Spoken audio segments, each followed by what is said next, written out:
Am I live? Y'all talk to me, y'all. Ugh. I'm trying to show y'all how responsible I've gotten and like timely and like, I mean, I swear to God, I've made huge changes in my life and y'all wouldn't believe what happened. Long story short, this computer that I always do YouTube from, do my lives from, just decided to just do its own thing, started opening up all these windows. I don't know if it's a virus or what. Then in the web browser I always log into that has my YouTube account saved. It's super quick and easy. I can just, log in or whatever. It changed my web browser to like Microsoft or something. So I had to go find my YouTube password. I had to go find my which email I had it under, all this stuff and re-log in. And in the meantime, because it's not working, I'm yelling for my daughter. I'm like, I'm gonna have to use your laptop tonight. She's getting ready to go to sleep over. And then my mom, I said, and she said, Mom, mine doesn't work. I said, Well, Mom, I'm gonna have to use yours. I mean, I don't have a choice. I've got to go live because I've got my other laptop, and y'all, that money I spent, almost $600 to fix it. This is courtesy of that. It's my content with the interviews I have. Y'all are gonna love this. There, there's nothing like it out there. But anyways, so I'm still in here trying to fiddle with this to get it to work. I finally get it up and I hit the go live button and I'm filling in all my stuff. This was like 45 minutes ago. And my mom, while she was trying to get the laptop unplugged, she unplugged the Wi-Fi, knocked me offline. So I could, and I was like, I almost had it because she was bitching about me. Oh, I'm not cussing. She was griping about me using her computer or whatever she wanted me. And I literally almost had it. And then boom, the Wi-Fi came and done. And we were all screaming at each other. It was ugly. It was ugly. So anyways, I'm so glad to be back and so sorry for being an hour late. Like I said, I'm telling y'all, when the devil comes for you, like he will do anything to keep me from a podcast. Y'all know this, the people that have been with me for the longest, that the craziest things happen. And now the computer's working fine. So I end up being able to do it on this laptop. But and that's why I put off doing the social media and creating the event tonight.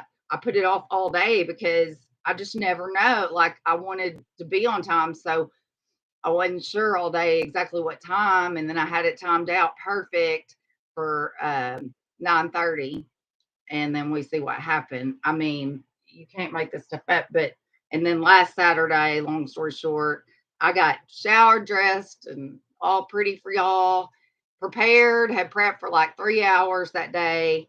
And 5 minutes before I was getting ready to log in to go on, I started throwing my guts up. And I've been sick off and on all week. And then I had to go to the dentist, and I've got my mouth pain's a lot better, but the last 2 days have been terrible. So that's why I never came back during the week.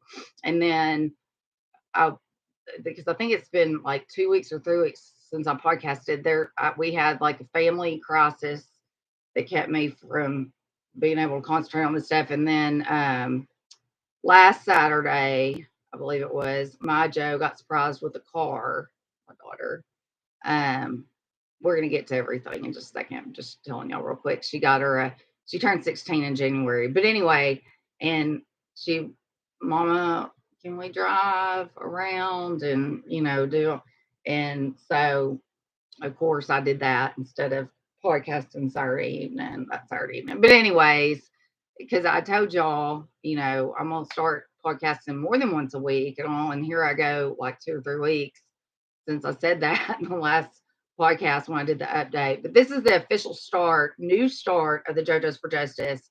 This is what basically the first podcast. I mean, the last one wasn't informational. It was just giving everybody an update on this platform and where we were going with it. And I know where I'm taking it, and we are, boys on the tracks, back to the baby case. That doesn't mean because so many other cases, when we first started this, it opened up Pandora's box where next thing we know, like there are a billion unsolved murders in the state of Arkansas and families that need help. That's why this was created, to give them an outlet, because the media won't cover it because they're bought and paid for. and the everything's rigged. And I always say, this is a quote, and get this ingrained in your head. This is one of Shelly Jo's quotes. There's no such thing as an unsolved murder anymore, by the way, especially in Arkansas. And if you have an unsolved murder in the state of Arkansas, it's not because it can't be solved. It's because they don't want it solved. And that's when you have to ask yourself why. But people were coming out of the woodwork. And I mean, that's when, I was with Amy Jo then. We were green behind the ears, and we were just like, we thought this case, Boys on the Tracks, was, and between that, the two most famous internationally, the two most famous murder cases to ever exist on the planet and that ever will came from the state of Arkansas, Boys on the Tracks, and then the West Memphis Three. And I always say, Arkansas, when you talk about deep state, it's the deepest deep state of all. The deep state was conceived and born here, and we're fixing to learn why. Now, a lot of you old school people, y'all will still appreciate this interview. Some of you didn't, because this was like the very first, this was just before pre-Amy Jo. And it initially was, I was going to be interviewing Linda Ives once a week in her home. And I've never told the story I'm going to tell you. I'm not going to tell it now because I have notes. Y'all proud of me? And I'm working really hard on staying on track. But we're starting from the beginning. And, but there's a lady by the name of Jean Duffy. She always goes by, makes everybody say she was the good one. Well, no, she wasn't. You're terrible, Jean Duffy. And she was the wedge when Linda was, that's why I can talk about her now, because Linda Ives is no longer alive.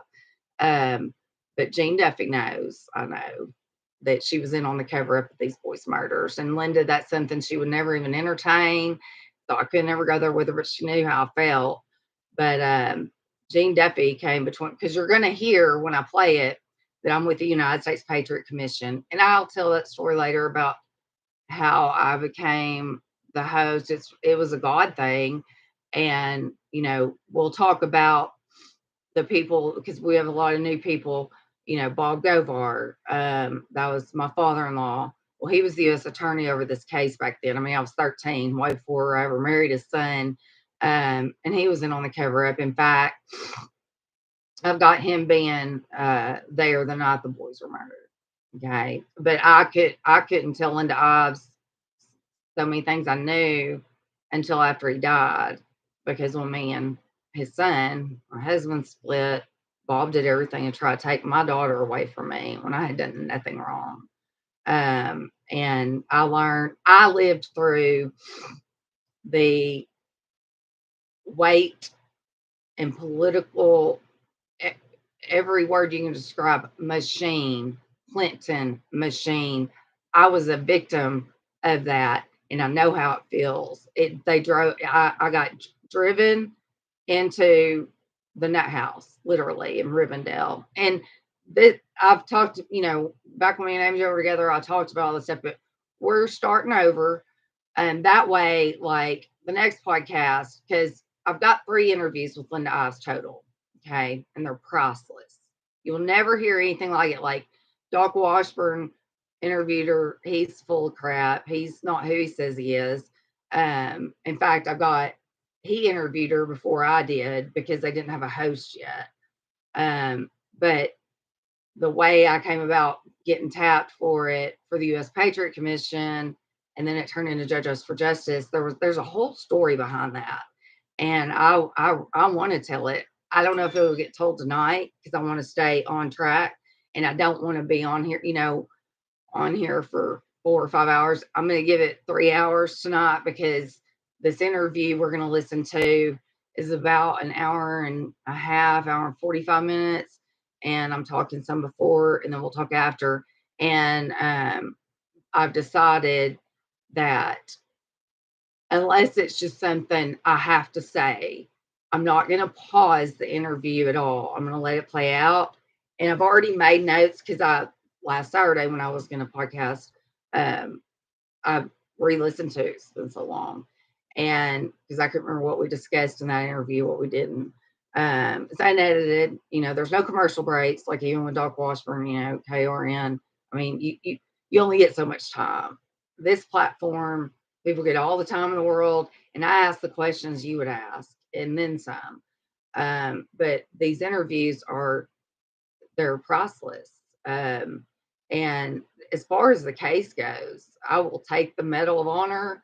That I busted the case wide open. It's just a matter of pushing again and getting people to start rolling over and talking. And some had, and I've had witnesses murdered. Okay, Freddie Poe, prime example. We'll talk about him eventually. Maybe not tonight. Maybe so. I don't know. But I went through the interview and made notes like that way I don't have to stop, and because y'all know how I get carried away, and next thing I know we're off whatever. And I'm really like, I'm still me, but I've made changes that are for the better. I'm refined, and I'm more the me. When you hear this girl, meaning me, interviewing Linda Ives, was the first time I interviewed her. I just come from being on the radio, so it's like you're a totally different person. But I'm going to get back to that. Well, I am back to that. And, I may every now and then slip up and get off on bunny trails and whatever, but y'all keep me accountable and keep me in check. And I know I went through, because after the Amy Jo stuff, like 2 years of, if you criticize me, even if it was constructive, fork you, right? And that's because I've worked so hard, and and did it because we were starting to make a living at it, and then Amy Jo pulled everything she did, and she ruined me financially. I had to start this platform completely over, and this is what I'm now attempting to do for a living. I'm going to work really hard over the next month, and I'll know if I've got to get a waitressing job again or something. But I'd really like to devote everything to this. But I've got to have financial help. I mean, it's just all her shit. I have a daughter, and she's wanting to go to college and this and that. And it's this. I hate money. I don't do it for the money, but let's just be real. Everybody's got to make money, you know. And Lord knows the people that have been with me knows I've sacrificed. I've spent probably way more than I've ever made. In the end, the long run. I mean, hell, over the summer, I mean, y'all didn't even see me since like February because my dad died, and I had those 2 surgeries over the summer. And you guys didn't even see me. During all that, I went and spent $500, $600 I didn't have to get this computer fixed so I can have this content. I'm passionate about this. Okay. I had lost my passion for a while. I think anybody would understand that. Got sued, got $1 million judgment against me. I mean, clearly I'm in it for nothing but the good. But anyways, I'm working it. But if you have some constructive criticism, nicely tell me, and I won't bite your head off. I promise. And I may take your advice, and I may not. I've taken advice for like the whole cussing thing. Of course, this is crazy. I had someone tell me, no, don't quit cussing. I love it when you cuss. I'm like, oh my God. I mean, and that's the crazy part. As successful as this platform's been, not financially, but to absolutely turn the tables on the devils in this state, Asa Hutchinson, Kirk Lane, the powers that be. I've been very successful at that. Very. I was the first one to announce Asa Hutchinson was going to run for president. I announced that the first podcast, or not the one with Linda, but I think the first one with me and Amy Jo or whatever. I had no idea how involved Asa Hutchinson was in all this. Y'all are going to learn.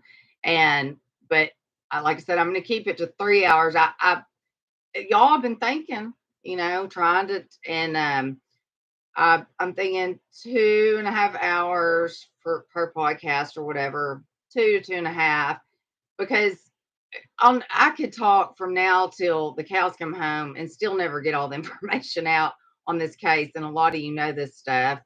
Um, but there's always, I mean, you got to stop somewhere, and then there's the next podcast. And that way it won't overwhelm you guys, especially the ones that aren't from Arkansas or aren't familiar with this platform. But now we will have a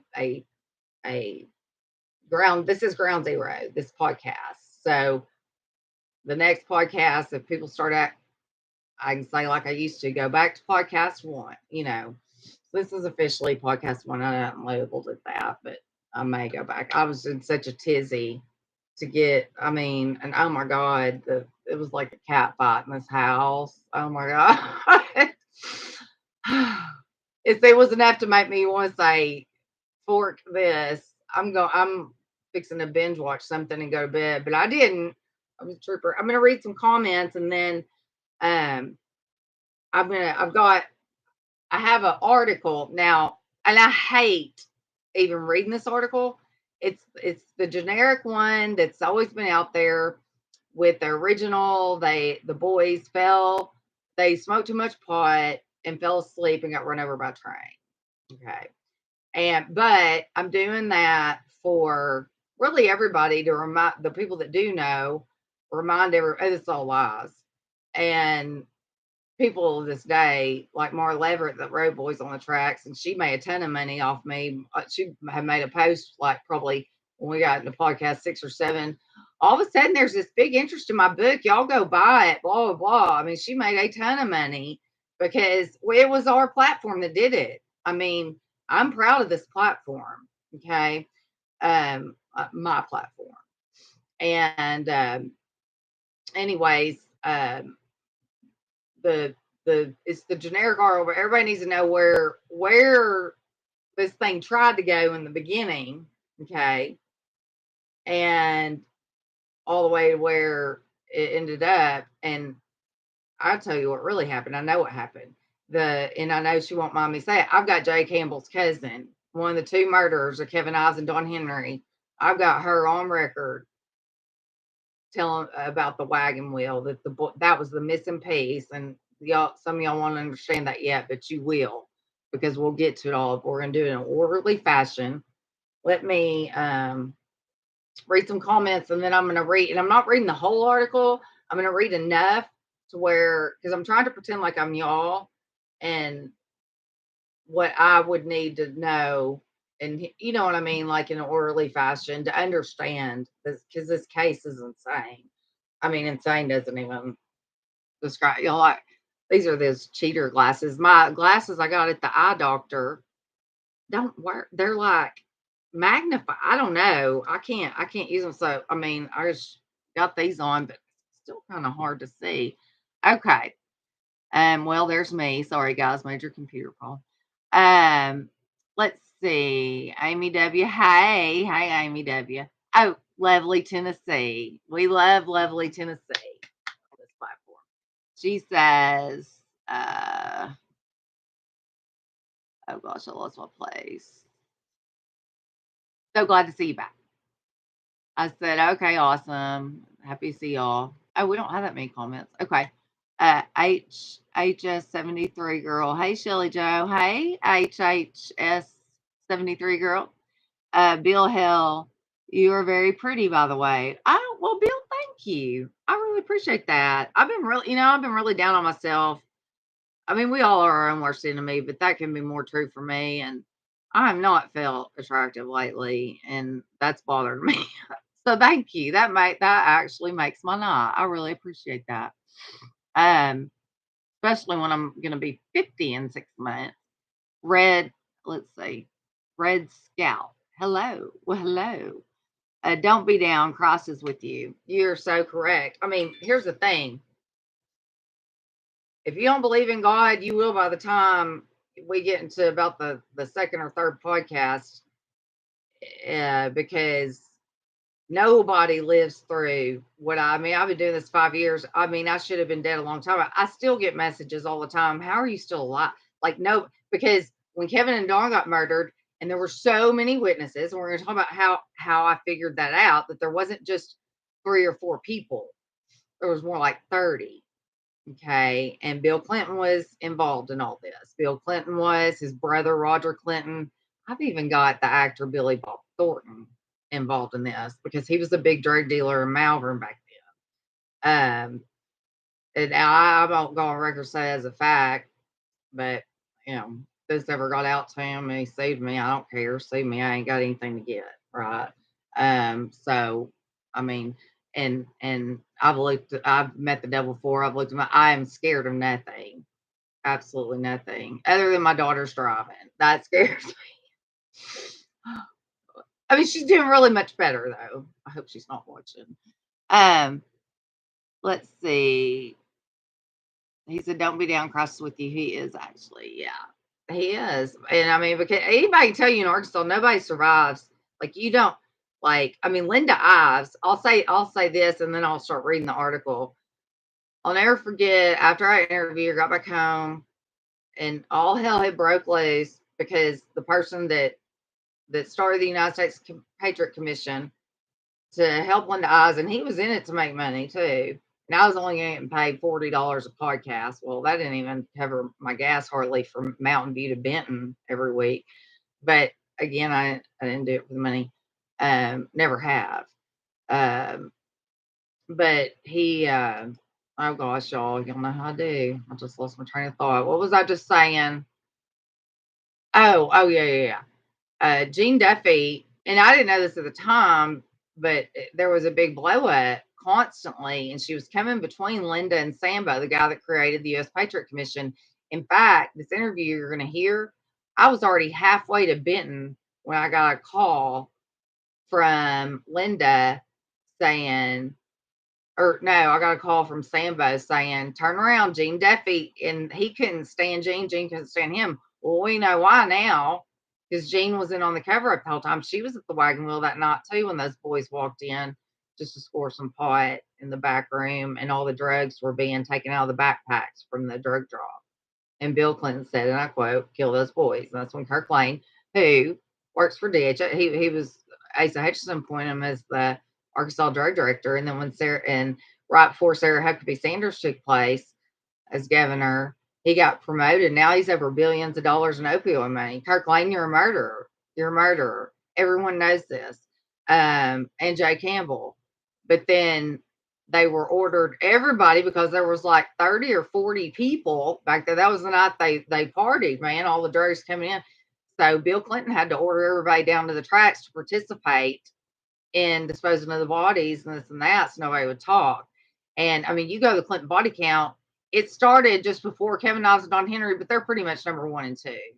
And then Keith Coney, the boy that was with them that night, he ended up dead just a couple months later.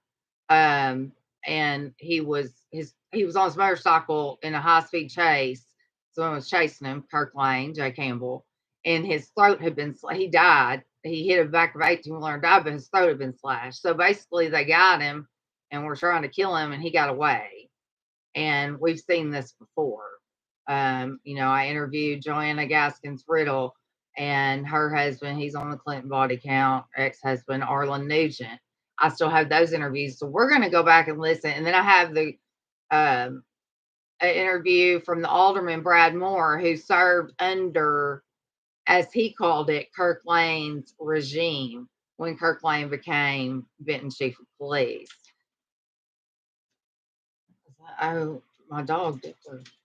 Oh, it scared me. Anyways, so not to get off on a bunch of any trails, but let me start. Let me see.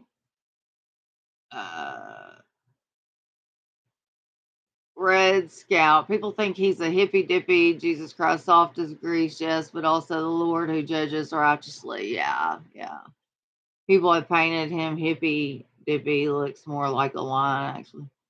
Lion of the tribe of Judah. That's interesting. Okay, so I'm gonna quit gabbing because I could go on.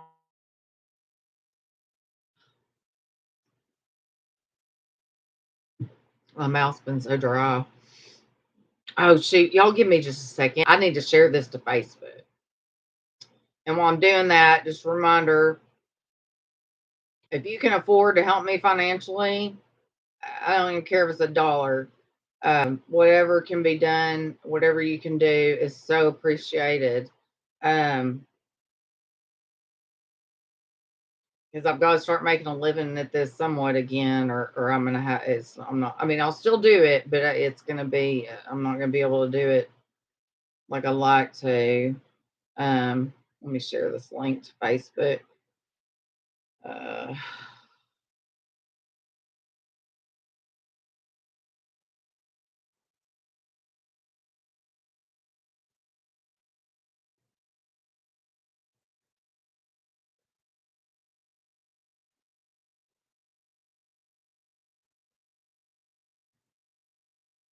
Sorry, guys. I usually do this before I go live, but you could tell, nothing went right tonight.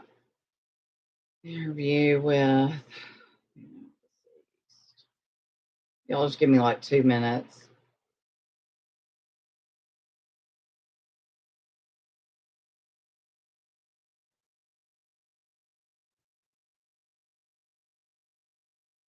I'm almost done typing this, then I can just copy and paste it with JoJo's, and we'll go on with our business. Let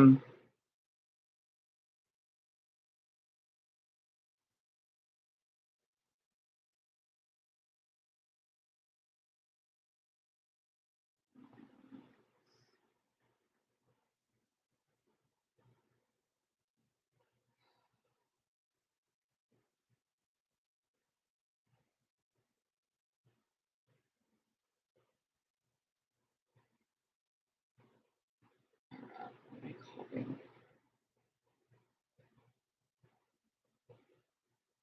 And if y'all are watching, if you're watching, you haven't chimed in chat, please chime in. I love to, I love to engage, and because what I'll do is start reading this, and then we're gonna play that interview, and then I'll kind of and I can engage while that's going on.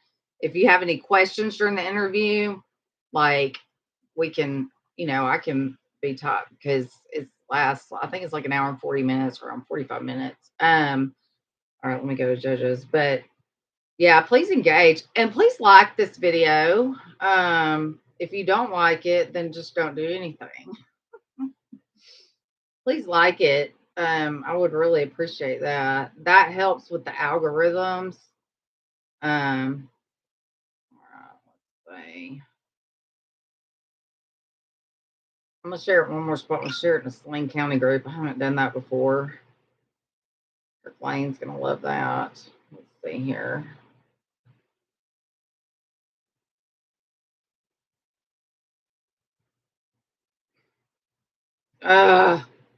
Y'all, my electronics. Every time I try to podcast and stuff, my electronics. All right, group. Let's do it from my other accounts. Sorry, guys.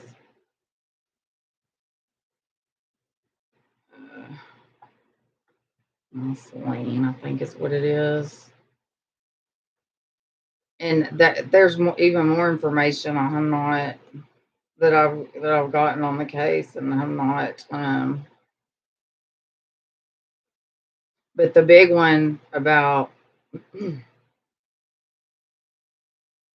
it didn't that. Let me get the Jay Campbell's cousin though. But I got that was able to put the pieces together insofar as, and it makes everything make sense. But you got to hear the lies first.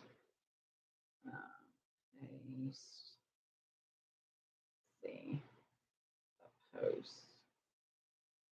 So sorry again. I normally I'll get this prep for the live and then I'll share it before I go live. But obviously, I was just in a panic to hurry up go live. I didn't want to lose anybody.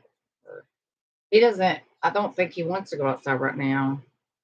I don't know if that posted my lane. Let me make sure it posted in mine, and then we'll get to going.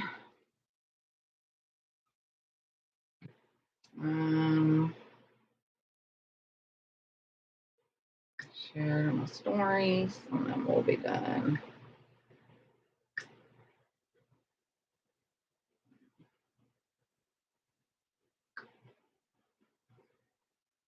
And y'all can talk amongst yourself too. A lot of times in chat, you guys.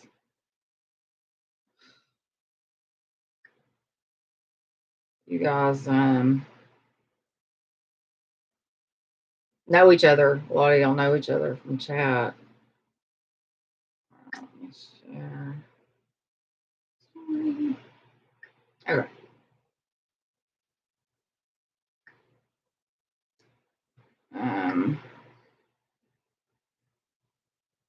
Oh, thank you, Karen Maddox. She said, "You got this, yay. Seriously, this crap cannot be let go or drop. Bravo for taking up this fight." Thank you, Karen. Thank you. It's those kind of messages because y'all know I get hate. Oh my God. Oh my God. I mean, you got to be one tough cookie to do what I do in every way. I mean, and you got to be fearless. And real quick, like I say, the reason I do what I do is for my daughter's. My daughter could have been in that, could still be the next Kevin Niles and Don Henry. It could be your dad. There are so, I mean, you could be, she could be at the wrong place at the wrong time and get like it's in y'all. It happens more than you think, more than you think. And Arkansas has more suicide than any other state or anywhere on the planet that ain't suicides. Okay. And I mean, we had one case, Dewey Milam, who was one of the people picking up at the drug drop that night, amongst the others, that he was found with his head cut off. And Fahmy Malik, who you're going to hear about, said he died of natural causes. I mean, this is where we're at. Um, okay, let me catch up real quick in chat, and because there's not a lot to catch up, but like I said, y'all engage. I love to know who's out there. That you're out there. That like Karen, I just read her comment, and that gave me an adrenaline like that's what keeps me going. That's what keeps my passion going because this is hard. I mean, it's hard. Um, let's see. I also think it was a guy named Nichols in State Tree. Yeah, Nichols was a liar. He was a deep state plant. Nichols was a liar. I got a story about Nichols and state troopers that used to talk about the case around 30 years ago. Yeah, Nichols was talking about it till the day he died. He was going around telling everybody he killed people for the Clintons. And because I interviewed with a guy one time about Senator Linda Collins' murder. And he said, "What about this Nichols?" He said, "I interviewed him." Did y'all notice I'm finishing my sentences tonight? I'm sorry. I just got off track. Did y'all notice that? If you did, give me a like, go Shelly Joe. I'm telling y'all, I'm working hard on myself. Um, anyway, he said, I called the state police. I called the Arkansas State Police and they didn't even, I don't understand. Like, I've got him on tape saying he killed this person and this person, like literally naming names, and they they just ignore me. They said they didn't care. He, and he was just dumbfounded. Of course, he lived in Arkansas. I'm like, oh yeah. I mean, the state police were in on it. They're on everything. If the state police get involved, it's a cover up. They wrote the book on cover ups. Again, if there's an unsolved murder in the state of Arkansas, it could be solved from second one. If it's an unsolved murder, it's because they don't want it solved. Because there is not a murder one that I have worked yet that wasn't solvable from almost second one.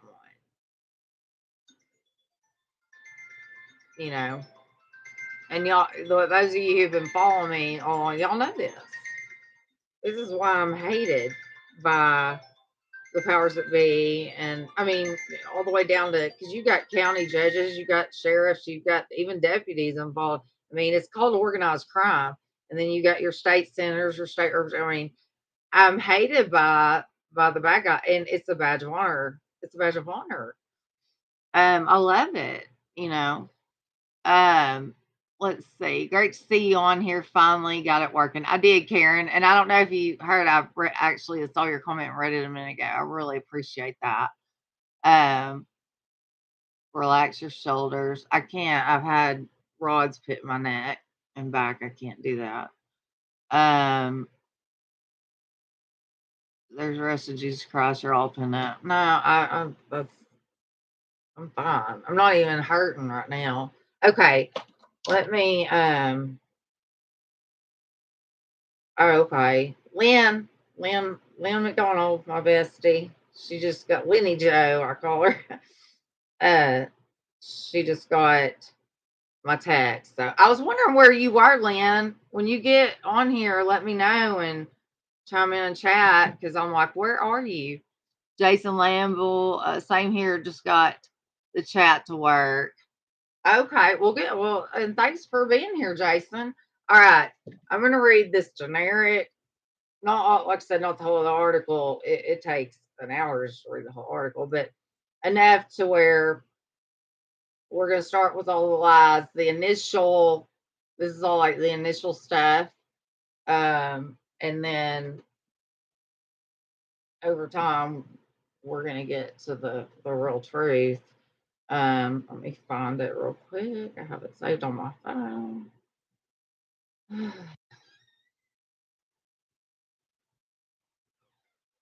Because I got to read part of this for y'all so that when I play Linda's interview,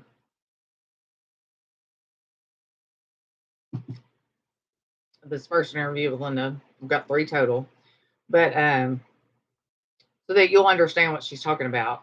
And you got to remember too, this interview was done 4.5 years ago, 3.5, one, where she was still spinning her wheels trying to figure out, because they put out immediately they'll put out a disinformation campaign, and they like to go to the jailbirds in jail, deputies will, or the sheriff, and plant information and disinformation to where, I mean, the stories I've already figured out, like, for instance, y'all don't know who this is, but you will. Thomas Niehaus, he was lying.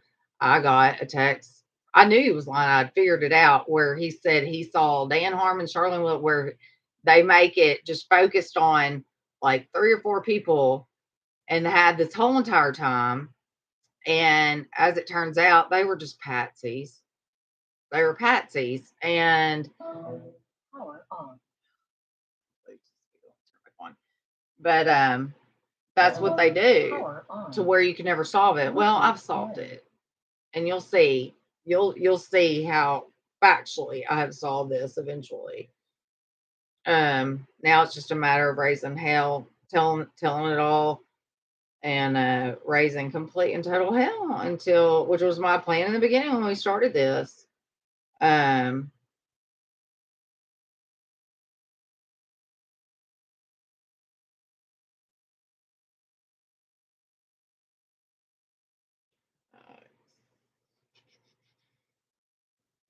I literally had. Let me. Oh, there it goes. Okay. Oh, and then real quick, because I'm very bad about forgetting this, and it's important. And even though I hate money, I just go ahead and get all that out there real quick, so that anybody that can't help, and if you can't help, just share my stuff. Just share my stuff. That doesn't cost you but a thumb click, right? But if you can help, I desperately need help financially. Um, my website, I'm honest with you about, there ain't hardly anything on there. I think there's a blog from Linda Ives on there maybe, and just really not much. I haven't, but it's always been a source of income where people just sign up for a plan. It was just a way to help support financially.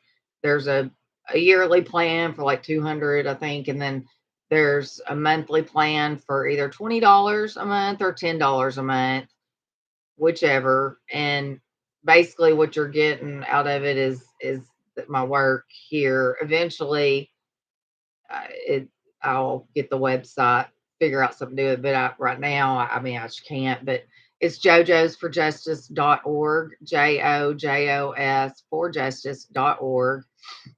Or I have Cash App. It's cash tag or $ ShellyJoGovar, ShellyJoGov as in Victor AR. Also have this, I think, in the link.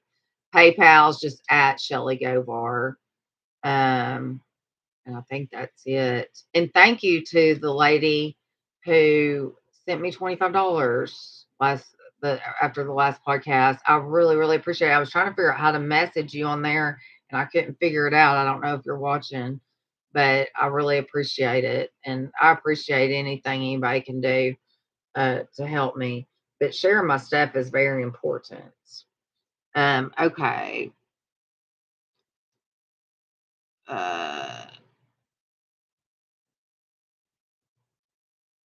I look cozy. Aren't you funny? That is, I love jokes like that. That's hilarious. Um, yeah, they beautiful. I don't know. Hey, Billie Jean. I don't know what she's referring to. Shoulders feeling a bit better. Oh, my shoulders are okay. Hey, Roy Blacker. Wasn't this about 39 years ago when Clinton was? Yes, it was. Yes, it was.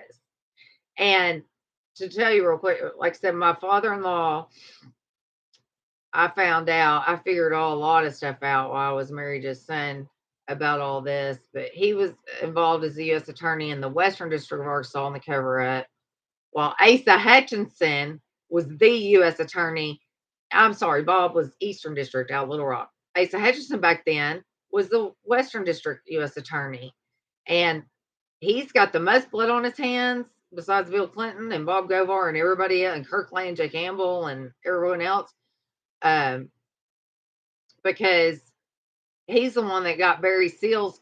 This Barry Seals was murdered, American Made, the movie with Tom Cruise in it. It's very watered down. They mentioned nothing about the Clintons, but it's good to where you can see how it's relate. Like this case is related to Iran Contra, believe it or not. There's a movie, Kill the Messenger.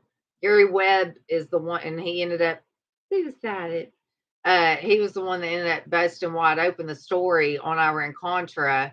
And because what happened, Barry Seals playing the fat lady, this was after Barry got murdered. He was the one doing the drops back then. And he got murdered in 86. And his plane was shot down like, oh, like 87 or 88. It was after the boys were murdered. But yeah, August 23rd, 1987 is when the boys were murdered. And he got shot down, and that's when they discovered all the money and all the arms and this and that. And that's a whole nother thing. But like this case goes down to the CIA. I mean, it's everybody's involved. And it's the worst cover up in the history of anything. But yeah, Asa Hutchinson was the U.S. attorney, and he is the one who got the investigation shut down on Barry Seals and got him. They didn't put him in witness protection, or because he was going to testify and bring the Clintons down, and instead, Asa Hutchinson got the judge to just release him to a halfway house with no protection. He got gunned down. Anyway, so I say Asa Hutchinson's the number one reason those boys were murdered, because had he done his job back then, those boys would never been murdered. Okay. And also, real quick, so don't forget, on HBO, The Invisible Pilot.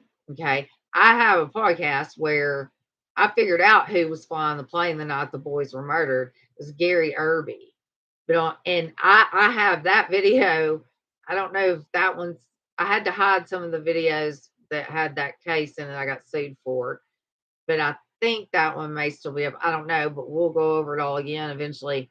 But I have video where I had shown y'all, oh my God, this guy, I saw his fake passport and everything. And I've got his picture. I can show it to you, and of his passport.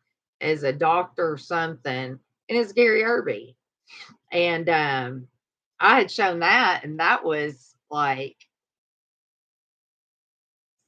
6 months before HBO came out with the Invisible Pilot with the Gary Betzner.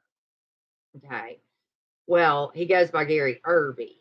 Well, he goes by a doctor or something, something too. That's a whole nother rabbit hole. But he was the one flying the plane the night. And just to make everybody clear, Mina was where the drug operation was that was ground zero. But this happened in Bryan, Arkansas, which is well over an hour and a half or so from Mina, because the plane drops the drugs in the counties along the way, right? And so, and they're still doing it. They're doing it in your national forest too. They like to do that there. That's why you don't have cell service or anything. People go missing in national forest. They see stuff they're not supposed to see. But anyway, he was the one that flew, and I had reported all that, shown everybody on here his picture, and I'll be danged if 6 months later that dude's on HBO. Okay, I'm good at what I do. Let's just be very clear. Okay. All right. Read part of the article that I hate to read because it's just full of, but you got to hear it so that you'll understand where the beginning of this thing. And then, especially once we get into like my father-in-law and stuff, because I've talked about him before, and people are like, "What? Who?" They don't understand the backstory. It's crazy stuff. Okay. In August 1987, a 6,000-ton cargo train was traveling through Bryant, Arkansas in the early hours of the morning before the sun had even risen. It was then that the engineer aboard the train spotted two figures lying on the tracks. He used the horn multiple times, but the figures lay motionless on the tracks. And real quick, I like I can tell you every detail of what happened that night because of all the work I've done on this case. And people, they talk to me, they trust me. And this, I've got people that talk to me that never talked to a soul before about this because they die, but they knew I would protect their names with my life, and I have. The only people I don't protect, by the way, for people out there that want to come to me, because this will generate more tips and stuff, are the people that lie to me. Because then you're just trying to get me off track, and then I will blow you up. I will blow you up, your name up. Y'all know how I do, but I'll die before I would ever give up a source unless they lie to me. Okay. All right. It was then that the engineer aboard the train spotted two figures lying on the tracks. He used the horn multiple times, but the figures lay motionless on the tracks. The train hit the bodies, carrying them under the train for around 4 horrifying seconds. The bodies were identified later on as senior boys from the local high school. Don Henry was just 16 years old, while Kevin Ives was only 1 year older. The Kevin and Don case is known to be one of the most infuriating cases in court history. It showcases the evil that underlies everything we do as a society and how corrupt people have become. Who were Kevin and Don? Now, it's to say they were best friends. That's not true. That's not true. You won't hear it in this interview, but you'll hear it, and then I believe the second interview uh, from Linda. But they had just started hanging. So that's something notable. I mean, it in the scheme of things, it's not. Oh, everything's important, but I mean, they weren't. But they had just started hanging out. So, and they were your typical teenage boys. They spent their afternoons and weekends hanging out, goofing around, working on their cars, and hunting in the woods near their houses. But on the 22nd of August, 1987, their plans ended a little differently from what they'd expected. It's actually August 23rd. Y'all gotta listen to my brain. Y'all understand. Somebody said I should insure my brain. But that's why I go off on Betty's work. I have so much information in my head. Um, After hanging out with friends on the outskirts of Little Rock, This is true. They were cruising Geyer Springs. I'm from Little Rock and didn't move up north till 2007 up to northern Arkansas, but I used to cruise Geyer Springs. That's where they were. Anyway, after hanging out with friends on the outskirts of Little Rock, the two boys headed back to Dawn's house. Dawn went inside to tell his dad that they were heading to the woods to do some spotlighting deer, while Kevin waited outside on the porch. Spotlighting is another word for night hunting, so they made their way to the woods with a 22 rifle as well as a flashlight. Now, real quickly, and I'll get back to the article, you're going to learn what all I put together and figured out on this, that they never made it to spotlight the deer, and I don't believe that was ever their intention.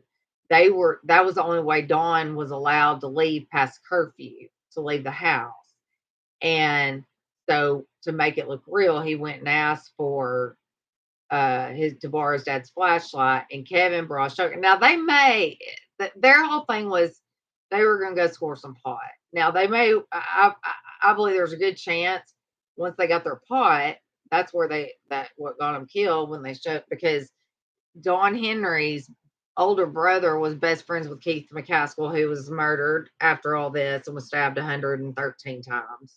Okay, Kirk Lane, Jay Campbell did this. And somebody went to prison for it, and then he got out later because they proved he didn't do it. It was a neighborhood kid who was sort of on the spectrum.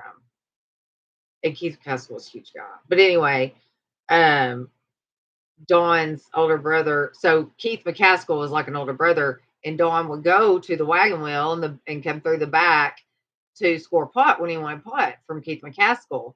Well, they walked in at the wrong place at the wrong time. Also, Keith Coney, where he comes in on the motorcycle that you hear about, and a lot of you that know about this case, there's so much confusion. How did they all three get on the motor? Now keep in mind, when I played this interview, I didn't know any of this stuff then. Like, I mean, this was a long time ago. All I knew was I was going to figure it out, and I knew the role Bob Govar, my father-in-law, played, and I knew he shared a deer camp with Kirk Lane and Jay Campbell. Okay, and Linda Eisen never knew that until I came on, but I didn't reach out to her until Bob died. That's a whole nother story. But anyways, they went to the wagon wheel, and what it was, they had already made plans to meet Keith Coney. See, both their cars were there, so if they were on foot, how'd they ever end up on the motorcycle? Well, it's because they were they made a plan to meet Keith Coney at the end of Dawn's Road and hop on the motorcycle. That's how you end up with the three boys on the motorcycle. Then they drive on the motorcycle over to across the interstate to the wagon wheel bar, okay, and go in the back door or whatever. Well, there was just a big, huge drug drop, not even an hour and a half before that or so, or 2 hours, over on the tracks where the tracks were across the interstate.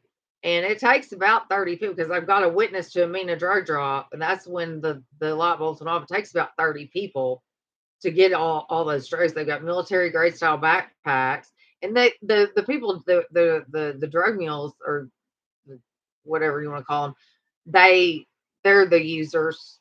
The ones they use to pick up their, they get free drugs, you know. Anyway, then once the drop happens, the first point of distribution was the wagon wheel, which I knew years ago. Bob Govar hung out there all the time and got drunk with Campbell and Lane and Bill Clinton, all of them. And so that it went from, it's always being told, well, there's no witnesses left alive because there's only like 4 people involved or something like that. Oh, hell no. There's more like 40 people that knew what happened. And yeah, there are some still alive. Freddie Poe was getting ready to talk to me. He was there that night as a drug mule to collect drugs. And he was getting ready to talk to me, and they killed him. We'll get to Freddie Poe at some point. But anyways, so when Kevin, Dawn, and Keith, that's how they ended up with a shotgun and a flashlight, and ended up with Keith Coney. Keith parked down the road, and they went and met him, because again, Dawn's dad wouldn't have let him go out past midnight. unless it was a spotlight deer, which was illegal anyway. But so that was their excuse. They walked down in the road, got on the motorcycle with Keith, went to the wagon wheel, walked in to score their pot, and there's 40 people there if there's one, Bill Clinton included. The boys walk in when all these drugs are being unloaded, and they go to run out. Bill Clinton screams, and I quote, "Kill those boys." Well, Kirkland and Jay Campbell were both Pulaski County Sheriff deputies at the time, and they were the two that were always over the drug drops, the security part.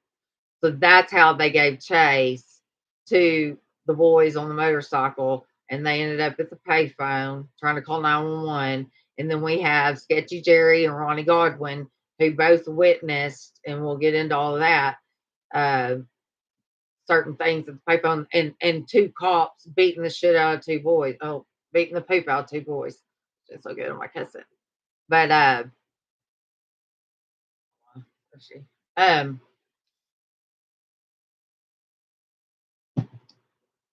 and then you're going to hear about a tarp when I'm interviewing Linda Ives. I've already figured out the tarp. The tarp, the green tarp, because I learned from the witness that saw Mina drop when she was younger with her dad. And she never told anybody until she told me, keep her totally private.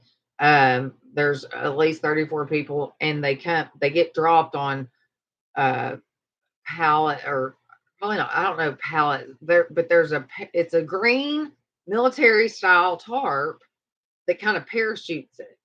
So the drugs all drop. Well, there's this tarp over it that kind of parachutes it so it lands.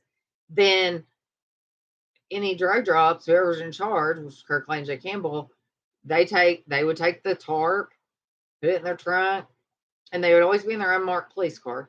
Go to wagon wheel, make sure everything went good there. Then they go and burn the tarps. Okay. We're going to hear about the tarp. And I didn't know any of this when you hear me interviewing Linda again. So this will show you how far I've come in this case. The tarp just disappeared. But no one can figure out like all this stuff. And it actually is a very simple what happened. Everything I've just told you.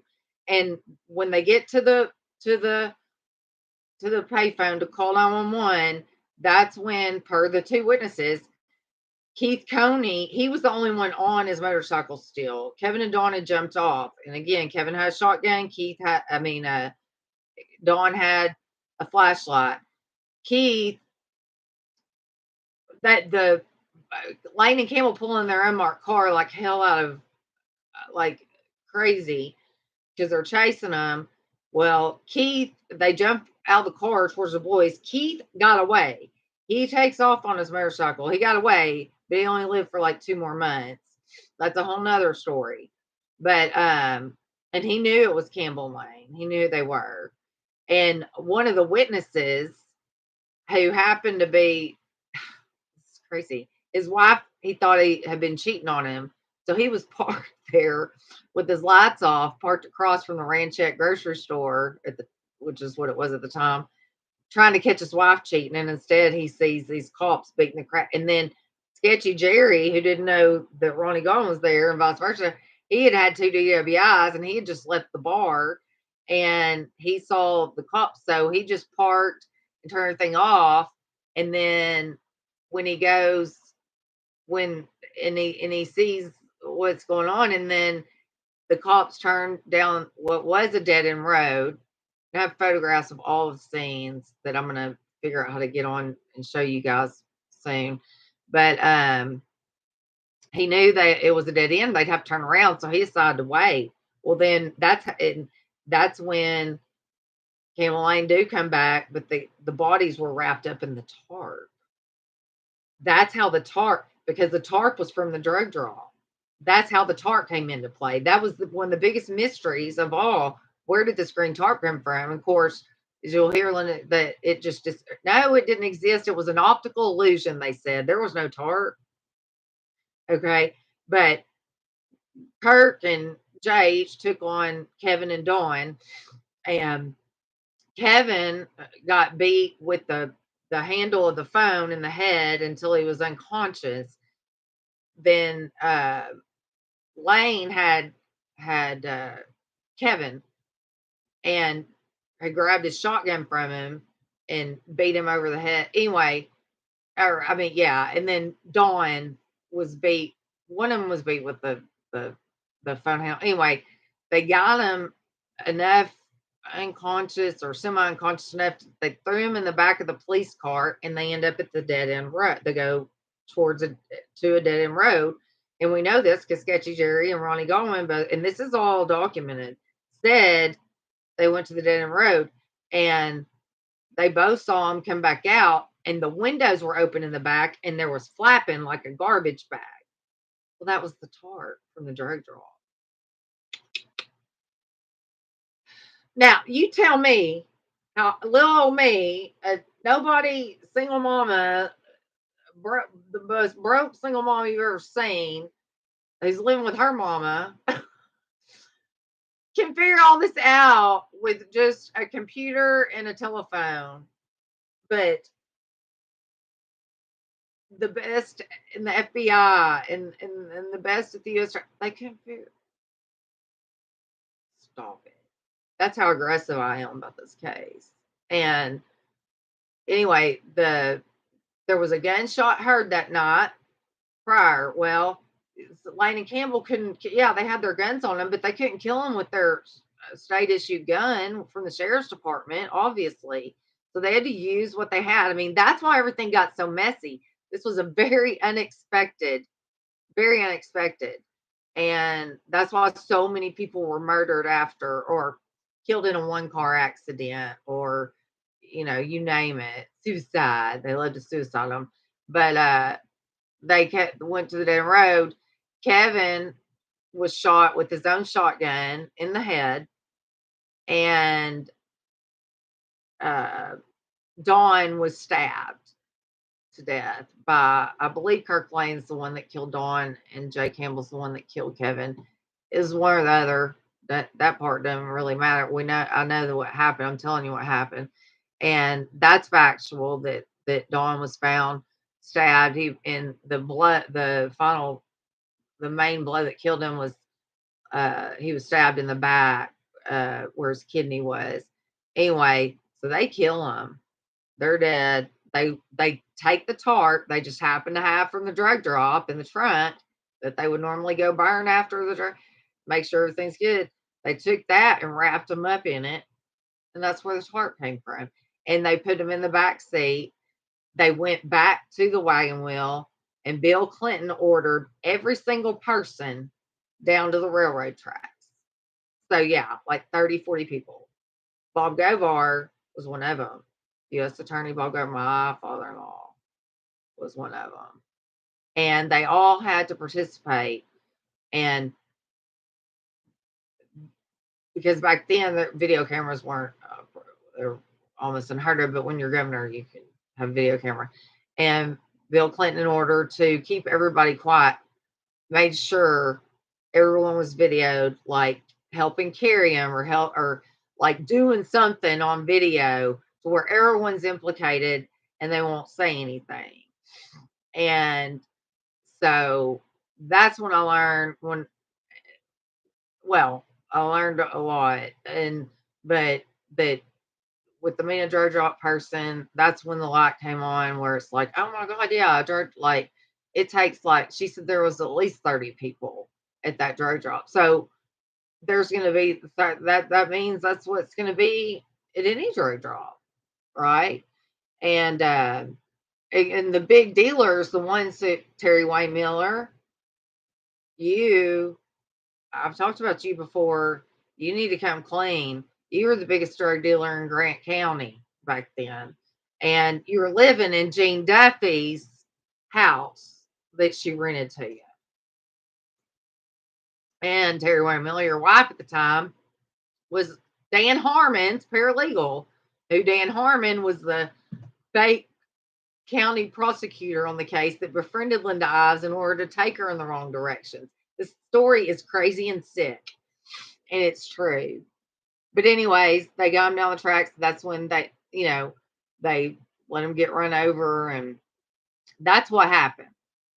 And so once I finally, after all these years, got all the things crossed off, like the Tom Niehaus kid. Well, I already knew his line, but one day I get a message from his aunt, and she said, "I just wanted you to know that Tom lied. He lied to Linda. He was never there." She said, "I never could figure out why he did it, but he told me he lied." And I said, "Well, I appreciate that because that confirms I already knew he lied." Because his story was going with everybody trying to frame Dan Harmon for everything and having Linda go that direction. And he was the main who he died, by the way, a few weeks ago. But he was the main one they came after, to where if somebody had to be the fall guy, it was going to be him. But he fought back.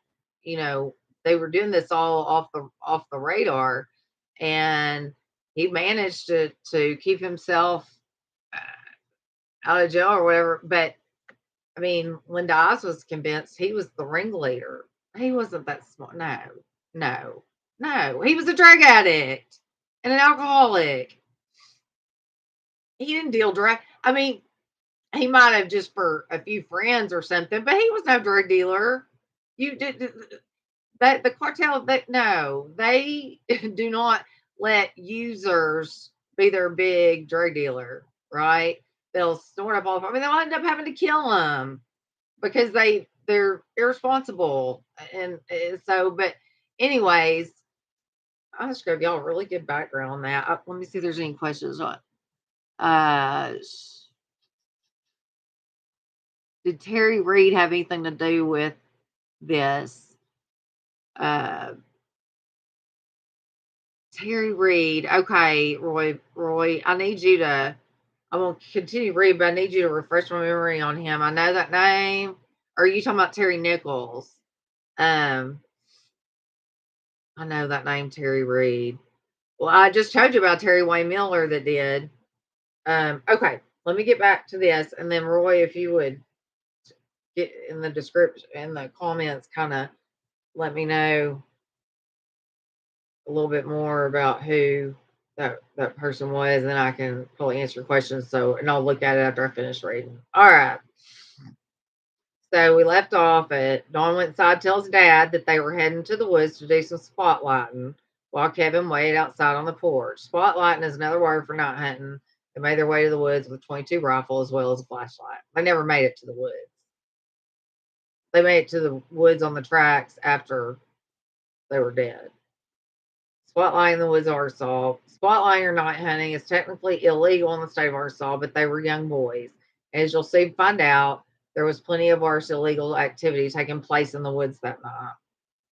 The boys did nothing out of the ordinary that night, walking around their usual hunting area. That's a lie. They never made it, which ran along a railway track behind Dawn's house. The kids weren't even far from home, but only a couple of hours later, they were lying dead still on the train tracks, just seconds away from being ridden over by a 6,000-ton cargo train. Now, remember, Keith Coney, that the motorcycle thing, we knew for a fact that happened, but no one could ever figure out how did they get with Keith, like with all the lies and disinformation, like how did they end up with Keith? Because they went spotlight. It was just them two. Well, I just showed you how they were being sneaky teenagers. That's how, and they probably were after they got their pot gonna go spotlight deer, just like this article said they were doing. But that's why they had to make up all these lies and stuff so that they could try to implicate other people or implicate a mystery person or whatever. And don't forget about Billy Jack Haynes that came out like 6 years ago saying he killed the boys and Bill Clinton told him to. I mean, he was on Channel 7 and they wouldn't arrest him. He's lying. And that's because Linda Oz had just filed a lawsuit against the CIA, the FBI, the Clintons, Bob Govar, Asa Hutchins, like all of them, for FOIA, Freedom of Information. Okay. When the train approached the two figures on the track, the engineer on board blared the diesel horn, but got absolutely no reaction from the bodies lying parallel on the tracks. According to the engineer, the bodies were lying next to one another with their arms by their sides and a green tarp covering half of their bodies. What would cause two, remember green tar, what would cause two young boys to lie down on the tracks and not attempt to escape the fate heading straight for them? According to a doctor working on the case, they must have been drugged. You're going to hear Linda Ives talk about this, so pay attention. Dr. Fahmy Malik, that's the one who I told you, someone had their head, was found with their head decapitated, found decapitated, and Fahmy Malik said they died of natural causes. He was Clinton's guy, and he covered up all kinds of it. According to a doctor working on the case, they must have been drugged. Dr. Fahmy Malik, the medical examiner on the case, did an autopsy on the bodies and claimed that the boys had smoked 20 joints that night. This is where it gets calm. I mean, just stupid. It must have been too high to hear the train horn.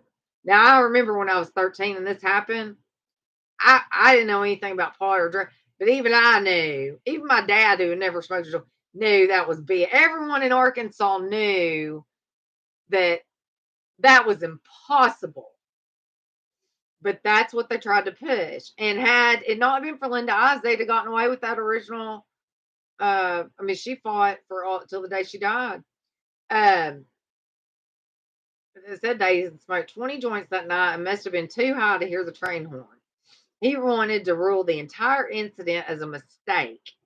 But luckily, the Ives and Henry families didn't buy into these lies. A more reliable source information. The families of the two boys fought hard for a second autopsy. Okay, we talk about this in there. And thank goodness they did. Dawn's father, Curtis Henry, said, quote, "We checked the train and it was 98 decibels, which is equal to a jackhammer, an air compressor running. I don't think that no one can sleep through that kind of noise." And he was right. Who could sleep through that kind of noise? A second autopsy was done by a doctor named Joseph Burton. His findings were wildly different from that of Dr. Malik. Wildly, do you think? This is when they find out, oh, Kevin had been shot. And they find, I mean, and again, he was shot with his own gun. And then again, Dawn was stabbed because that was the only weapon they had they could use. I mean, that's what it was, just such a mess because those boys coming in there like that, man, wrong plate, wrong. And then it's obvious it was spur of the moment, like, I mean, and I'll say this, and you can thank Asa Hutchinson and Bob Govar for having Bill Clinton getting elected president. Okay. You can thank those two are the ones. Bob Govar, U.S. Attorney in the Eastern District of Arkansas, Asa Hutchinson, Western District of Arkansas, because Asa's not, he's the Clinton machine. They all fake it like they're Republicans so they can conquer both parties and and he's so deep state. But those two are the ones responsible for Bill Clinton getting to be elected because of the cover-ups of the Mina drug drop and the drops and the Boys on the Tracks murders, and they're the ones you can thank. And this is Asa who's running for president now, which I told y'all 4 years ago when I started this platform. I announced it before I knew. Anyway, so Joseph Burton did a second autopsy. His findings were wildly different than that of Dr. Malik. He found that the boys had smoked 1 or maybe 2 joints that night, which if they did, that would have been probably when they were in Gower Springs or something. It's almost a no. It's not even anything to even. I mean, yeah, it needs to be mentioned, but I mean that's how little of pot they smoked, if any. Anyway, the man smoked 1 or maybe 2 joints that night, but he also found much more relevant information. He found that Kevin had been hit in the face by a rifle, and Dawn had actually been stabbed in his back. How is it possible if the first doctor missed these crucial pieces of the puzzle? When were the boys attacked? Dr. Burton also realized that the wounds were inflicted quite a while before the train hit them. Kirk Lane, J. Campbell. Which made a lot, and Kirk Lane is over at DHS running the show. over billions of dollars in opioid money. Y'all need to call Sarah Sanders' office and raise holy hell that he be fired. That the wounds were inflicted quite a while before the train hit them, which made a lot of sense because the first responders on the scene noticed the boys' blood was very thick at the time the train hit them. This suggests that the two boys were either very badly injured or already dead by the time the train ran over them. I just told y'all what happened. One of the most surprising and disturbing pieces of evidence found by Joseph Burton was just how badly the bodies had been mutilated during the previous autopsy by Fahmy Malak. Dr. Malak actually sawed Kevin's skull in multiple directions. Well, that's because the gunshots try to hide that, as well as dismantling his jaw. He sawed Kevin's skull in multiple directions and he dismantled Kevin's jaw. Why? To hide the fact that he had been shot. It seemed that the first doctor was trying to make it almost impossible to tell where the original injuries had taken place. What did Malak have to say about the new autopsy findings? After completing the second autopsy, Burton said, quote, "I've performed thousands of autopsies and had never seen anything like it. This led investigators as well as the general public to believe that Malak must have something to hide."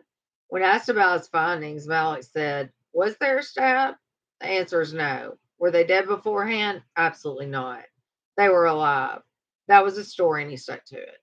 And by the way, Bill Clinton, where everybody was raising hell, everybody was raising hell for Fahmy to be fired.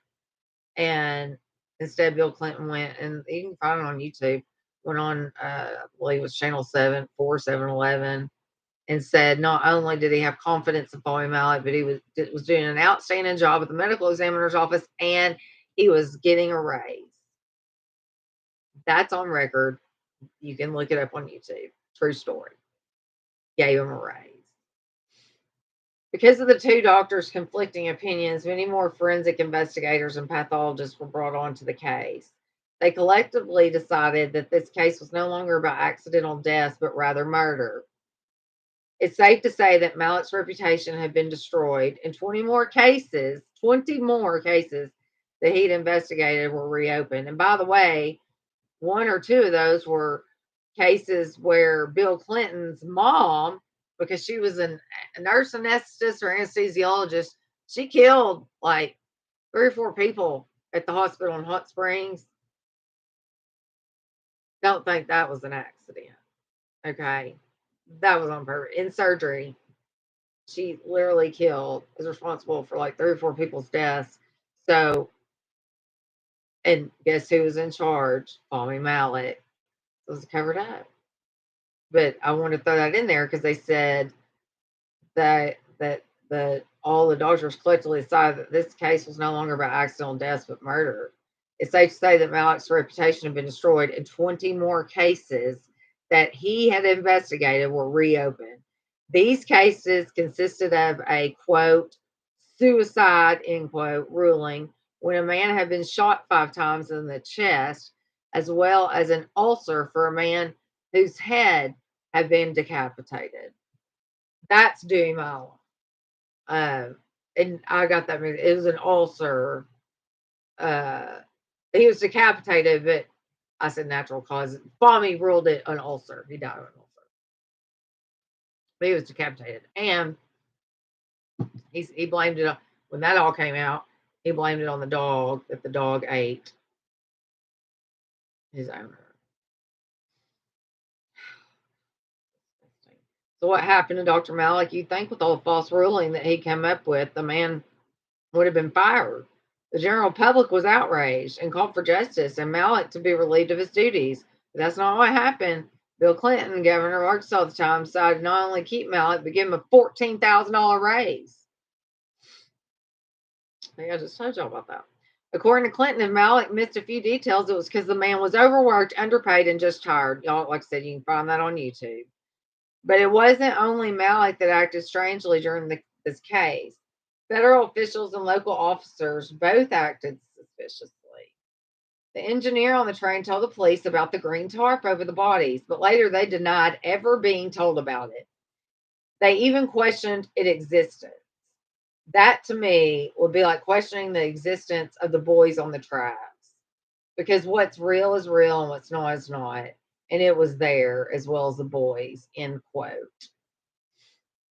Why were the boys killed? Well, I just told you. We'll see what this is. This is again like the original generic story. With so many questions up in the air, it must have been hard to figure out what was actually going on. Why could these families not uncover the truth about what had happened to their sons? And why was everybody seemingly trying to cover it up? We first need to understand why the boys were killed. Unfortunately, the boys went to the wrong place at the wrong time. That is true, but it was not. The story goes they were out there spotlighting deer at the by the tracks where the actual drug drop was. But the story goes that they were out there spotlighting deer and they witnessed the drug drop. They never witnessed the drug drop. That never happened. They witnessed the drugs from the drop when they busted into the wagon wheel on the back door, like Keith Coney was used to doing to get pot from Keith McCaskill. Who again, Keith McCaskill ended up being murdered 713 times. Now this is where it gets into they focus on the Dan Harmon thing. We talked about this, and we'll talk about it more at length in the future. But anyway, unfortunately, the boys went to the wrong place at the wrong time. While out spotlighting, not true. They walked into the middle of a drug drop, which was what later revealed to involve local citizens as well as the cops themselves, local citizens.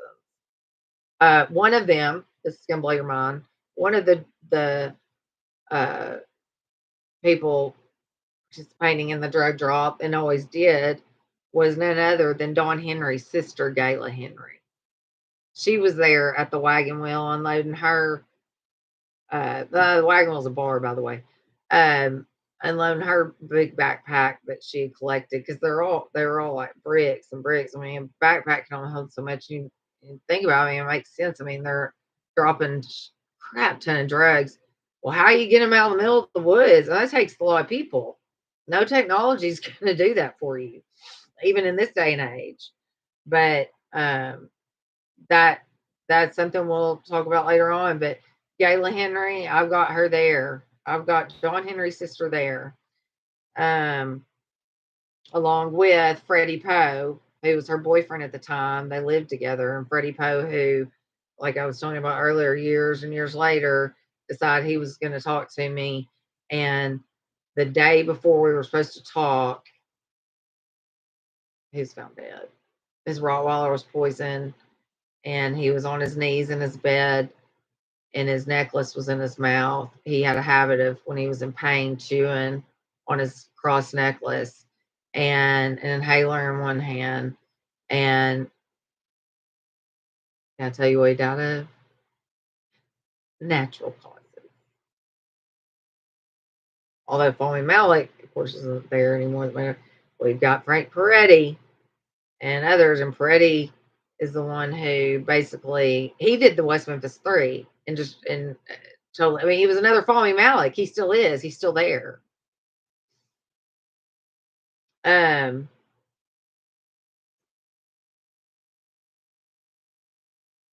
Okay.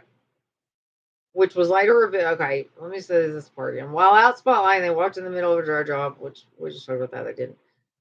Which was later revealed to involve local citizens as well as the cops themselves. Now, this is not me. I mean, so like these are facts.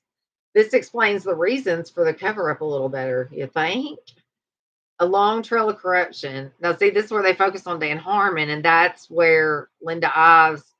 That's how come she got hung up for all those years on it. Dan Harmon insisted on being the prosecutor for this case. Now, he was told he had to be the prosecutor.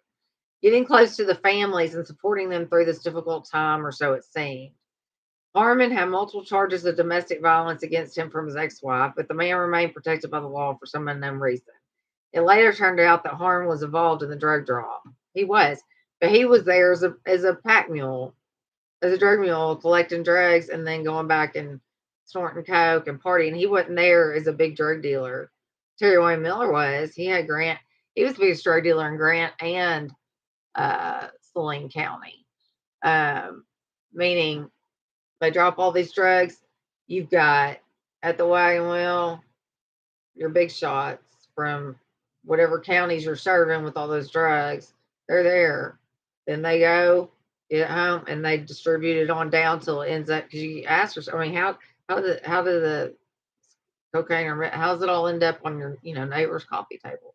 I mean, it's got to come. And by the way, all the drugs coming in this country could easily be stopped.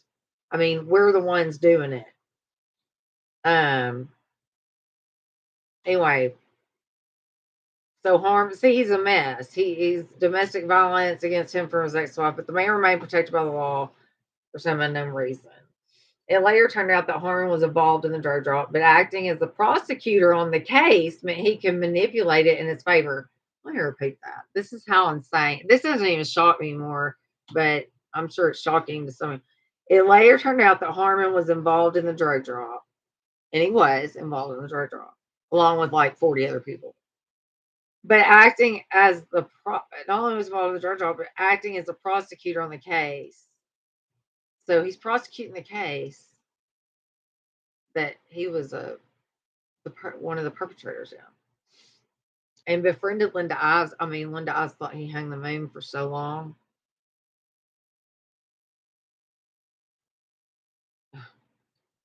At the end of 1988, almost a year after the tragic deaths of Dawn and Kevin, the case came to a close with not much has changed.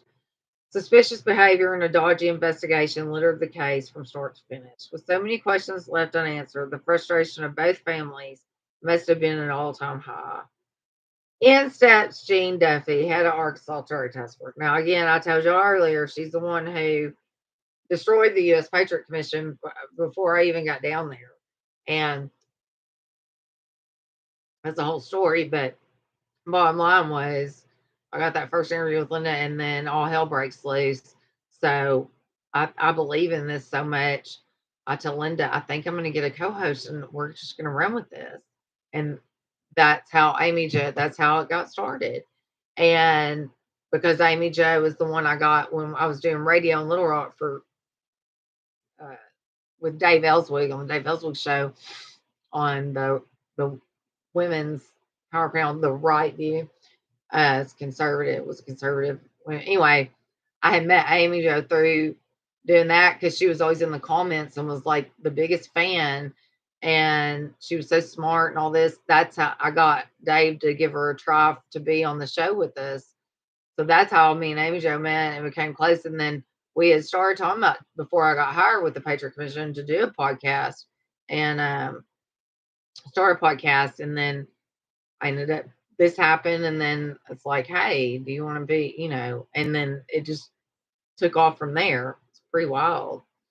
Anyway, around this time, Jean Duffy, I mean, if it wasn't for me pushing and figuring out a way to do all this, that I wouldn't be here. Nobody, this, everything I've learned, you would never know, never in a million years. No one would.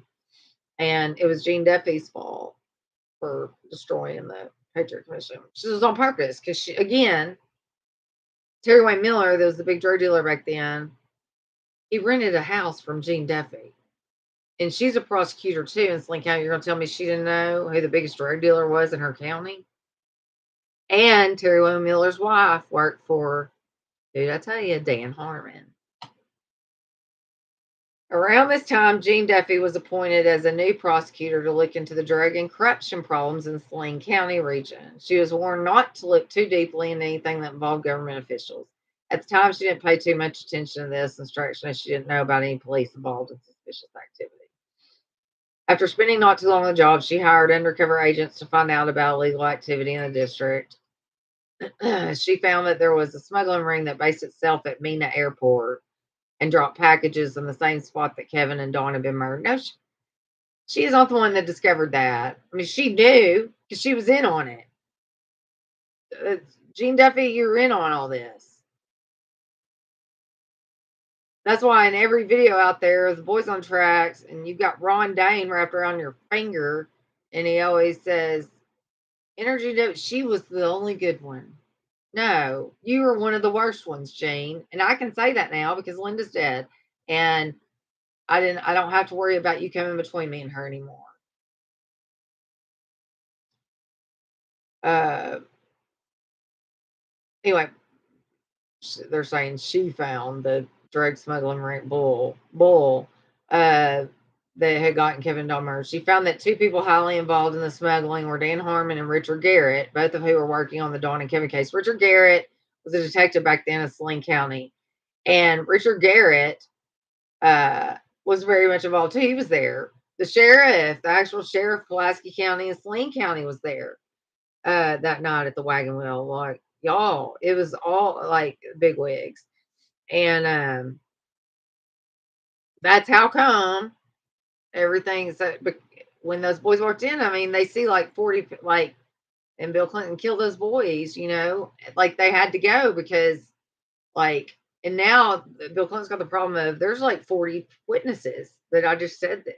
So I told y'all how and why they did what they did. But Garrett, just so you know, he ended up having a meth lab in the basement of his house, and that became found out when a new owner bought it and found a secret passageway to a basement he didn't even know was in the house, and a whole meth lab in there. He calls Saline County and says, I need y'all to come out. Like, there's a whole, I just found it. And I bought this house from Richard Garrett that was formerly a detective with y'all. They said, no, don't worry about it. Just take it to the dump. And he's like, first of all, like, you don't dispose of it. They didn't want to go there. That's how corrupt it is. And by the way, Dan Harmon's nephew, Rodney, I can't remember his last. Anyway, guess who's chief of police in Benton after Kirk Lane left? Dan Harmon's nephew. This is recent. I mean, this is recent.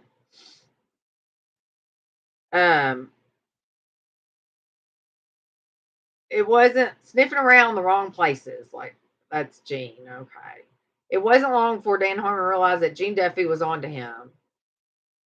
His plan turned the public against her. He started to spread multiple lies about Jean in the media, lowering her credibility in the public eye. Unfortunately, Dan Harmon was such a, quote, trustworthy representative of the people by this point that nobody bothered to fact check the man. Newspapers and magazines were willing to print whatever Dan Harmon had to say to them. Where there was evidence to support his claims didn't really matter to them. Jean Duffy eventually quit her job to become a school teacher, a profession out of the public eye until things started to quiet down. She lied and said that somebody put a hit out on her and she had to flee to Texas to hide. Well, there's a lot of people that probably would have left, but what I know about Jean Duffy, what everybody's told me is, shoot, there's tons of people that would have done that for free, not no 5,000. Like they didn't even have, be happy to do it without even getting paid. The first sign of a silenced witness is it turns out many people knew information about the murder of Kevin and Dawn were killed over the years. Most of the cases went cold, except for one, a man named Keith McCaskill, I've been talking about 713 times, that ran the wagon wheel bar that the boys were coming to get pot from. The ruling was that he was murdered by his neighbor, even though there was literally no evidence to support that. Unfortunately for the perpetrators, Keith told his friends and family that he knew too much about the deaths of Kevin and Dawn and that he thought his days on this planet were numbered. This happened just a few days before he was killed. And Keith was calling the FBI and anybody he could, saying, Kirk Lane and Jay Campbell, this is right before he's murdered. Kirk Lane and Jay Campbell are following me. Kirk Lane and Jay Campbell are following. They're going to kill me. I need help. I got him. They even came in. One of them had on like a not Mickey Mouse mat, like a clown mat. Creepy. 130 times. I've posted before the bloody crime scene. I'll have to get that put up on here. I mean, just insane. And anyway, the second silent witness, Keith Coney. was the second silenced witness, and whatever information he knew. Well, I've told y'all. Remember, Keith Coney was the one who had the motorcycle and had Kevin and Dawn on it. And he got away only to be killed later. Betty Alexander, Keith's mom. Oh, wait, hold on. Let me start over. Keith Coney was the second silenced witness, and whatever information he knew, someone was willing to kill him for. Betty Alexander, Keith's mom, told interviewers that she was aware of the fact that her son was afraid for his life. Quote, a couple months before, he said a couple of times that he knew he was being watched and that he was afraid, she told the interviewer. Officials involved in the case refused to connect the deaths of Keith Coney and Keith McCaskill to the Kevin and Dawn's murder. Well, I wonder why. Claiming that both Keiths clearly suffered from a lot of paranoia.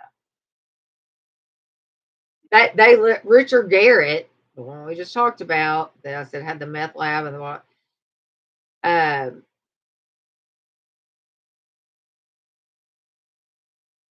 hold on one second.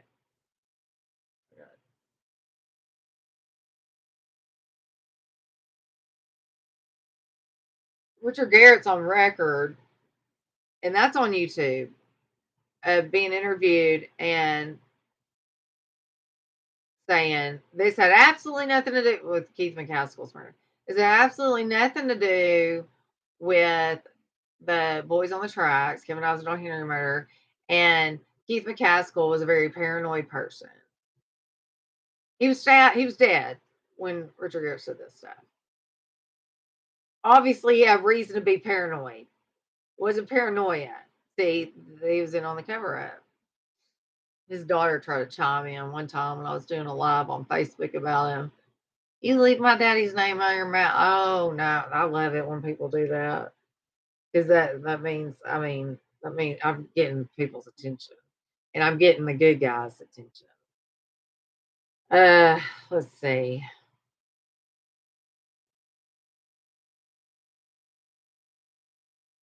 Okay, I'm trying to get back to my spot. Claiming that both Keys clearly suffered from paranoia. A new detective on the case in '93 that was finally pushed for Kevin and Dawn's murder case to be reopened. There was a detective newly assigned to the state named John Brown, just like Gene Duffy. He was a good guy. Gene Duffy was not. He received strange instructions from his superiors not to do much digging, especially concerning the Kevin and Dawn case. The strange instructions did the opposite of what they were intended to do. And instead of scaring off the detective, they motivated him to do a little digging. I think, let's see. The first thing he found is that crucial evidence had been removed from the case file. There were no photos of the scene of the crime, list of evidence, or sketches of the crime scene. He managed to make contact with a woman named Charlene Wilson. He said, quote, she told a horror story that I didn't really believe at the time. So I started searching for evidence to substantiate what she said. Now, I talked about her earlier. We'll get into her more later on. But it was her that was put up to be in to help try to frame Dan Harmon for everything. And that there was only like a couple of people involved, Dan Harmon and Richard Garrett. Those were the patsies. Now, Charlene Wilson was there that night, but as a drug mule. And she's the one, you can find her on YouTube, where she talks about she hosted Bill Clinton's cocaine parties and orgies and stuff. Because she did. But she's a liar. As it turns out, Charlene Wilson admitted to Detective John Brown that she was waiting at the drug drop site that fateful night, along with Keith McCaskill, Dan Harmon, and someone named Larry Rochelle. She also said that she saw Dawn and Kevin that night, saying they were watching the drop site and they got curious as to what was being dropped. There was all lies. That's all she was put up to going out there and putting in that misinformation. Dan Harmon was obviously incredibly angry about the confession of Charlene Wilson and started to aggressively send death threats to John Brown.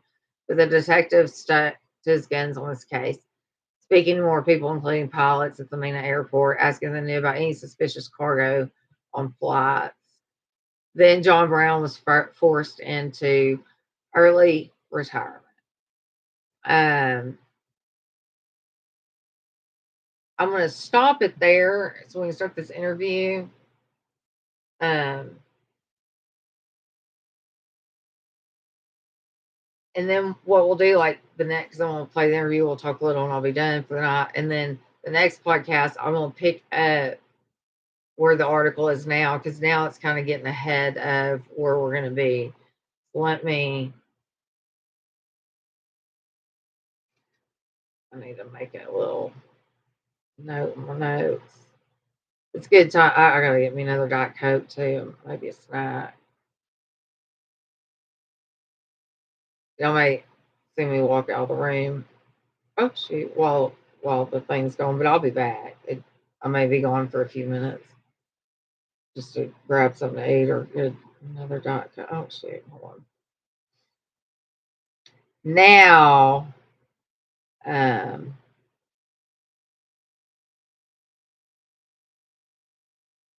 now I feel really good about this podcast. It feels very like now y'all can listen to this interview and really understand it. Cigarette. Oh, let me check chat real quick. Uh, Roy Blacker. Did Terry? Oh, we are talking about. Reed was a CIA operative, yes, in Arkansas back then. I think he wrote a book about a lot of the stuff going down back then. You're right. John, not Terry Nichols. Jonathan Nichols is one I was talking about earlier. That was a liar. Terry Reed, I think, is too. I honestly need to refresh my memory on him. But thank you for bringing that up. Billie Jean, just so happy and proud to see you. Aw, back at it, you beautiful, brave soul. Thank you. For, for, preach till they sleeping on you. Wake up, folks. Shit is not all as it seems in deep state, Arkansas. That's the truth. Lori Fox, hey girl. First chance to get on here at work, of course. Oh, girl, it's been going really good. You're gonna like. I'm fixing to play now the interview, first interview I ever did with Linda Eyes, but I gave the whole backstory, how it led up, and like we're just starting from scratch for people who don't know, like how did I even get involved in that? Like who's Bob Govar? Who's that we're doing this in an organized fashion, and y'all are gonna love this interview. I mean, it's heartbreaking, but and then please, y'all, if you're out there, oh my goodness, what just happened? Oh, if you're out there, hey Lynn, hey girl, hey, um, y'all talk some minutes to each other too. So, but if you're out there and you're not in chat, please come and chat and talk to us. And while I'm playing it, I'll be checking chat and I can respond in chat or whatever. And or some of the people that know the answers to any question or whatever, they can. A lot of them they know because they've been watching for this whole time since I've been doing this. Um, all right, let me a cigarette too. Let me start, and I'm not gonna pause it, and then I've got notes like that we may not get through all of them, but um, we will the next time because we organize now as much as possible, right? Uh, this computer shuts off after. I got a cigarette. I got to turn it back on, y'all. I'm sorry. Y'all chit chat for a minute. That was one thing I had a few people say, you need to quit smoking. I'm not, that's one thing I'm not going to quit doing. You know what I mean? This is a one man show here, and it's a lot. I mean, all the talking and the brain work and stuff. It's not like I can just be like, "Hey, y'all, I'm gonna take a 10-minute break and leave y'all sitting here." You know, I mean, so I hope it doesn't keep anybody from supporting me because I'm smoking. All right, let me get back. We're putting up our Christmas tree tomorrow. I think Majo wants to put it up. This thing turned off again. Power on. Y'all immediately hit me up in chat as soon as it starts. So because I don't want to talk over it, and let me know if you can hear it all. Okay. Let me make sure I got the speakers up. Y'all are gonna this is like I'm telling you, and I cried and I cried listening to it last weekend.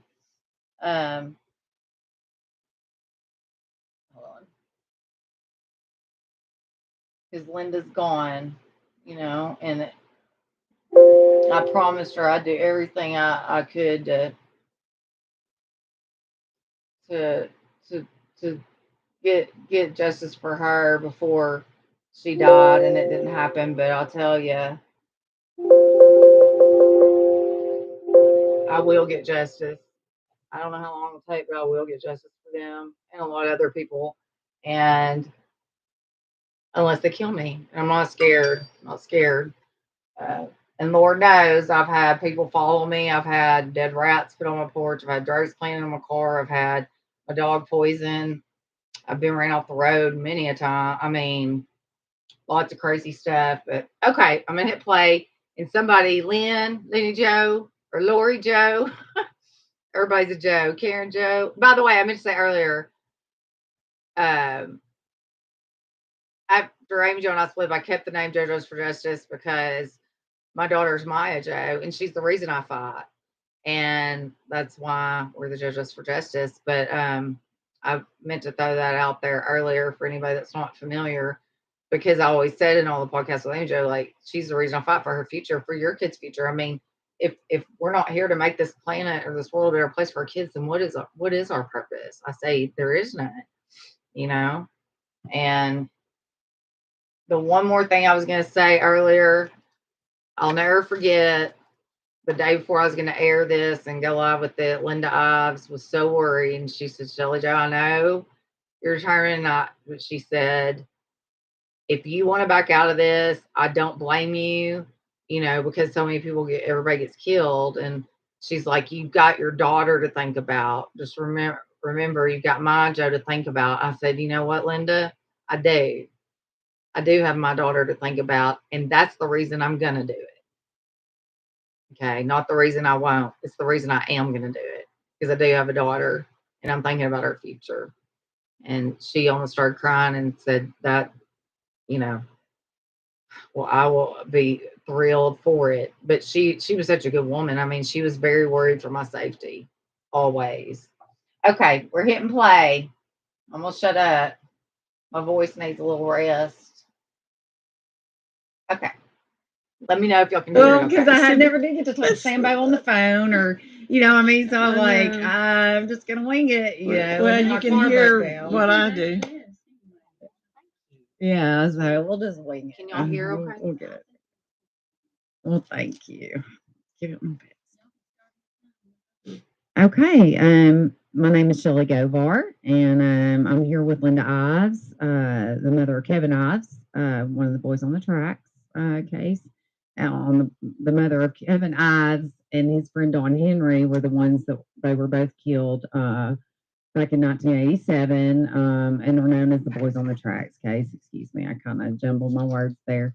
And we're with Alicia Ives as well, Linda and Larry's daughter, which was Kevin's sister.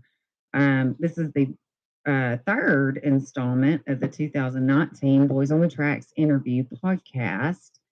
The Boys on the Tracks double homicide in 1987 is one of the most compelling and enduring murder mysteries in modern American history, and certainly in the state of Arkansas. The podcast is a production of the United States Patriot Commission. It remains our hope that justice will be done in this and many other cases as well. Our guest today is, of course, Linda Ives, mother of Kevin Ives, again, one of the victims of the Boys on the Tracks murders of 1987.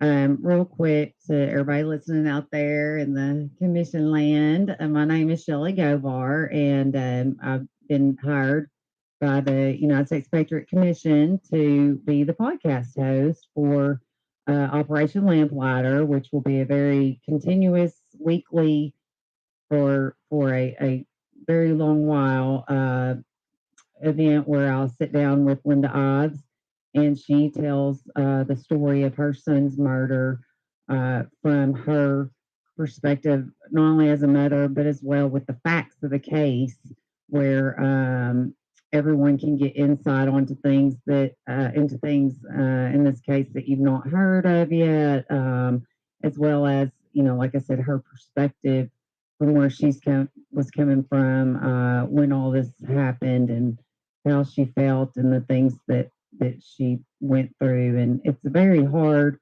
story to listen to. I can't imagine even trying to tell it. Just really quick about me. I am from Arkansas, originally from North Little Rock. Lived there. I was born in '74, so I lived there till 2007, and then moved up to Fulton County area by the Spring River. It's just I audio. had a family business with my parents, and at the time my husband a resort up there. Lived there for 10 years. Then now currently we sold that, and I'm living in Mountain View, Arkansas. But I have followed this case, and the reason I want to give you the background of me being from Arkansas and whatnot, and being from even of course North Little Rock for so long. I remember I was 13 years old when this case happened. I've never forgotten it. I followed it for all these years, for almost 30 years, just like, like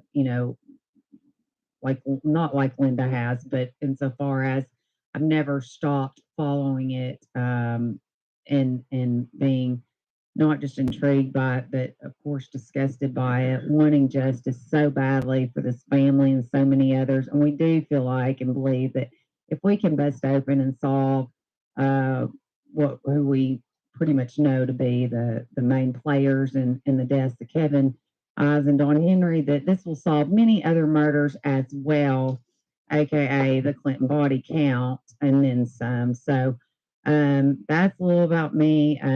That's this case has actually been one of my passions since I was 13 years old. And I've told Linda many times I would do absolutely anything and everything I ever could to ever help her, whatever that would be.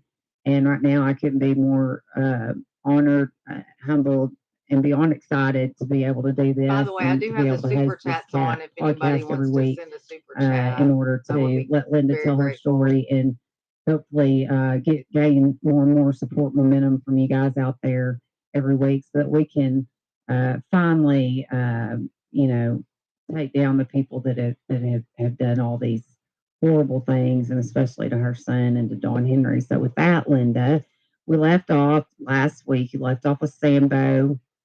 You had talked about the foot ordeal where the foot was. You found out there was a foot left on the tracks, and somebody found it. You didn't even know anything about it till you got called, and I can't even imagine what that was like, getting that phone call and not even knowing if it was your son's or not. And then Officer Talent, you had said a few things about him that or insinuate that there were some things you would have to say about him. And I know, and she's trying to tell a story off from her perspective and as the events unfolded. And so it's been 30 years, and there's a lot of things that have happened, and there's so much information on this that you just can't imagine. So we're going to let her tell this and start somewhere with that. She does have some stuff written out to help her, to guide her to get the story out in the right sequence and whatnot. And with that, Linda, I'll let you go ahead and kind of begin. Thank you, Shelly. It is a very hard story to tell from the standpoint of it having been a long time ago, but also there are so many things and so many details that as they unfolded didn't really mean a whole lot, but in hindsight, they make a lot of difference to a lot of things and a lot of the evidence. We were, like anybody else would have been, just devastated over the whole chain of events, and sitting around waiting on pins and needles, waiting to hear what they would rule the manner of death as. We had been told by Saline County Sheriff's Office that Dr. Malik was leaning toward a suicide ruling. We had been told that there were traces of marijuana in their systems, and that they knew what they bought, how much they bought, and where they bought it the night before, and that they'd also found a baggie with most of it still in their pockets. So they had found traces of marijuana.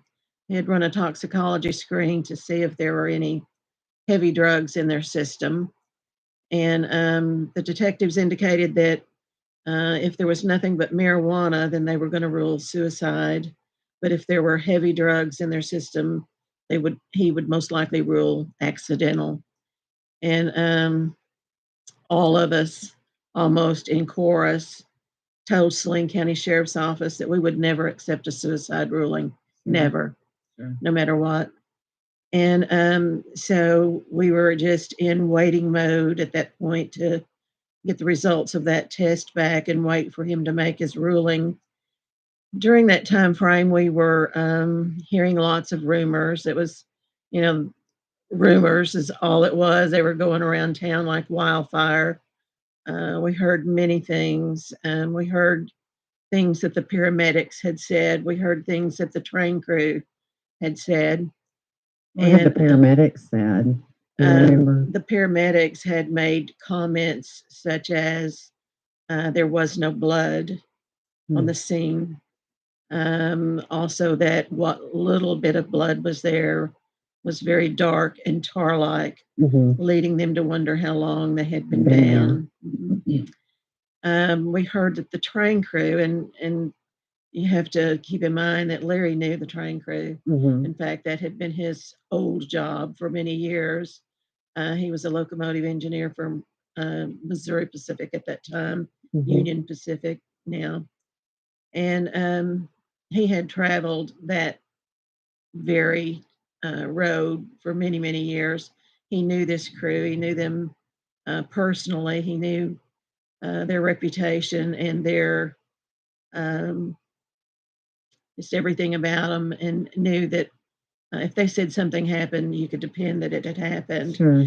And one of the things that they said was that the boys were laying in identical positions, lying side by side, heads facing up, arms down beside their bodies, soldier style. A gun and a flashlight were lying neatly between them, and they were covered halfway down from the waist down with a green tarp. And the engine has a very bright light on it.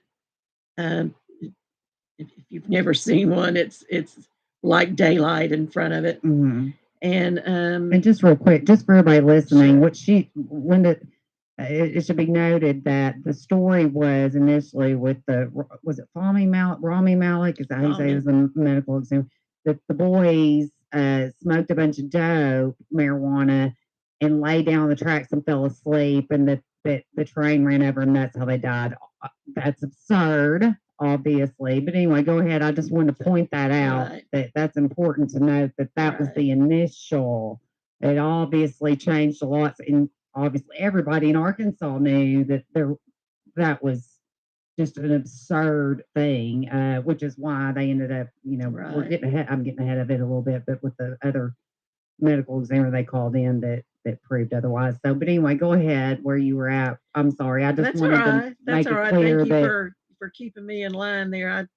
Sometimes it's hard to stay on track, but yeah, they the train crew reported, the positions and everything the boys were laying, and with the bright light on them, they could see. They even saw that one of the boys didn't have a shirt on. They noticed that one boy was larger than the other boy. One boy was blonder haired than the other boy. So they had a good viewpoint from their places on the engine, and were able to give a very good description of everything. After impact, they notified their dispatcher for the railroad, and Saline County Sheriff's Office was contacted.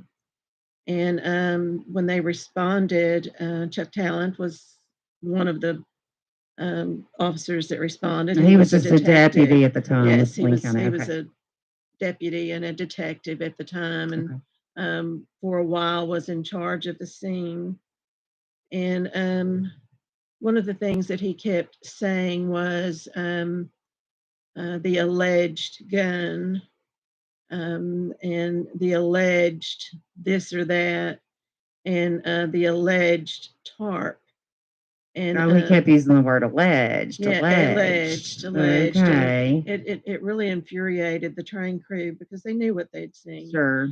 Jerry Tomlin, who was the conductor and a good friend of Larry's. Of course, at that time, the crew had no idea who the victims were or anything. They had no idea. And if he was in charge of the Right. scene, why he shouldn't even be using the word alleged? He should know he was there if Right. there was a tarp, and So okay, go ahead. But so Jerry Tomlin got very aggravated with Chuck Talent calling everything alleged, and so he said, "Come with me," and they walked back to the point of impact at the bulkhead of the trestle where the boys were laying, and the tarp had landed down what they call the bulkhead of the bridge. Mm-hmm. And he shined his flashlight on it, and he said, "Right there is your alleged tarp." Mm-hmm. And he said, "And there's your alleged gun." He said, "Don't call them alleged anymore." Sure. He said, "There they are." Yeah. And so anyway, those things became a point of contention later on. The tarp was never found. Chuck Talent denied having any knowledge of ever seeing a tarp or anything, but so those things did come in dispute sometime which is obviously later. now why he was using the word alleged from the get-go, so that he Right. could, come back and say, well, it just didn't exist. I mean, lies. Go ahead. Sorry. So that's okay. It's infuriating. And, yes, absolutely.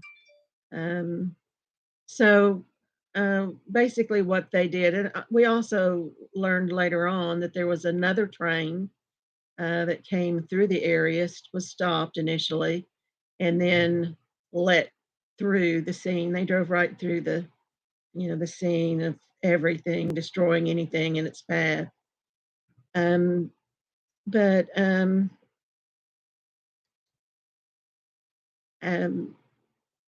Well, you're saying that the second train, they let that come in through. That's contaminated crime scene. I mean, and the thing is, you've just got this. I mean, this isn't just like even a car like got stalled and got run. I mean, this is a like 2 kids are dead here, and it is very beyond suspicious. And you're not calling the railroad saying, "Do not let a train." I mean, that's what you do immediately. Okay. Right. It should have never been allowed to proceed. It should have never. So obviously they weren't. No, they weren't told or not. Or I mean, everything screams obviously cover up, y'all, from the very get go, and it just gets worse. Just keep listening. But go ahead. You were talking about the new train comes through, and of course, just contaminates whatever was there. Crime scene. So. And there was never it was never worked as a crime scene at all, despite the fact that at least one deputy was hollering, "Call CID, call CID. This is not right. This is not right." And CID is Criminal Investigative Division. Called for a detectives. Okay. And at that point, it was just patrolman deputies that were on the scene. There was actually, I don't remember how many now, but there were a lot of people there. Someone responded from just about every county agency, in Saline County. And so, the search of the crime scene consisted of one sweep down the tracks. They spread out with about, I can't remember, 3 or 4 deputies wide, and they walked the tracks and they picked up whatever they found and dropped it into the closest body bag there was. And that was the search of the crime scene, although certainly it was never a crime scene. Later on, it was a big point of contention because Chuck Talent again was in charge of the evidence there, and he used the back end of the train as a reference point for diagramming where things were found, what few things they did collect and mark on the diagram. So once the train left, they had absolutely no reference point at all. It meant nothing. They didn't know where anything was found. And they actually used that incident as a training tool in the training academy now here in Arkansas of what not to do, what Yeah. not to do on a crime scene. But there were so many things that could have, should have, happened there in the very beginning that didn't. And those things caused it to spiral out of control from the very beginning. And I Sure. think it was all intentional. I'll go to my grave Of believing that. course. I do too. And they they didn't do anything they should have done that night. That, in my opinion, the cover up started immediately. It did. And so, after all of that went down, and it took some time for us to even know, how things had transpired there on the scene. One of the deputies was even heard to say, well, he was speaking of the engineer of the train who was visibly upset. Mm-hmm. And the deputy told him not to worry about it. It was probably just a couple little dope heads from Ranchette that the world was no better off with or without them. One of the deputies made that comment to the engineer of the train. And that's the way they proceeded from that point forward. And what everybody needs to realize too, that this, especially in Saline County, Arkansas, this has got to be the dirtiest bunch of cops, politicians, prosecutors, FBI, DEA, I don't care, all of them, all the above. Governor Clinton at the time, of course, we'll get into all that, but I mean, you hear a lot about the deep state, okay? Arkansas is the deep state of all. It's the deepest state of all. I mean, and this goes back before, I believe Kevin and Dawn were even murdered, and it has continued to this day. But so just to try to put it all in a little bit of perspective to people, especially people that aren't that familiar with Arkansas and especially this area, as you will see in these podcasts hear in these podcasts every week, just when you thought the story couldn't get any more corrupt or more weird or strange or bizarre or crazy, just think again. And so, yeah, the officials, and especially here in Saline County, just stink to high heaven. And of course, Linda, they've been fighting this for years and years, still are.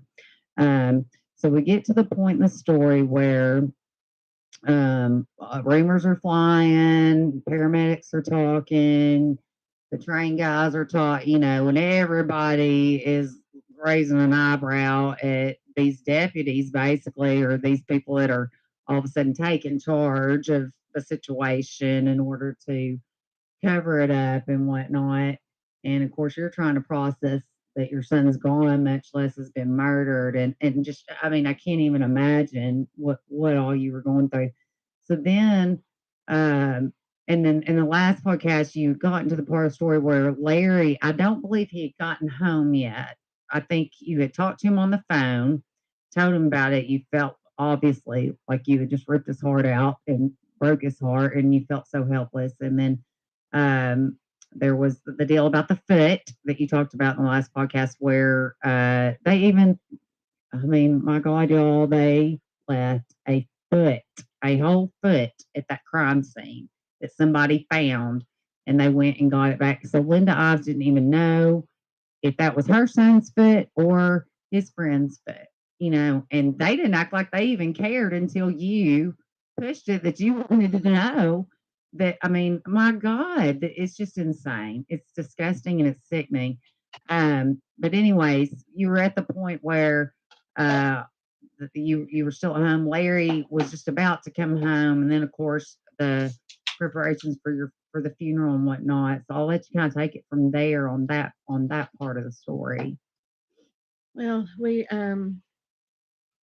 of course we were just devastated, didn't really know what to do or anything else. We received a call from Chuck Talent telling us that or asking us rather where we want the body taken. And, Mhm. we hadn't even received word at that point that it was even a positive identification Right. of Kevin. And, I was immediately incensed and insulted and angry, over the fact, number one, that he was calling him a body. And I Mhm. think I even told him, this body that you're anxious to get rid of happens to have a name. Mhm. His name's Kevin. And that's one of the things that really did and still bothers me tremendously about the whole thing. This child. Well, because I had Oh, never been to shoot. touch Hold Sambo on the on. phone, or I mean, so I'm like, know. I'm just gonna wing Oh my it, gosh. Well, and you my can car hear broke down. what I do. Let me get back to where it was. I'm so sorry, guys. I was trying to hit pause for a second. While I do that, Hoof-Hearted. This is the case Johnny Depp got. Okay, I read that one. That is West Memphis 3, but that's one of my. And those boys saw something they weren't supposed to see. Just like see those full lies. Terry Hobbs didn't do it. Neither did the three, Eccles and Baldwin and Miss Kelly. And I've got, I think, on my channel still is interviews with Terry. He actually came and saw me in the hospital on Mountain Home when I had my first neck surgery. In fact, I talked to him on Facebook today. Where I got to talk to him on the phone, meet him for lunch again. We do that sometimes and catch up. I'd rather use Cash App unless you need Super Chat. No, I don't need it for stats. And I have Cash App. I actually told everybody earlier, my Cash App is $ ShellyJoGovar, so $ or hashtag, whatever you call it, $ ShellyJoGov,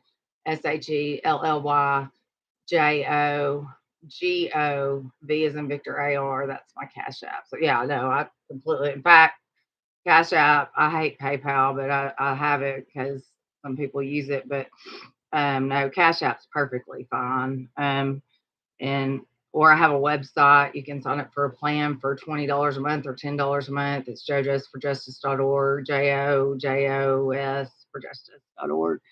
That way you get the whole donut. Yes, Hoof-Hearted. Yeah. So yes, please feel free to Cash App me. Lord knows. Okay, let me try to find where we were, guys. I am so sorry. I hit the wrong daggum button. Can somebody tell me what we were talking about? Because I just walked back in the room. Um, can y'all tell me what we were talking about on there, so I can make sure I get to the right spot? Somebody, Hoof-Hearted, do you remember?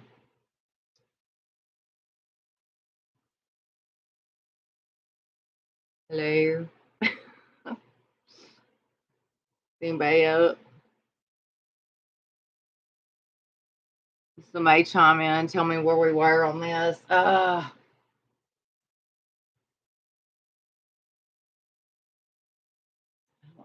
see.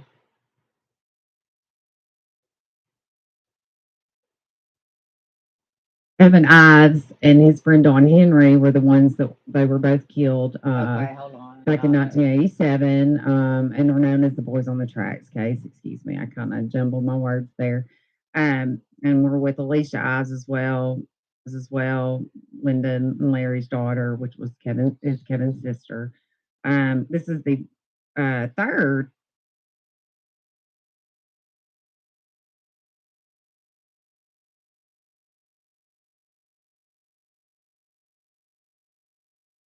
They were just talking about a foot that had been found on the track. Okay. All right, y'all bear with me. I so apologize. Let me see if this is it or around here. Again, one of the victims of the Boys on the Tracks murders of 1987. Real quick to everybody listening out there in the commission land, my name is Shelly Govar, and I've been hired by the United States Patriot Commission to be the podcast host for Operation Lamplighter, which will be a very continuous weekly for a very long while event where I'll sit down with Linda Ives and she tells the story of her son's murder from her perspective, not only as a mother, but as well with the facts of the case where everyone can get insight onto things that Y'all, I'm so, into so things sorry. in this case that you've I not promise I'll heard find of it as soon as yet, possible. as well as like I said, her perspective from where was coming from when all this happened and how she felt and the things that she went through. And it's a very hard story to listen to. I can't imagine even trying to tell it. Just really quick about me. I am from Oh Arkansas, yeah, it's originally from North way Little past Rock. that.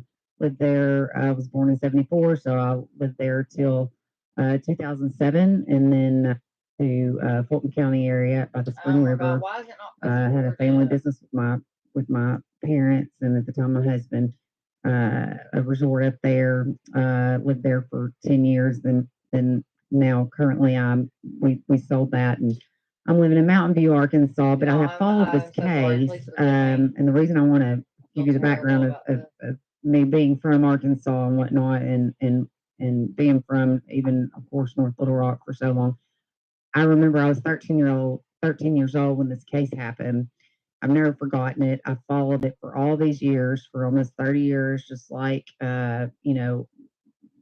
like but of course disgusted by it, wanting justice so badly for this family and so many others. And we do feel like and believe that if we can bust open and solve uh, who Was we I a part pretty where much Linda know to had just be started kind of the main talking? players in the deaths of Kevin Um, Ives and Don Henry, that can this will somebody let solve me many other know? murders as well, Because I aka know the I had Clinton like kind body of an count intro. and then some. So that's a little about me. That's this case has actually been one of my passions. 10 years old, and I've told Linda Ives many times I would do absolutely anything and everything I Okay, ever could to ever help we're getting her, whatever that would closer. be. And right now, I couldn't be more honored, humbled, and beyond excited to be able to do this I'm and so to be able to sorry, host y'all. this cat podcast every week Please forgive in me. order to let Linda tell her story and hopefully gain more and more Damn it. support momentum from you guys out there every week so that we can finally, take down the people that have done all these horrible things, and especially to her son and to Don Henry. You had talked about the foot The foot. ordeal where the Is this foot about was right? you found out there was a foot left on the The tracks and car somebody did. found it. Somebody set up. You Just didn't talking about the foot. even know anything about it, so you got called, and I can't even imagine what that was like, getting that phone call and not even knowing if it was your son's or not. And Is then this about where we were, Officer guys? Talent, you had Using the said back of the a few train. things about him Oh, that okay. or Okay. So we're okay. insinuate that there were some things you Thank would you. have to say about him. But and I know, and she's trying to tell a story, y'all, from her perspective and as the events unfolded. And so it's been 30 years, and there's a lot of things that have happened, and there's so much information on this that you just can't imagine. So we're going to let her tell this and start somewhere with that. She does have some stuff written out too to help her, to guide her to get the story out in the right sequence and whatnot. And with that, Linda, I'll let you go ahead and kind of begin. Thank you, Shelly. She's so It precious, is a y'all. very She's hard so story to precious. tell from the standpoint My of it having been hero. a long time ago, but also there are so many things and so many details that as they unfolded didn't really mean a whole lot, but in hindsight they make a lot of difference to a lot of things Is and that a bunny a lot rabbit? of the evidence. We were like anybody else would have been just devastated over the whole chain of events and um, So sitting around waiting on pins and needles, waiting to hear what they would rule the manner of death as. We had been told by Saline County Sheriff's Office that Dr. Malik was leaning toward a suicide Paula, thank ruling. you for the $20 at Um, Cash App. we had Thank been you told that so there were much. traces Wow, of thank you. marijuana in their Thank systems you, thank you. and that they knew what they bought, how much they bought, and where they bought it the night before, and that they'd also found a baggie with most of it still in their pockets. So Well, listen they to had this. found traces of marijuana. They had run a toxicology screen to see if there were any heavy drugs in their system. And the detectives indicated that if there was nothing but marijuana, then they were going to rule suicide. But if there were heavy drugs in their system, he would most likely rule accidental. And all of us, almost in chorus, told Saline County Sheriff's Office that we would never accept a suicide ruling, never, no matter what. And so we were just in waiting mode at that point to get the results of that test back and wait for him to make his ruling. During that time frame, we were hearing lots of rumors. It was, rumors is all it was. They were going around town like wildfire. We heard many things. We heard things that the paramedics had said. We heard things that the train crew had said. What had the paramedics said?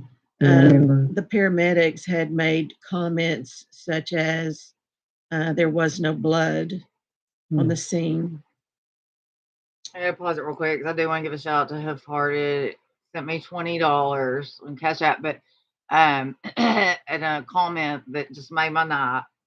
The way you stood up against Jared from Adventures with Purpose made me so proud. And I'm glad to be able to help out when, even if it's just a little. Thank you for that, because my audience, the majority of them know what Jared Lozick put me through at AWP, and to tell me those words that you're proud of me, how I stood up against him, means the absolute world to me. Because when you're in that situation, you can start to check yourself, like, am I the crazy one here? I know I'm crazy, we all know, but you know what I'm saying, like, am I, like, because that's what. But anyway, I'm gonna play it now. But thank you for saying that. I really appreciate that. Those kind of things, y'all. If you got something to tell me that's gonna build my confidence. It's not gonna give me an ego, I promise. Sometimes I wish I had one so that I would do even more podcasts than I do. But I wish I had a little bit of an ego, I guess, where I just couldn't stay out of the camera, because it would force me to, but anyway, thank you. So yeah, y'all ever want to, compliment me, please do. That's what keeps me going. It truly is. Okay. Also, that what little bit of blood was there was very dark and tar-like, leading them to wonder how long they had been down. We heard that the train crew, and you have to keep in mind that Larry knew the train crew. In fact, that had been his old job for many years. He was a locomotive engineer from Missouri Pacific at that time, Union Pacific now. And he had traveled that very road for many, many years. He knew this crew. He knew them personally. He knew their reputation and their just everything about them, and knew that if they said something happened, you could depend that it had happened. Sure. And one of the things that they said was that the boys were laying in identical positions, lying side by side, heads facing up, arms down beside their bodies, soldier style. A gun and a flashlight were lying neatly between them, and they were covered halfway down from the waist down with a green tarp. The engine has a very bright light on it. If you've never seen one, it's like daylight in front of it. And just real quick, just for everybody listening, Linda, it should be noted that the story was initially with was it Rami Malik? Is that how you say it? Was a medical exam that the boys smoked a bunch of dope, marijuana, and lay down on the tracks and fell asleep, and that the train ran over, and that's how they died. That's absurd, obviously. But anyway, go ahead. I just wanted to point that out. Right. That's important to note that was the initial. It obviously changed a lot, and obviously everybody in Arkansas knew that that was just an absurd thing, which is why they ended up, we're getting ahead. I'm getting ahead of it a little bit, but with the other medical examiner they called in that proved otherwise. So, but anyway, go ahead where you were at. I'm sorry. I just That's all wanted to right. That's make all it right. clear Thank you that for keeping me in line there. Sometimes it's hard to stay on track, but yeah, the train crew reported, the positions and everything the boys were laying, and with the bright light on them, they could see. They even saw that one of the boys didn't have a shirt on. They noticed that one boy was larger than the other boy. One boy was blonder haired than the other boy. So they had a good viewpoint from their places on the engine, and were able to give a very good description of everything. After impact, they notified their dispatcher for the railroad, and Saline County Sheriff's Office was contacted.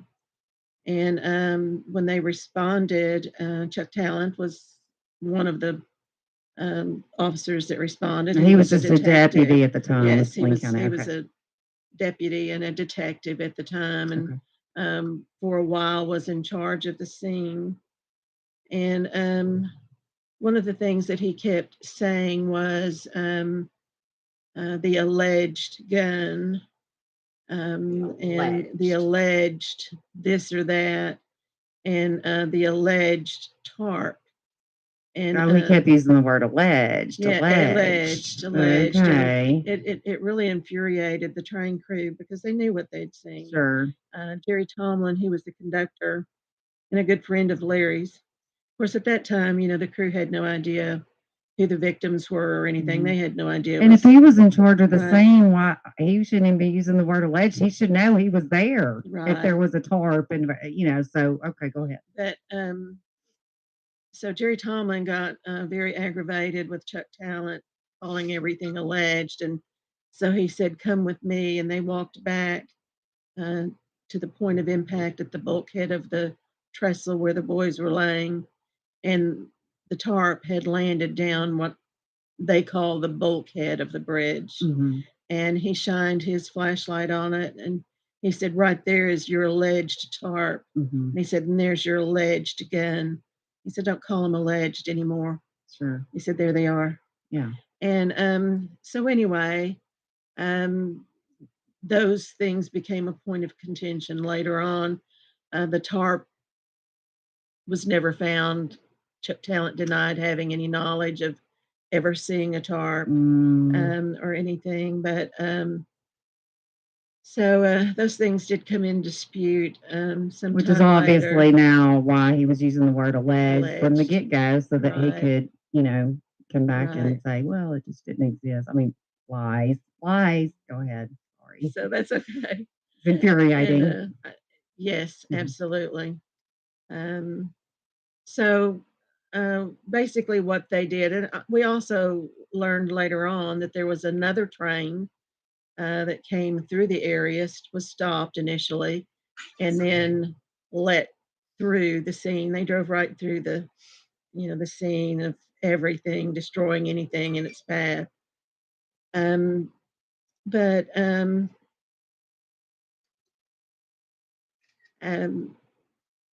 well, you're saying that the second train, they let that come in through. That's a contaminated crime scene. I mean, absolutely. And the thing is, you've just got this. I mean, this isn't just like even a car got stalled and got run. I mean, this is a like 2 kids are dead here, and it is very beyond suspicious. And you're not calling the railroad saying, "Do not let a train." I mean, that's what you do immediately. Okay. Right.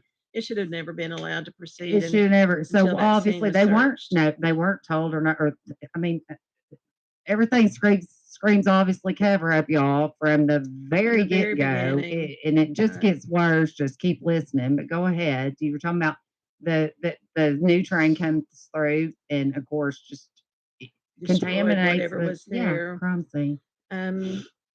So.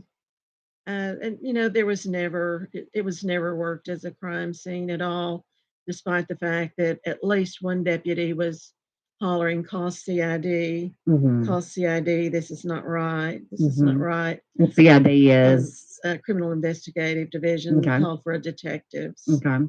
And at that point, it was just patrolman deputies that were on the scene. There was actually, I don't remember how many now, but there were a lot of people there. Someone responded from just about every county agency, in Yeah. Saline County. And so, the search of the crime scene consisted of one sweep down the tracks. They spread out with about, I can't remember, 3 or 4 deputies wide, and they walked the tracks and they picked up whatever they found and dropped it into the closest body bag there was. And that was the search of the crime scene, although certainly it was never a crime scene.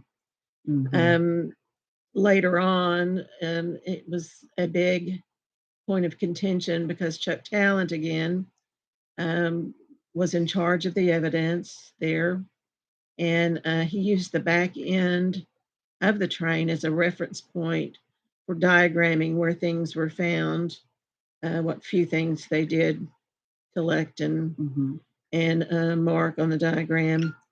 So once the train left, they had absolutely no reference point at all. It meant nothing. They didn't know where anything was found. And they actually used that incident as a training tool in the training academy now here in Arkansas of what not to do. Yeah. What not to do on a crime scene.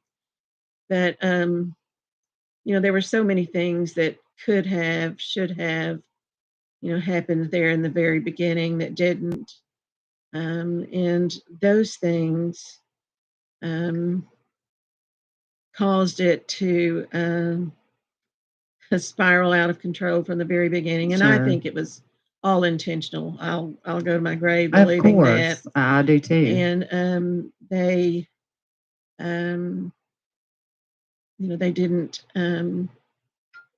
didn't do anything they should have done that night. That, in my opinion, the cover up started immediately. It did.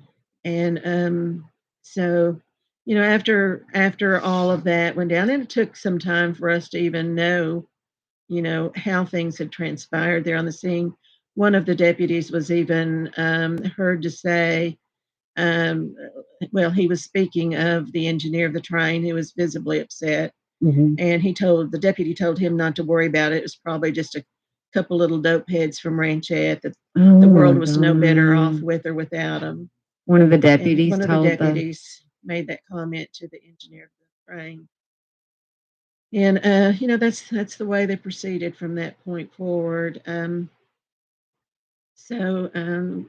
what everybody needs to realize too, that this, especially in Saline County, Arkansas, this has got to be the dirtiest bunch of cops, politicians, prosecutors, FBI, DEA, I don't care, all of them, all the above. Governor Clinton at the time, of course, we'll get into all that, but I mean, you hear a lot about the deep state, okay? Arkansas is the deep state of all. It's the deepest state of all. I mean, and this goes back before, I believe Kevin and Dawn were even murdered, and it has continued to this day. But so just to try to put it all in a little bit of perspective to people, especially people that aren't that familiar with Arkansas, and especially this area, as you will see in these podcasts, hearing these podcasts every week, just when you thought the story couldn't get any more corrupt or more weird or strange or bizarre or crazy, just think again. And so, yeah, the officials, and especially here in Saline County, just stink to high heaven. And of course, Linda, they've been fighting this for years and years, still are. So we get to the point in the story where rumors are flying, paramedics are talking, the train guys are taught, and everybody is raising an eyebrow at these deputies, basically, or these people that are all of a sudden taking charge of the situation in order to cover it up and whatnot. And of course, you're trying to process that your son's gone, much less has been murdered. And just, I mean, I can't even imagine what all you were going through. So then, And then in the last podcast, you got into the part of the story where Larry, I don't believe he had gotten home yet.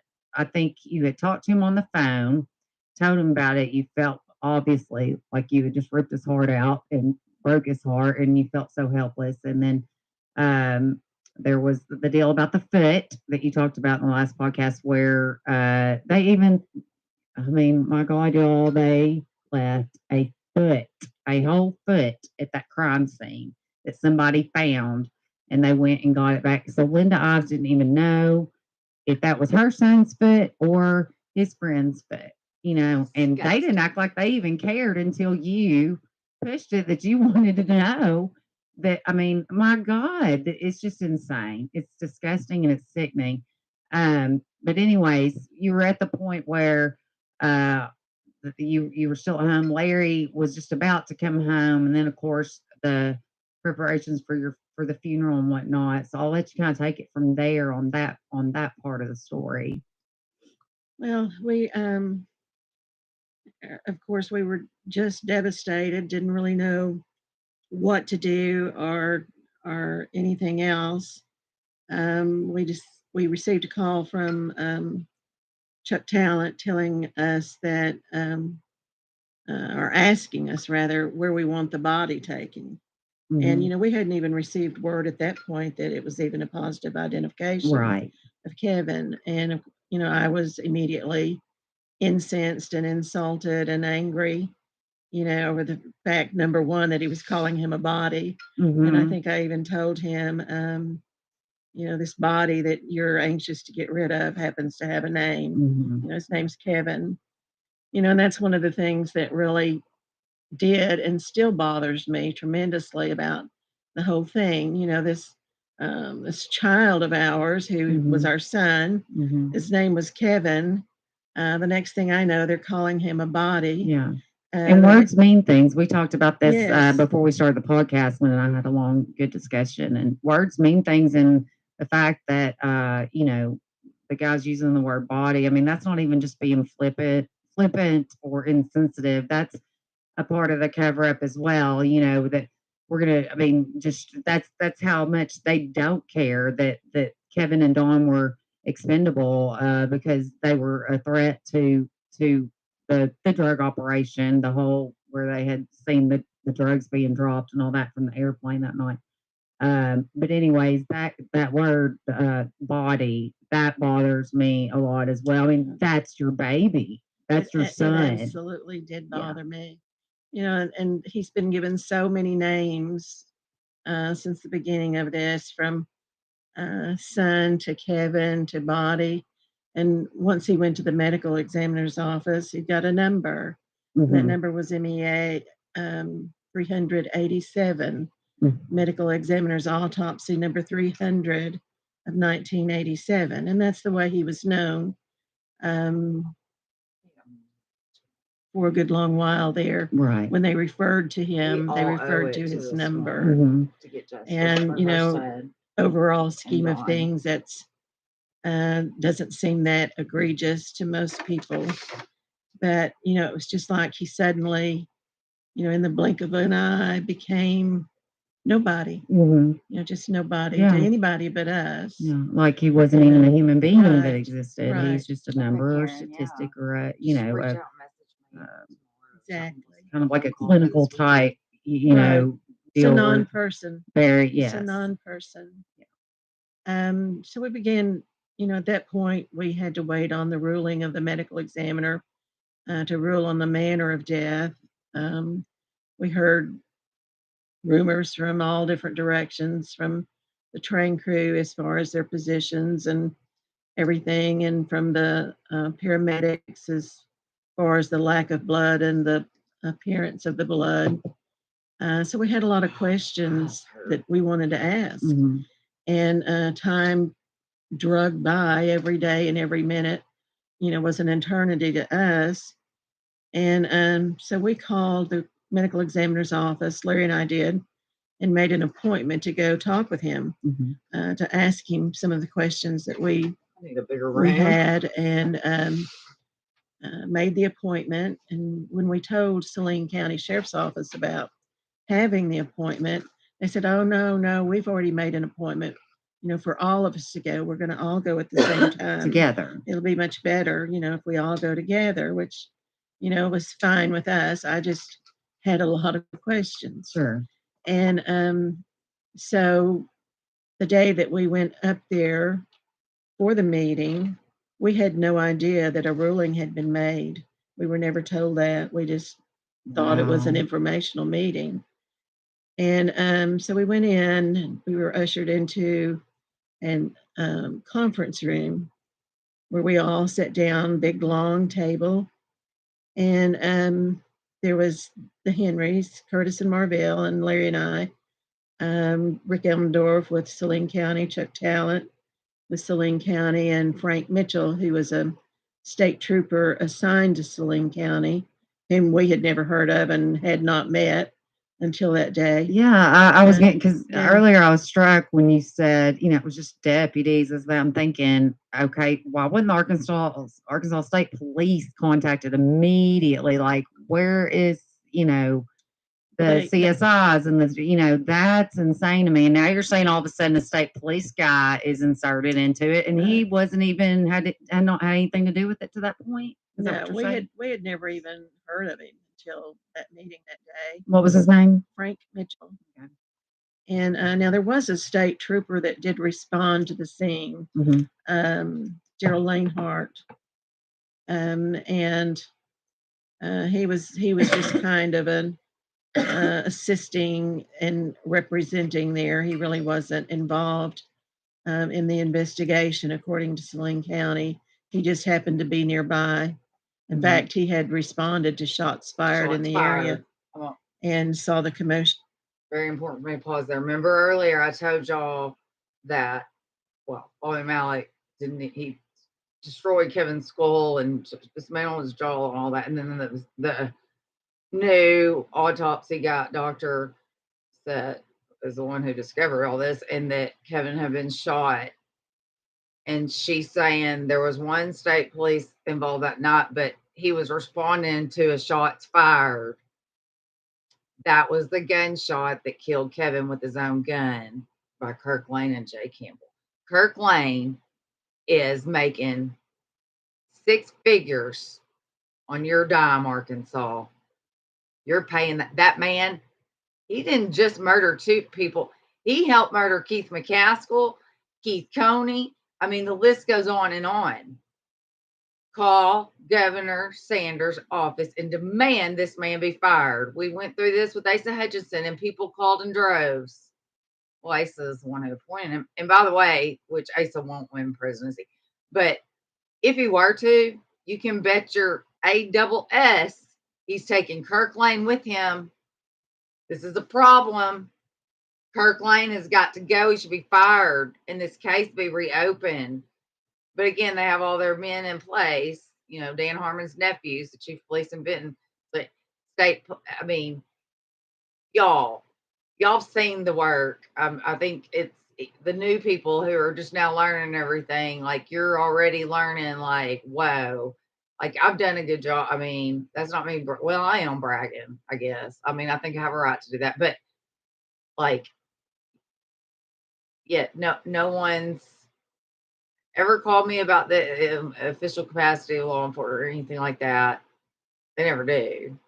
Well, except that one time over the case I got sued over, and that was comical.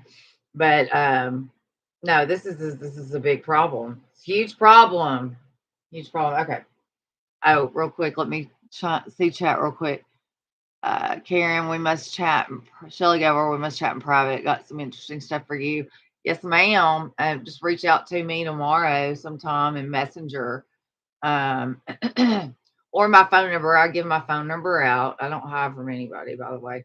870-371-1625 for people that want to reach out. And if you want to help me research and things I need help. But if you know stuff or you want to, anything, it doesn't even have to do with this case, because eventually everything leads back to this case, the corruption that we're seeing this very day. So yeah, reach out and we'll set up something. Billie Jean, she's talking to me. You have been my mentor, girl. I got a lot of facts from you to help me with my passion and dream. Maybe look into my own state. It's more scary and correct, needs attention and expose broken justice. First off, thank you. Wow. Wow. I've been your mentor. That is like, I wish you would share in chat like how you found me or whatever. Like it's always good to know so I know what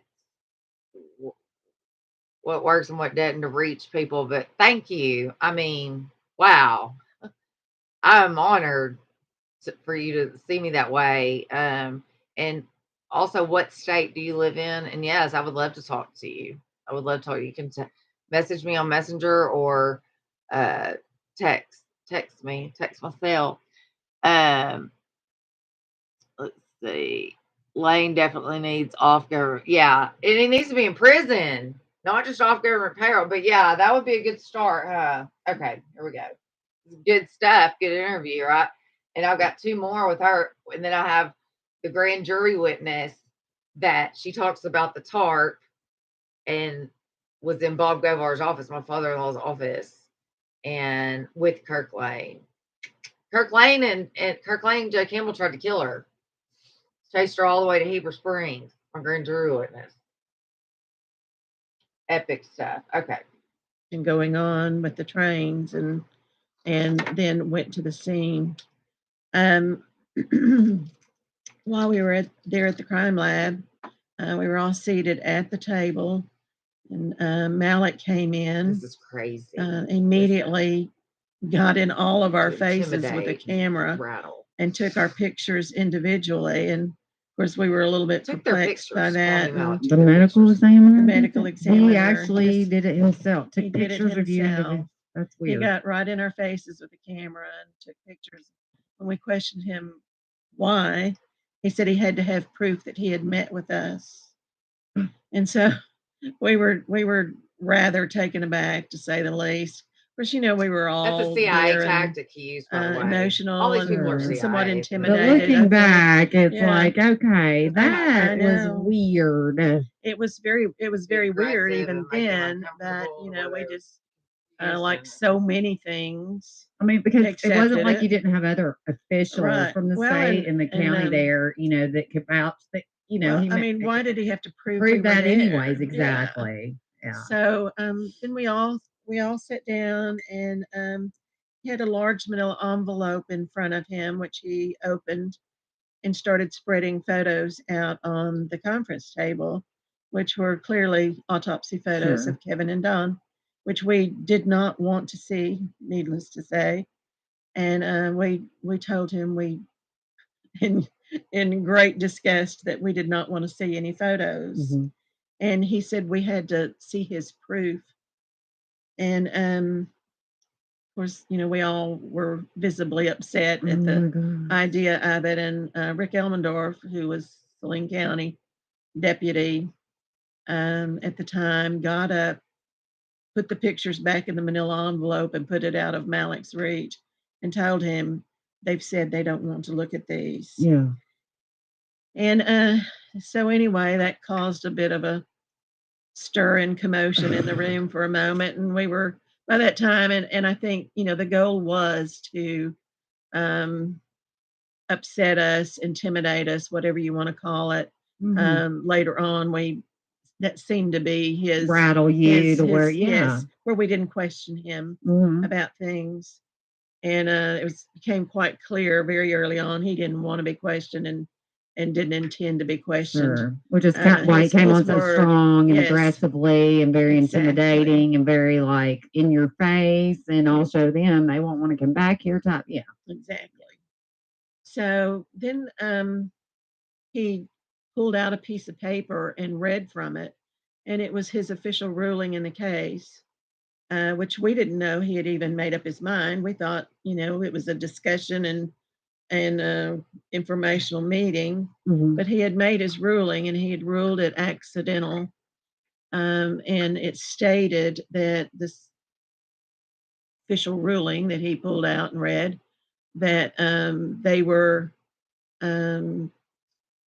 had smoked a lot of marijuana and were in a psychedelic stupor and laid down on the tracks and went to sleep and didn't hear the train coming. Mm-mm. And, we were pretty stunned. Number one, that a ruling had been made without any input from anybody Yeah. there in the room. And, we were, it didn't make sense to us what he was telling us Mm-mm. compared to what Saline County Sheriff's Office had told us. They told us beforehand, before the ruling was made, that, if, there was nothing but marijuana, it would Mhm. probably be suicide. If it was, if they had heavy drugs in their system, it would be accidental. Right. And so, we were, and, they knew what they had, they knew what they smoked, they had what was left. And it, the traces of marijuana that we had been told about had now become massive amounts of Sure. marijuana. Yeah. And so, we were trying to reconcile all 20 of joints. what we'd already been told with what he was saying. And so he got up and he walked to a chalkboard that was on the wall in the room. He had a piece of chalk, and at the top of the board, he wrote 100. Mhm. And then at the bottom of the board, he wrote 0. Mhm. And, we're sitting there looking at it, waiting for it to make sense. And he took his chalk and banged on the number 100. He says, "That's how stoned they were." And, Oh my God. we're sitting there. And so we were all just taken aback. I don't know Shell how to describe shocked. it. I We mean, were you're just, already yeah. shell shocked, and then you come in there, and this guy is a maniac. Basically. Absolutely. That's basically what I was thinking. And so I finally asked him, I said, "Dr. Malik, what kind of measurement is that?" And, he just ignored everything I said. Mhm. So, I waited a minute for him to finish what little spiel he was going through. And I asked him again, I said, "What kind of measurement is that?" Mhm. And he never answered me. That went on 2 or 3 times. And finally, about the third or fourth time I asked him, I'm great. he said, "It's Thank units. you. Those I'm are doing really good units." for that. And, we all just kind of looked at each other. I'm not a scientist, and I frankly didn't know anything about marijuana at the time. Right. But, I knew if it was a measurement of some kind, it was something besides units. Yeah. And so then we asked him if they were so stoned out of their mind, why were they lying in identical positions? Mhm. Why weren't they sprawled out everywhere? Right. Why, that didn't make sense to us. And he said, "Well, I've seen stranger things than that." And he proceeded to tell us past experiences as a medical examiner in different cases. And so I don't know whatever we asked him, he just blew us off. And we all sat there trying to make sense of some of it, and Sure. it didn't make sense. Sure. It just absolutely did not make sense, anything that we knew. Yeah. And so then um So y'all, how did it end with that meeting? Is that pretty much Well- what happened in the meeting with the well medical? that's pretty much all of the meeting. One of the things that he told us when we were asking a question about how he came to a conclusion, he started telling us the effects of hashish on camels. And The effects of what? Hashish on camels, Okay. as if that had anything to do with the Okay. case or the question. And I pretty much shut down at Tuned that him point.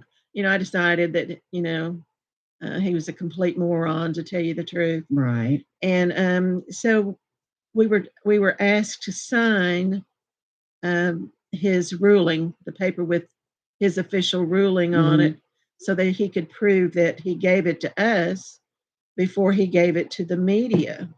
And of course, we thought it was rather weird, Weird, yeah. and bizarre, but we signed the piece of paper. And then as we got up to leave, we noticed there was a big crowd. Real quick, Heather Timms. Everybody welcome Heather. We all family here. We got a Heather Joe in the house. She said, "Hey girl, how y'all doing?" At Billie Jean, I miss y'all. And then she said, or I told her I was doing great. And she said, "That's very good to hear. I'm glad." So when did Linda Ives pass away? So this is a bit stunning. 2.5 years ago, this past June the 4th or 5th, she was buried on my birthday. And that still just gets to me. Her funeral was on my birthday, and I didn't have a car at the time to even get down to be able to go down there I didn't get to go to the funeral, so instead I did a podcast and did a tribute to her. But anyway, she died 2.5 years ago. So next June will be 3 years. And this was taped um the night before Valentine's Day, so February 13th, 2018.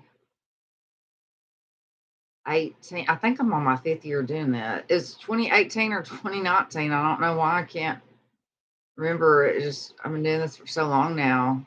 But anyway, and I was telling them I have 2 more interviews with her to play, but also have a grand jury witness interview play. I have an alderman interview to play of Brad Moore about Kirk Lane when Brad was an alderman. I've got so much good stuff that's what I spent all that money on to get this computer fixed.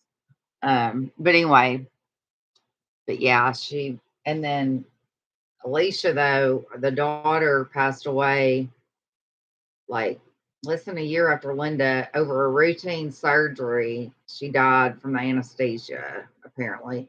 But now that Linda's gone, I can talk about how I've known for a long time Alicia was also very likely involved in all this, just like Dawn Henry's sister Gayla Henry. She was a drug mule, pack mule. And I can't say for certain, but I'm almost positive so was Alicia back then. I don't think she was ever in Fayetteville that night. I think she was home and Linda just didn't know. But I can come out and say that now. That's kind of breaking news, I guess, in a way, or on my opinion. I can't say for sure, but if you just thought it can't get any stranger, but it's just Alicia. That's a whole nother story for another day. But anyway, yeah, I was devastated when she died, and it had been about 6 months since we had a good conversation because she was just, she was dementia and just like she was dying. I miss her, and oh, I cried. And then for her to be buried on my birthday. I would have never forgotten it anyways, but especially on my birthday. Okay. Yeah, I've tried to keep up with all your videos on most of your cases. Awesome. Thank you. Okay, here we go. Out of reporters out in Mhm. front of the crime lab, and he had called a press conference. And we were totally stunned, taken aback, and over the ruling, number one. And the last thing in the world that I wanted to do was run a gauntlet of microphones stuck in my face asking me how Right. I felt about the ruling. So there was some crime lab employee, I guess, that felt sorry for us and showed us a way to get out the back of the crime lab, out a back door, Mhm. without having to go through all of the reporters and everything. So, Now that the same day, the infamous Malik video footage that I've seen, most people seen, you can get it on YouTube and whatnot, Boys on the Track, where he comes out, he's like on the steps, and reporters are everywhere, and he's telling everyone that they smoked a lot of pot and they fell asleep, and look, the media back then was left wing. They've obviously gone way farther left these days, but they didn't even buy it. Even not one reporter in Arkansas, not one news station bought that, not for one single solitary second. But is this the infamous, the very first one where he came out, and then literally it was like an earthquake in Arkansas that day because everybody was just blown away that this guy had the gall to even at 13. I knew, and I never even smoked pot, but I knew that was all absurd. I remember my dad's reaction to it, and discussing it with him when I saw that. So that's the Yeah, same. Yeah. that So, was the day. What was really bizarre to us and hurtful, to tell you the truth, was that, I mean, we didn't have to go through the throng of reporters. The only thing we saw on the news that night was us running through a back parking lot. right. But then he was there out front and center, telling all of them, for all intents and purposes, they were just a couple of little dope heads. hmm And Kevin didn't have that reputation. He had spent 17 years and building his reputation, hmm and he just destroyed it Sure. I mean, in as a if it matter wasn't of already seconds. enough of Exactly. everything that, your son had been Exactly. through, that y'all been through.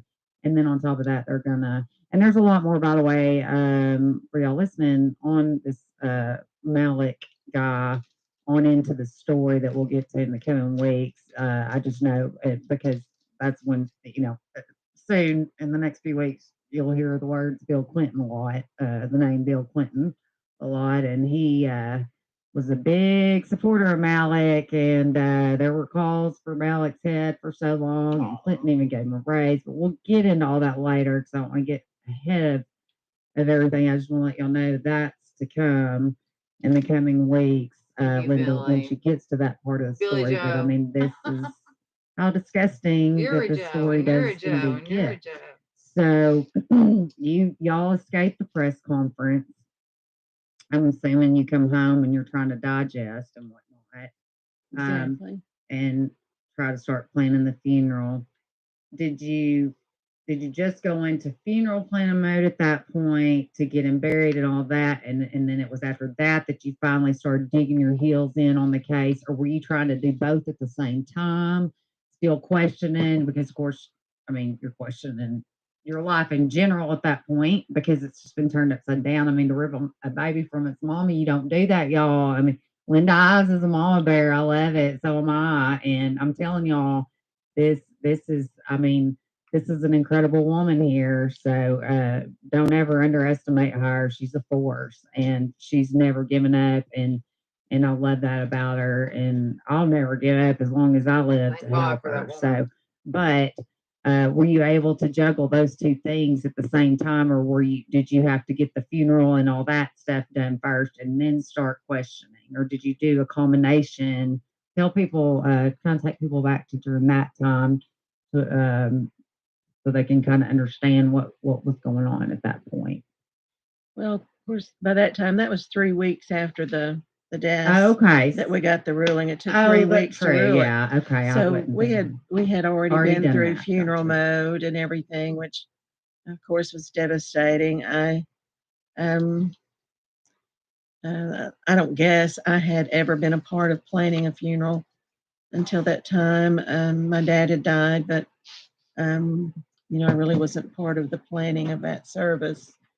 So I remember going into the funeral home and being taken into a room with, I don't know how many, just lots and lots of caskets, wood, steel, all different colors, everything under the sun. And I was just so totally traumatized by the sight of all of those caskets because there'd been so much going on up until that point that I hadn't even considered the fact that I was going to have to put him in a casket. Yeah.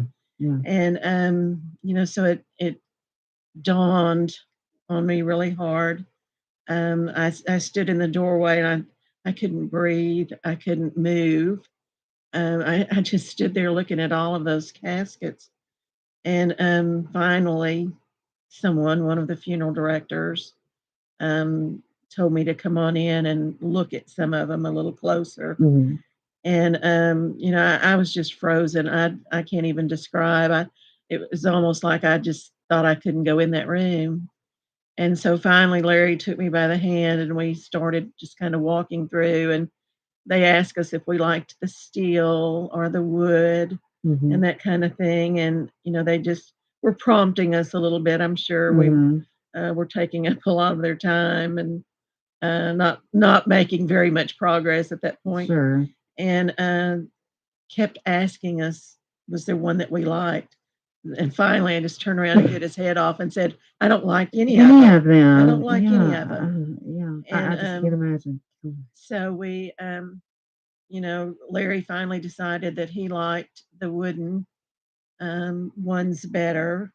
I picked out a real pretty cherry wood one, and so then of course you had to pick out the color of the lining and an interior and everything. And I couldn't even think about it.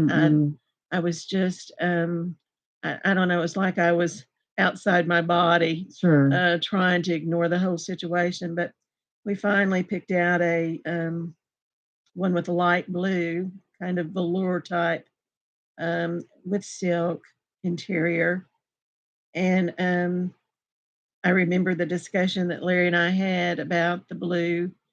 And I said, well, it's the color of his car. He loved his car. And, and the absurdity of it, was not lost on me. I thought, why on earth would you even think of picking out a casket based on the color of But his Linda, car? as a mother, I can't even imagine. I have a 11-year-old daughter, and that's why it's so hard, you guys, to listen to her tell a story of me, and to relive this. And I know it was when I listened to the first two podcasts, it was like I was reliving it with her. But I mean, I think honestly, when you said that about the blue being the color of his car, and you thinking that's absurd, I thought immediately, me and you think alike, because I mean, that makes sense to me. It is. It makes sense to me. I don't think that's absurd at all.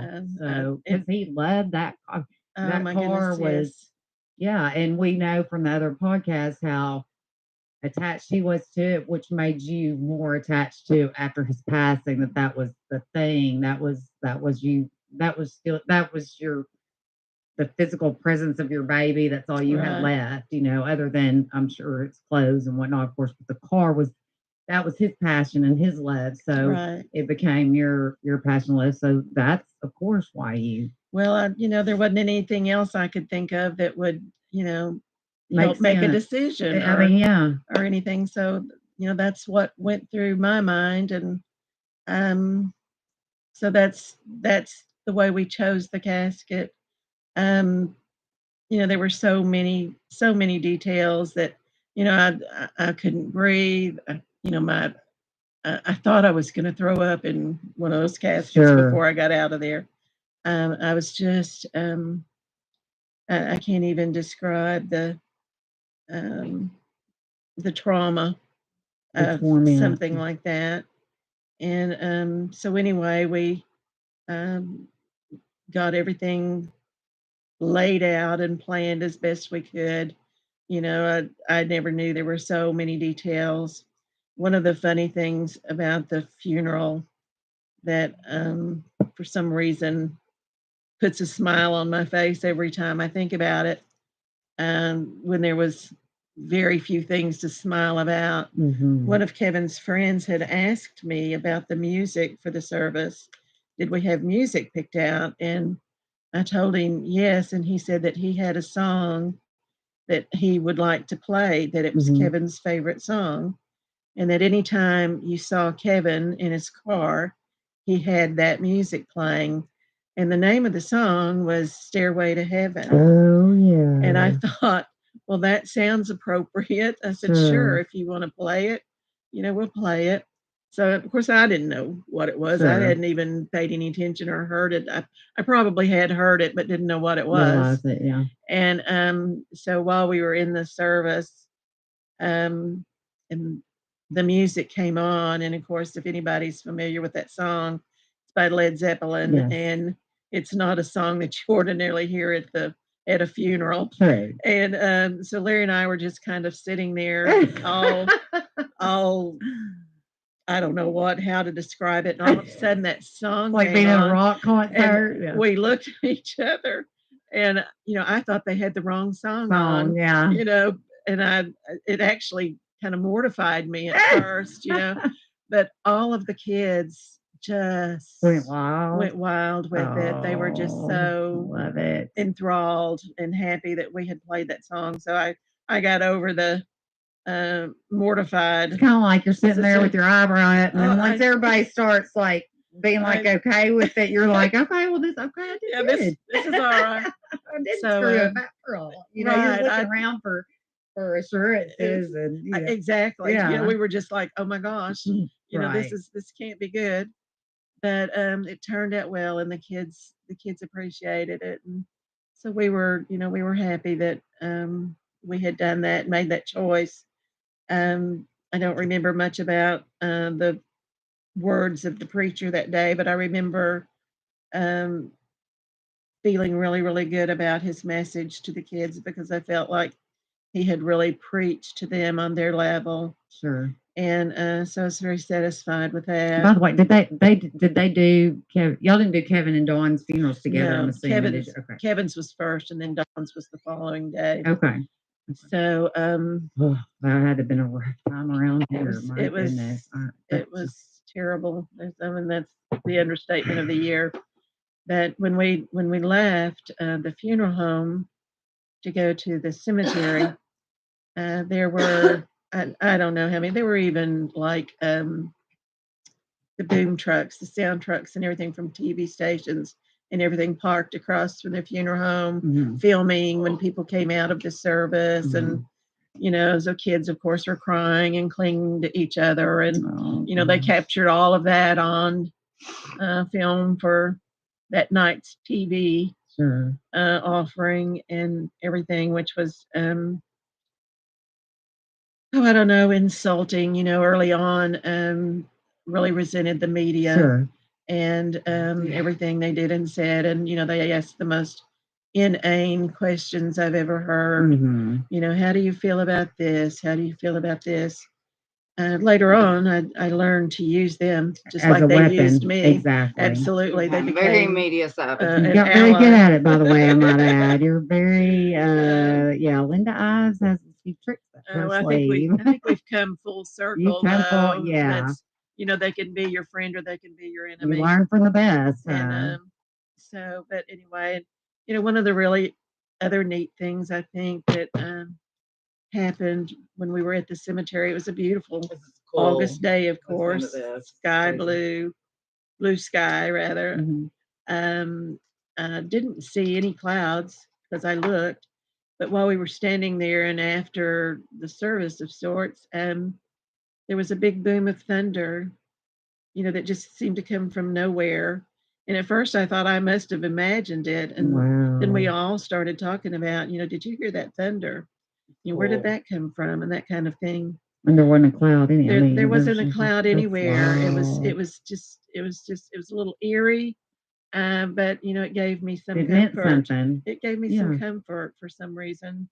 Didn't really know what it meant, but it gave me some comfort. And then I remember, I had never considered, with all of the chaos and everything that surrounded us, I never really thought about putting him in the ground.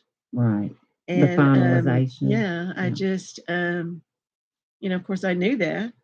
But then when it came down to doing it, it was like I felt like I was abandoning him. Is that final separation? I just couldn't walk away. I just could not walk away.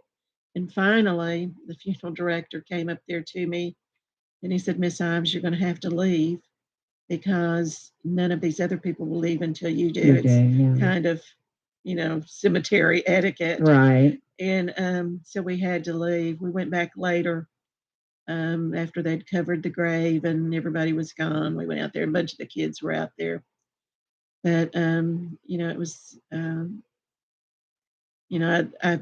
like I said, my father had died a couple of years earlier. And I remember thinking the whole time with everything with Kevin, I was so glad my daddy wasn't there to see it. Oh, man. Because they were extremely close. And in fact, we had owned some cemetery plots here at Pinecrest for many years. And then when Kevin died, I just wanted him by my daddy.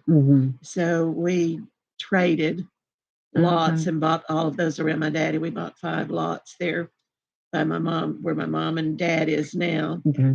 In Benton. And they're on Highway 5. Okay. They're toward Alexander. Okay. And so that's where he is. And by the way, I'm assuming that Kevin's casket was a closed casket ceremony. Yes, it was. Okay. That was another really crazy thing about the morning of the funeral. They started delivering just truckloads of flowers to the house. Mm-hmm. And we had a 70-foot hallway in the house, Mm-hmm. and which included an entryway, a wider entryway.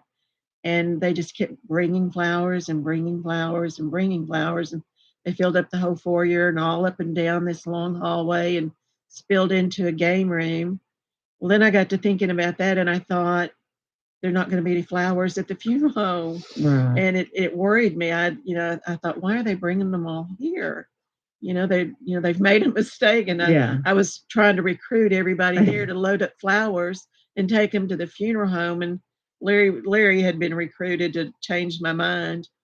But, he kept saying, Linda, they'll just have to bring them back. Yeah. A lot of them were potted plants. In fact, we got over 100 potted plants that I tried to keep alive for some time. But anyway, I just was so panicky over the idea of there not being any flowers at the funeral home. But when we got there, it was full, and that's why they started bringing them to the house. Because it already filled up. It was full. And by the way, to give the sentiment, of the young kids, Kevin's age and all the kids that for all you listening out there that lived in Saline County, went to school with Kevin and Dawn and all that. Since I made the announcement last Friday, I don't even remember, but a little less than a week ago, maybe last Wednesday, that I was going to be the new host of the podcast. Just so you know, Linda and Alicia, I've had 20, 30 messages somewhere in between that, probably around 25, just from people that I don't know, but they knew Kevin, they knew y'all, whatever, and they said, Shelly, oh, do Miss Linda right. We lived through this. This still tortures us. I mean, y'all, I did not realize until I started getting all these messages. I mean, I knew there were people torn up and heartbroken and whatnot and all that, but I didn't realize that it literally still tortured these kids that went to school with Kevin and Dawn to this day. I mean, this is 30 years later, y'all. And I swear, somewhere in the neighborhood of 25 messages I have received. One of them just within the last 24 hours of kids that went to school, they were classmates or whatever, and just said, please, God, let justice be served, do whatever you can. Thank you so much, this and that, for trying to get justice, because we have just been absolutely tormented by this to this day, and their hearts are still not healed over it, and it's still, they carry it with them a lot deeper than one would really expect 30 years later, so wanted to share that with y'all too, because that should make y'all feel really good. I mean, y'all have so much support out there, it's not even funny. I didn't even realize until I came into this with the United States Patriot Commission. I knew y'all had a lot of supporters, but man, I mean, that doesn't count all the messages I've received from just supporters, not necessarily people who went to school with Kevin or anything like that. I mean, these are people from across America. So, but I did not want to forget to tell you that, and I wanted the listeners to know about that. And I definitely wanted you to both know, and Larry as well, that the kids that went to school with Kevin and Dawn, they are 100% behind you still to this day. I know, it's amazing. Incredible. Really, it's amazing. It is. I remember early on, of course, our house was a little bit of, I don't know what you call a hangout house or something. We had a lot of stuff to entertain them there. The pool house. Yeah. Pool, trampoline, pool table, and all that. So they hung out a lot at the house. I remember coming home one day, and there were all of these kids there, and I think most of them were Alicia's age. I think there was a mixture, but most of them were Alicia's friends in age. And there was a kid I'd never laid eyes on in my life in my kitchen, and he had a stack. I just want to say real quick, raise your hand if you think this is the neatest interview ever. I mean, where do you get unfiltered, unedited? Like, I mean, we have no time limit set. Like, and the other interviews we do that I've got with her, like she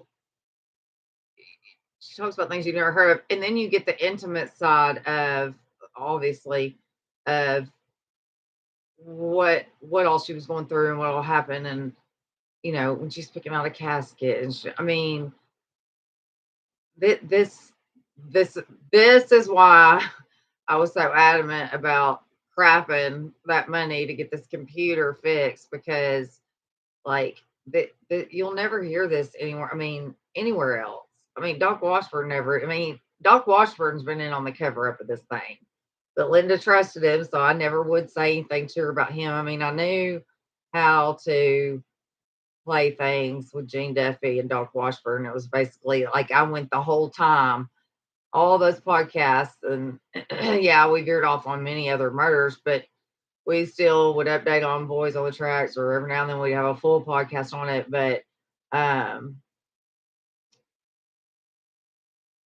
just lost y'all. I just lost some train of thought. Hold on.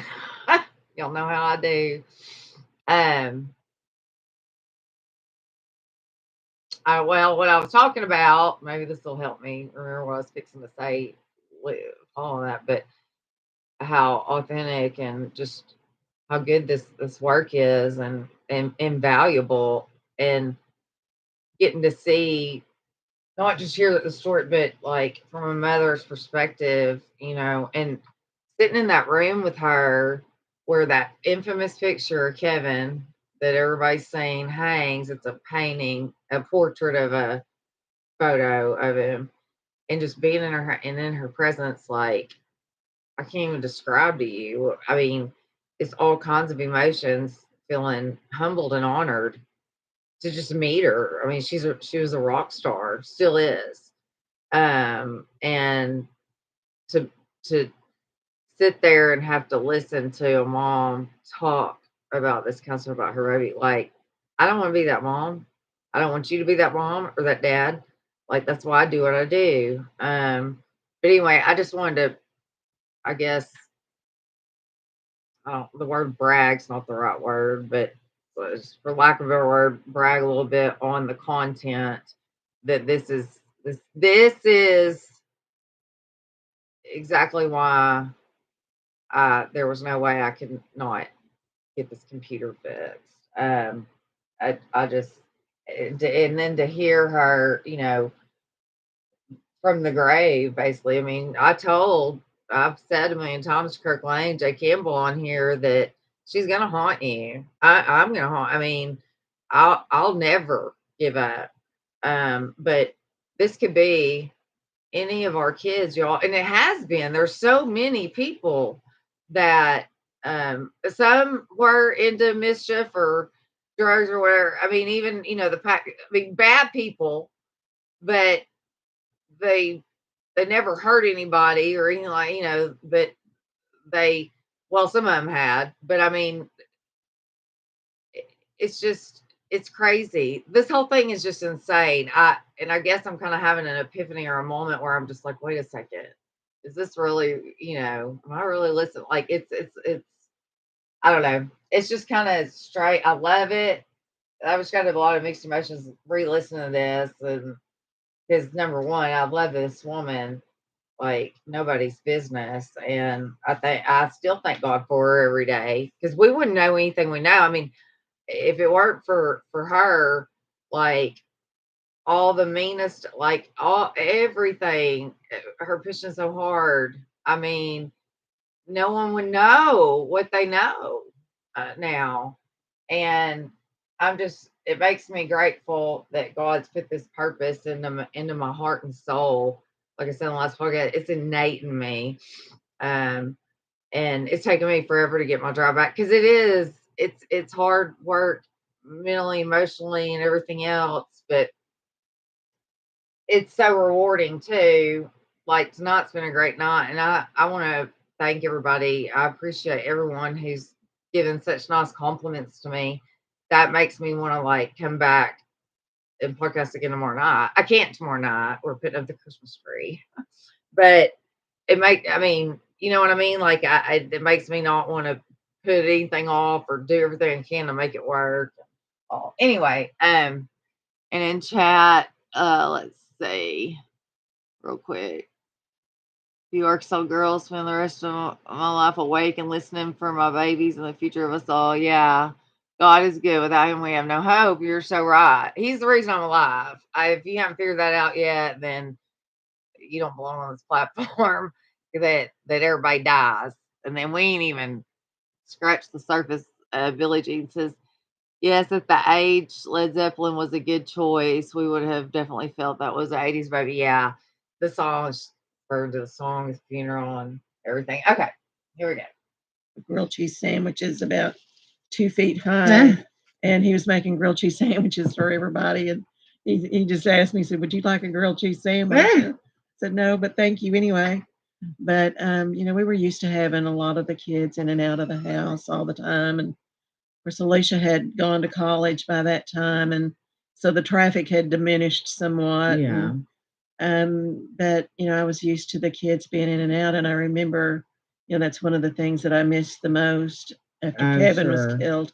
You know, it was like dead silence around the house. Yeah. Most of the Because time. Alicia was off to college. Yeah, Alicia was in college in Fayetteville, and of course Kevin was gone then, and you know his friends were not in and out all the time like they you were. become a mama to them too. I Right. know. I've got a daughter, and it's a joy to have, you know, like her and her friends around. Yeah, I mean, I just love it, you know. So I get that from being a mom. You know, I just can't imagine, you know. Well, I got a big dose of empty nest syndrome at that time for sure. Of course, Larry was working. Larry so, was I mean, working work, in and out, So you know, in and out of town. And so, you know, it was just me pretty much. And one of the really neat things during that time that were so precious to me is several of Kevin's friends would come over and they'd just want to go sit in Kevin's room.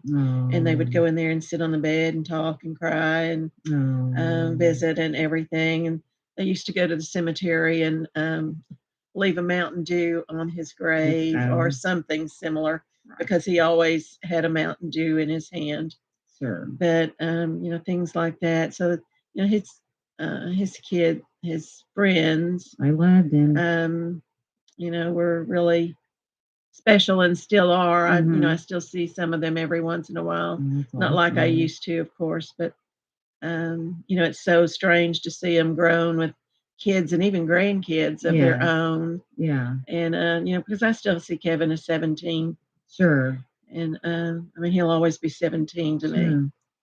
So I mean, he'll always be your baby. You know? Absolutely. Alicia will too. She doesn't like it. Well, get over it. She doesn't. She doesn't understand that. You know. How old's Alicia? She doesn't mind. 51. Okay. Well, I'll be 45 in June, so we're not too far apart. But yeah, I mean, I know my daughter's and she'll always be mommy's baby. That's what you know. I mean, it's just like I've told her I'm going to go to college with her, move in with her, and all that good stuff. And yeah, I like just follow her around everywhere. So I mean, I just can't imagine, gosh, what all y'all been through. And we've probably got about 10, 15 minutes left for this podcast. We've covered the initial meeting, aggressive, horrible meeting with the medical examiner, Malik. We got Linda the story insofar as the funeral and got through all that. I guess what I want to pick up, I'm trying to make sure I kind of follow in sequence. I'm thinking the next sequence or question to ask is, unless there's something that you want to address or talk about that happened in between this time, from the time you buried him till the time that you had the first meeting with Malik, what happened from that meeting? I mean, tons of things in the last 30 years, but to get us in this next segue for the next 10 or 15 minutes that we can get into even more deep in the next week's podcast, what was your next step, I guess? What was, I mean, you had questions, you were grieving still, of course. What was kind of the next thing or things, I guess, that happened? Well, a few days after the funeral, Saline County deputies Elmendorf and Talent met with us and the Henrys at our house. We told them that we just didn't buy everything that Malik was saying. We weren't disputing Was this a anything at that meeting you point. all called? Or This this is something they called and asked you to meet with them? well, I think they just tell you the truth, I'm not sure who Okay. called it. I'm sure we probably did, us or the Henrys, and most likely us, since it was at our house. But we just still had some questions that had not been answered. And we're hearing lots of rumors still from different directions, and we wanted to know what their next course of action was. Did that mean the case was closed? And now, is this before or after Malik's? This was afterwards. Okay, so after Malik's given the rule, what they call Manner it, of death, manner of really, death yeah. of the marijuana and whatnot. After that, then you meet, you have these people that the Talent guy and the other officer, y'all are meeting with them and the Henry family because, of course, you're not satisfied at all with anything that's been said or gone on, especially the manner of death that Malik came down on. And so, what happened when y'all met with them and you questioned? Well, of course, we wanted to know, did that end their investigation? We were not satisfied with the ruling. There were still too many unanswered questions, and just really what their plans were, and would they pursue anything from that point forward. One of the things that, and I think they were, I don't know what the right word was, humoring us almost. Sure. To a big degree. And they promised us that, they wouldn't stop. They were still going to interview people and look at different things. But we could tell how lukewarm, those statements were. And, I wanted to know specifically about the tarp, what happened to the tarp. Their answer to that was that it was an optical illusion by the train crew. And wait a second, did they just come out with that like immediately? Yeah. Optical illusion. Okay, y'all think about that a minute. That's a strange word. Optical illusion. That wasn't thought of beforehand, was it? Huh? I mean, what? Optical illusion, like where that's so pre-planned that's not even funny. Go ahead. That bothers me. It bothered us a great deal too. Of course, one of the reasons was there are 3 people on the crew of that train, all sitting in a different position of the cab, and all 3 people, I don't believe, and Larry didn't believe, having been on a train all of his life nearly, that 3 people from different positions would see the same optical illusion. But it's clear they came armed with that response because they knew that question was coming because you've been harping on that tarp anyway. So. And of course they claimed that, they never saw a tarp, and, it was just an optical illusion and figment of everybody's imagination. And one of the things that they told us at that time was that had there been a tarp covering the boys, there would have been fibers from that tarp impacted into their clothing and even the bodies themselves after the impact of the train, and that they had tested their clothing and there were no fibers. Therefore, there was no tarp. And of course, we weren't buying that immediately either, just and to a large degree because of Larry's experience, as a locomotive engineer. And, we had not talked directly to the crew that were on the train that night. It was, it was very awkward for Larry to try to discuss it with them. And, they were very reluctant to, go into any kind of detail or anything with Larry.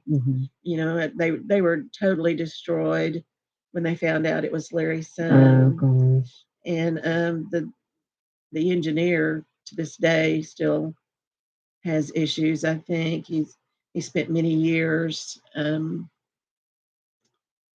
fighting that demon, I think. Of course, we knew without a doubt there wasn't anything they could have done, Sure. but there was lots of talk about, if the crew had just stopped that train in time, they'd still be alive. Well, there was no way to stop that train in time. And we knew that. But it was hurtful to them. Sure. And to be the subject Kind of yeah. things like that. And, it's very hard for them to talk to Larry, but they finally did talk. And, we knew without a doubt that the tarp had been there. Jerry Tomlin, the conductor who had walked back to the point of impact with Chuck Talent, said, absolutely, Larry, we found the tarp after impact. Wow. It landed on the bulkhead of the bridge. I shined my light on it, and he said it was there. He said I showed it to him. And then, of course, Chuck Talent denied that ever happened. But we were just which, by the way, did the police did they get the statements from the 3 conductors on the train? Oh, yeah. And they in their statements they talk about the tarp, I'm assuming. They all 3 saw the tarp. And that's where they came up with the optical illusion. Jerry is the only one that walked back and saw it after the impact of the train, but all 3 saw it before impact. Okay. Saw the gun, saw that one of the boys didn't have a shirt on, and color of their hair and things like that. Like I said, it's like daylight when a train engine light shines on something. Sure. There wasn't a lot of time between, when they did see that there was something on the tracks before impact. Sure. They only had time to, throw the train into emergency. Of course, there's no stopping a, a freight train in a short distance. But they were devastated when they found out that it was Larry's son.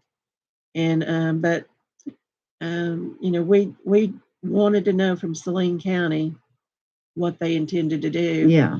And of course,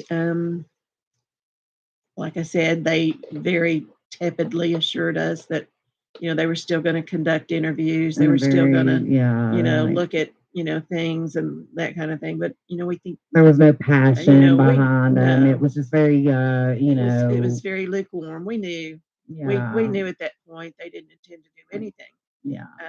Later on, I requested a copy of the Saline County police report of the investigation, which took some doing to get. Been fighting that battle for years with all the other agencies, but I finally did get a report from Saline County. A police report, yeah, of their investigation. And quote, and what they did was interview kids that the boys went to school with and ask them if they seemed suicidal.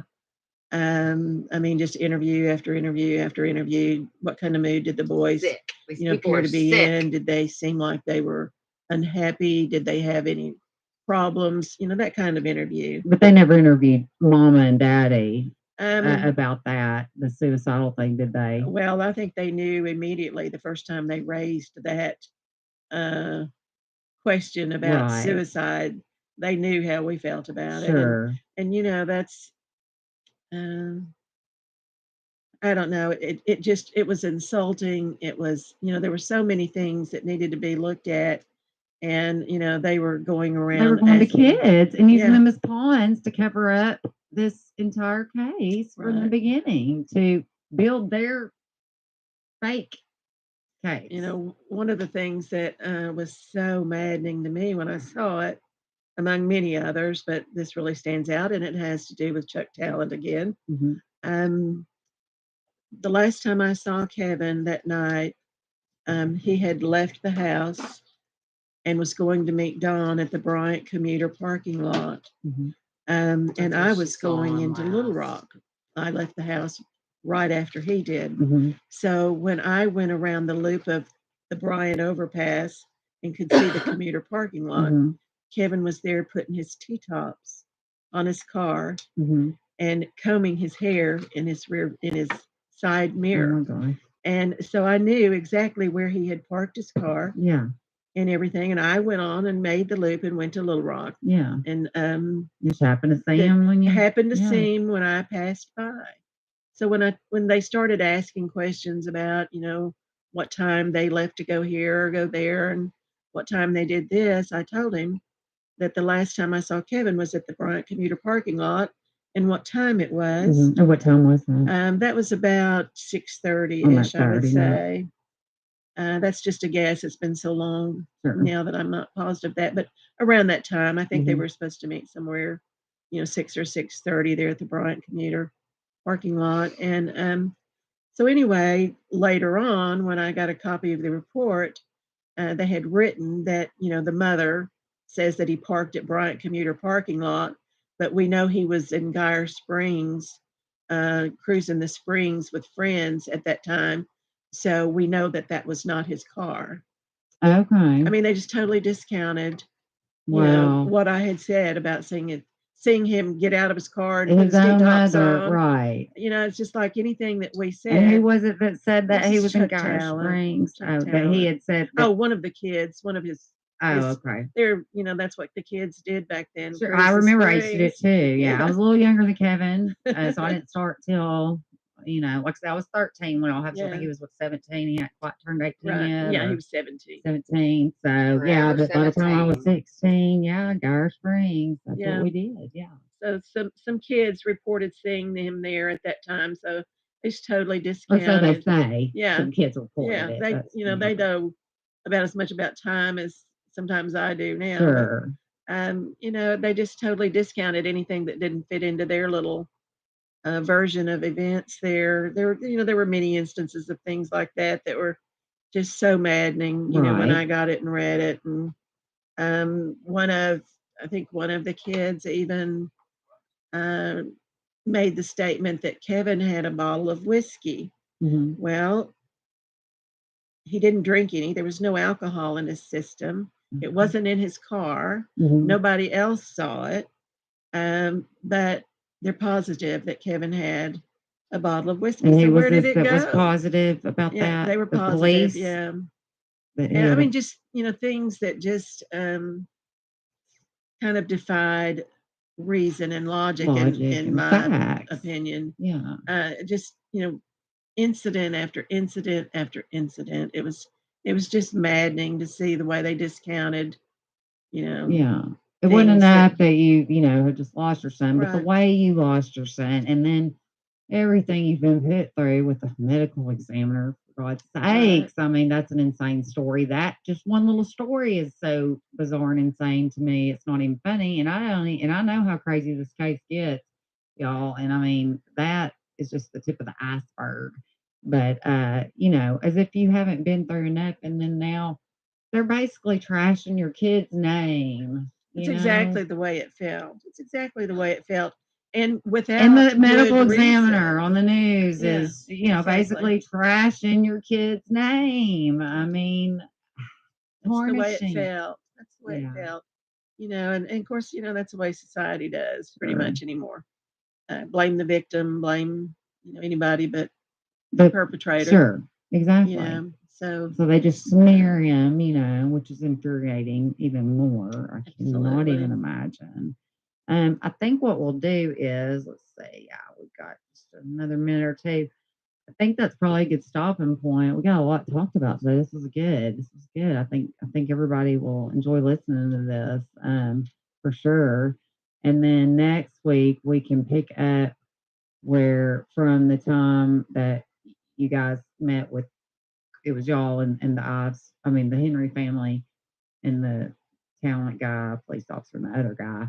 And then after that, what transpired after that, I guess. So we'll get into that next week insofar as what was your next course of action at that point, and then go from there and to dig into the story some more. And this is going to take a long time, y'all, because this is a story. It's not only been 30 years, but the players involved. There's so many names that it's mind-boggling. And just to give people out there an idea who are familiar with the case but not familiar enough, or who aren't familiar, I mean, this even kicks into the under the Reagan administration, the George Herbert Walker Bush administration, Oliver North, Iran Contra, CIA, FBI, drug smuggling operation,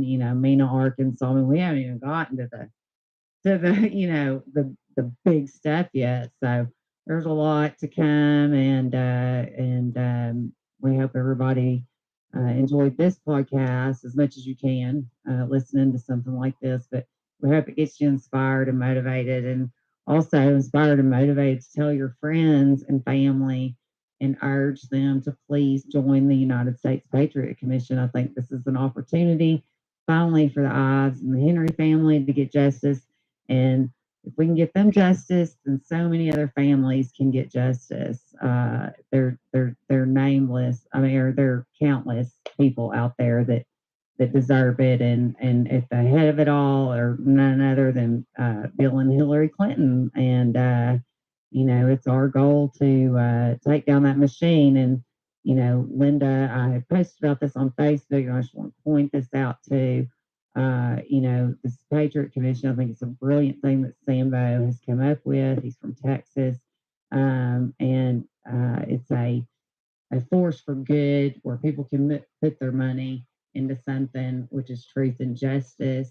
I had posted on Facebook because I mentioned that the Clintons and their machine, they got that way and that power through money and tons of money. And I think what Linda's figured out now at this point, and maybe has figured out, a little bit prior to this, but couldn't quite figure out how to get it going, is you got to have money to fight money. If you're fighting big money, you got to have big money to fight big money. Now, not as don't have to have near as much as the Clintons have, but I mean, we have to get this case front and center.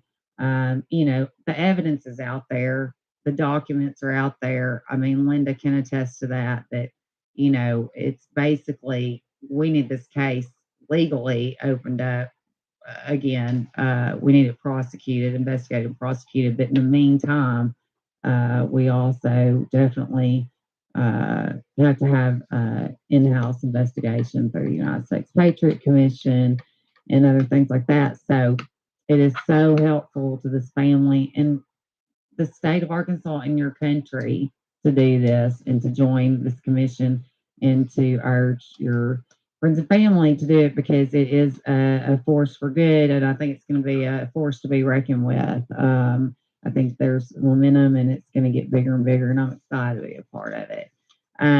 So, with that note, we'll conclude the third installment of the 2019 Boys on the Track interview podcast. The Boys on the Track double homicide of 1987, again, is one of the most compelling and enduring murder mysteries in modern American history, and certainly in the state of Arkansas, and that's an understatement. The podcast is a production of the United States Patriot Commission. It remains our hope that justice will be done in this and many other cases. Again, our guest today, and will be our guest every week, Linda Ives, mother of Kevin Ives, one of the victims of the Boys on the Tracks murders of 1987. And also, we hope to gain some national media attention again, mainstream media attention with this case and get it out there front and center. Because the more that citizens are aware and talking about it and mad and really want to see something done here, the more likely we're going to see it get out put front and center for once. And that's the goal here. It's certainly my goal, and I know that's the Ives family's goal. And on that note, we will leave you for this week, and we will be back with you again on next week. Thank you for listening. Thank you, Sheila. Are we on? Okay. Second.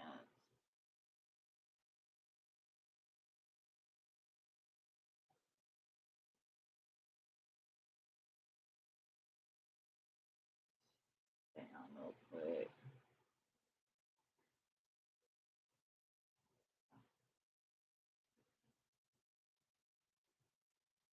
Okay. All right. I'm not gonna keep y'all much longer. My eyes are shot. I don't know if y'all could tell my eyes are shot. Do that a second ago. It's like it finally hit me. Believe it or not, all these notes I made, I was just looking through them because my plan was to hit these points after the interview, and I've just read through all of them, and I've already talked about every single one of them. I talked about all of them before I played the interview. If you're just joining, if you're just joining or just joined a little bit ago, I'm fixing to end this here in just a few minutes, and then you can go back. You'll need to rewatch the whole thing. I didn't mean to go 3 hours and 49 minutes. I thought 3 hours, I'll give it through. But so that happened. But hopefully, everyone enjoyed it and learned a lot. The only thing left to do, I got a surprise. I have to show y'all something, a surprise at the very end, but we're almost to the very end because I'm exhausted. But I just wanted to, well, first let me go through the list and tell me if I missed something, and then while I'm doing that, if y'all have any questions or anything about this particular podcast or anything at all, please chime in and chat. Because I mean, I can go I probably got another 15 minutes, 20 minutes if it's necessary. If not, I'll run through this and then check chat and then show y'all a little cute surprise. So my first note was, and they're all, none of them are in any particular order, just everything that came around. Witness, a drug drop. That was me saying it takes around 30 people at least. That was me. My notes for telling y'all about how I figured out there was way more than just the Dan Harmon and Charlene Wilson and Keith McCaskill and Richard Garrett that did all this. And the whole, everybody knew anything's dead already now. No, there's a lot of them dead. Even Gayla Henry's dead. She died after Freddie Poe. And anyway, we talked about him earlier. But literally, like Gene Duffy, I hadn't gotten into everything Gene Duffy, but I got a lot out about her that I've been wanting to for so long. She is a POS and a liar. Gene Duffy, you're a liar. You're in on the cover up. And Ron Dane, who does all the Boys on the Tracks videos that are brilliant. I forget what the name. I can't even believe I would plug him, other than it's very educational to watch him. But that guy, like, he stole some of my work and put it in his videos, didn't credit me. I get treated like crap and have always. Like, people will steal my work. And I say steal because it's stealing if you don't give that person credit. And if he's not watching now, he'll watch smart. They watch everything I do. But he's either been tricked by Gene Duffy or he's in on the cover up as well. But his videos are, can any of y'all remember Murder on the Track? Carnage on Ice, I think is the name of his YouTube channel. But and the only reason, this is how you know I'm legit, because as much as I don't like the guy and figured him out, I'm still plugging not him, but his videos for you guys to go watch, because it will help you tremendously. It's like a homework assignment I'm giving y'all. But as bad as I hate to plug that guy, the videos are good. But I'm sick and tired of people stealing my work or putting it in theirs. He put screenshots of which I didn't even know at the time. I don't know how he saw my stuff on Facebook, but about when I was talking about Bob Govar, my father-in-law, and the deer camp with Jay Campbell, and like he put that in there. He's put so much in there. He knows I've cracked the case. So does Gene, but either he's been tricked by Gene to make him think she's good, or he's in on the case. It's one of the two. But anyway, it's Carnage on Ice. Like I said, it's his YouTube channel. But like I said, I get sick and tired of constantly just being railroad. I mean, just people don't. I mean, if I did that, y'all know I'm always one to give credit where credit's due, even when it's not due, like Ron Dane. But it's helpful, it helps me.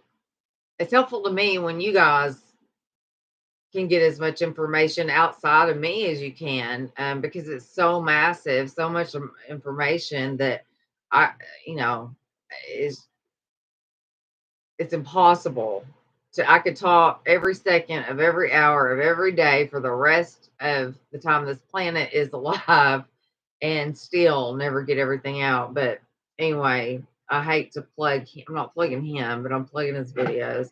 Anyway, then I've got Bob Govar, Paula Casey, Chuck Banks. Paula Casey and Chuck Banks were the U.S. attorneys over Bob. Back then, I got a whole story about, well, Bob was doing a terrible job on the cover up, so they set him up for DWI to kick him off the case. And that's exactly what they did. And Mara Leverett, that's another thing. In Mara Leverett's book, Boys on the Tracks, Gene Duffy's the good one, and so was Bob. Lies, all lies. I hope Mara's enjoying all that money she's made off of me over the last several years, because I'm the one that got all the interest in this case going again. And again, her book, I used to recommend. I don't recommend it because it's so dated and so. I mean, and she's got a book on the West Memphis Three too, and so it's kind of like the same thing in the Boys on the Tracks book she has, where it's old lies, a lot of it. Other than, I mean, the boys, I stand where I stand, and Terry Hobbs, he's known this from day one. That I don't believe. I did originally believe Terry was involved before I got really educated on the case, and I don't I know for a fact he's not now, and I figured that out a few years ago. So when I messaged him for an interview and everything, I told him, you know, uh, I thought you did it. I did, but I gave it a chance, and I can get sucked into. I mean, that you can get tricked so easy by the media and stuff. But I said, I know you didn't do it now, but just know I also don't believe the other three boys did it either. And he's always been so respectful, in my opinion, on that. I mean, we should agree to disagree. And we've become very good friends. Like I said, we've gone to lunch three times. He saw me in the hospital in Mountain Home. He lives up in northern Arkansas. And we'll have him on again. Maybe we'll do like a Christmas special and have him on, because I think the last time I had him on was at Christmas last year, maybe, or a year before. But anyway, Paula Casey, Chuck Banks, we'll get to them eventually. I touched on my grand jury witness, and that podcast y'all are going to hear soon. Talked a lot about Asa Hutchinson, the green tart. I can't wait to tell the stories. I can't wait for you to hear the podcast where we interview the grand jury witness, and she talks about this tart, and she's talking about a conversation that was had in Bob Govar's office with Kirk Lane sitting next to her over the tarp. And a guy by the name of Paul Criswell was involved, or dragged this girl in. She was dragged in, had her life decimated, and was almost murdered just because of someone she associated with.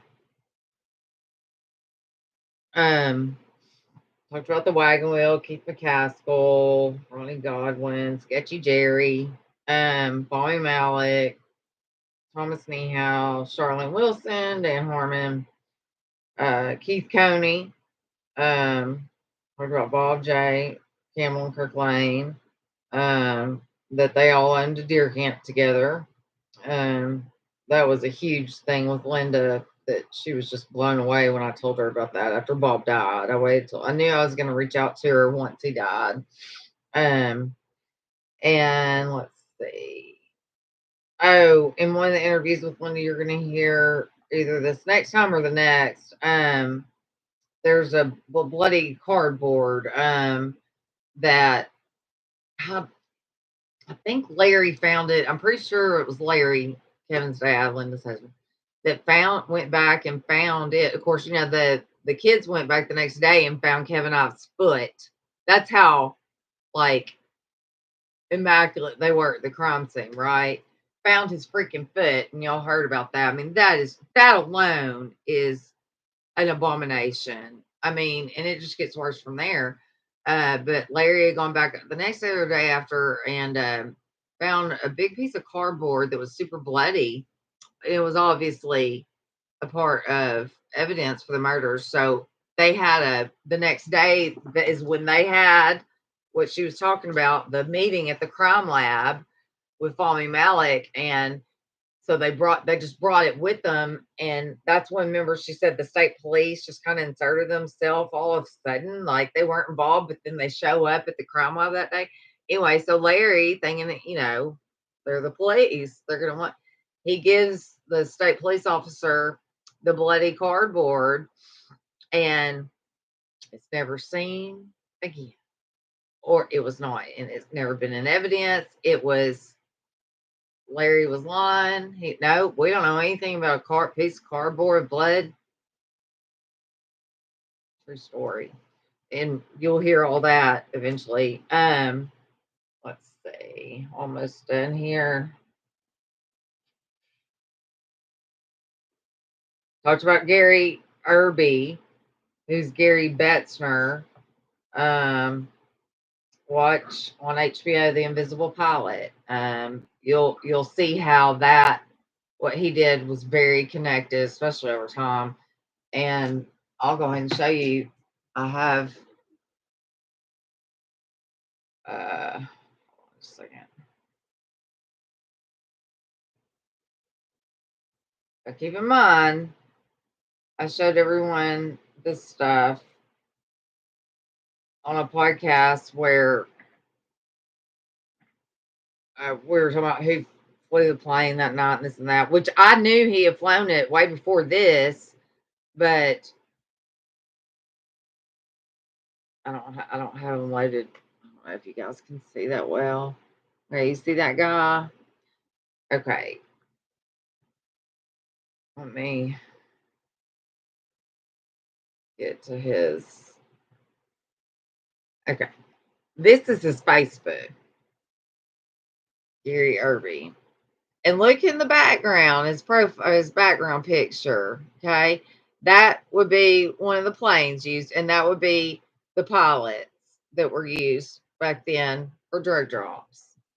Let's see. Oh, he's got him an FBI hat on in that picture. He like that. Okay. Look real close, because when you go to let me see if I can turn this off. See if you can see better. You can see that. There he is with all this money in his hands. Can't make this stuff up. There he is with the other pilots. And I've messaged him. He won't. And worked at self-employed study at University of Central Arkansas. Went to Duval's Bluff. Lives in Little Rock from Bisco. And he's felonsofamerica.com website. Let's see. Oh yeah, and he's with I think it's a Jerry Fisher. Dude, that's a whole nother story. I gotta find that one.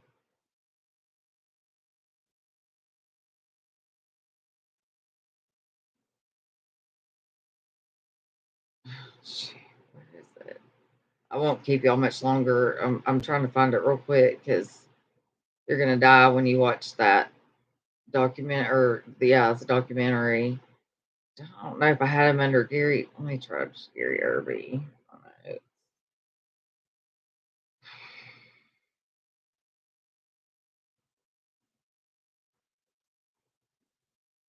Okay.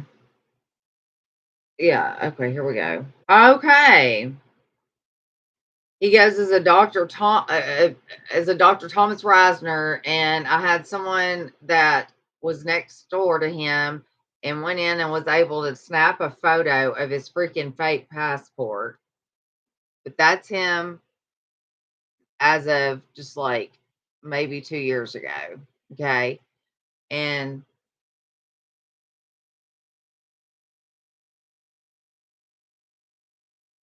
here's a picture of him on the HBO series that came out after I showed the picture I just showed you and told everybody about it. And then I've got glare picture shots of him in the net house. This is so interesting. I mean, oh, here's this. This is the, and I'll read it in a second, and then I'll give y'all your surprise, and then I'm gonna go. Shoot, sorry, y'all. See that? Okay. Y'all want to take a picture of it real quick so you can blow it up, but it's Thomas Eugene Reisner, March 24th, 1943, date of birth, Indiana, USA, blah, blah. That's this. I have a source that said that she found him, and I did a whole podcast on just that. I don't know. I know what happened. It got taken down HBO. It got taken down like within an hour after I did the live. HBO claimed copyright. HBO had my video taken down. And I know they watch everything I do because I've got people everywhere in high places and low places. And HBO watches my stuff on Boys on Tracks and big time on West Memphis 3. Here it is again. Well, no, that's not that one. It's when he was like younger a little bit. Oh, I'm sorry, y'all. I'm gonna work on this week. I think we're out of luck on that one. On uploading this stuff. Let's see. Here's his birth certificate. Thomas Eugene Reisner.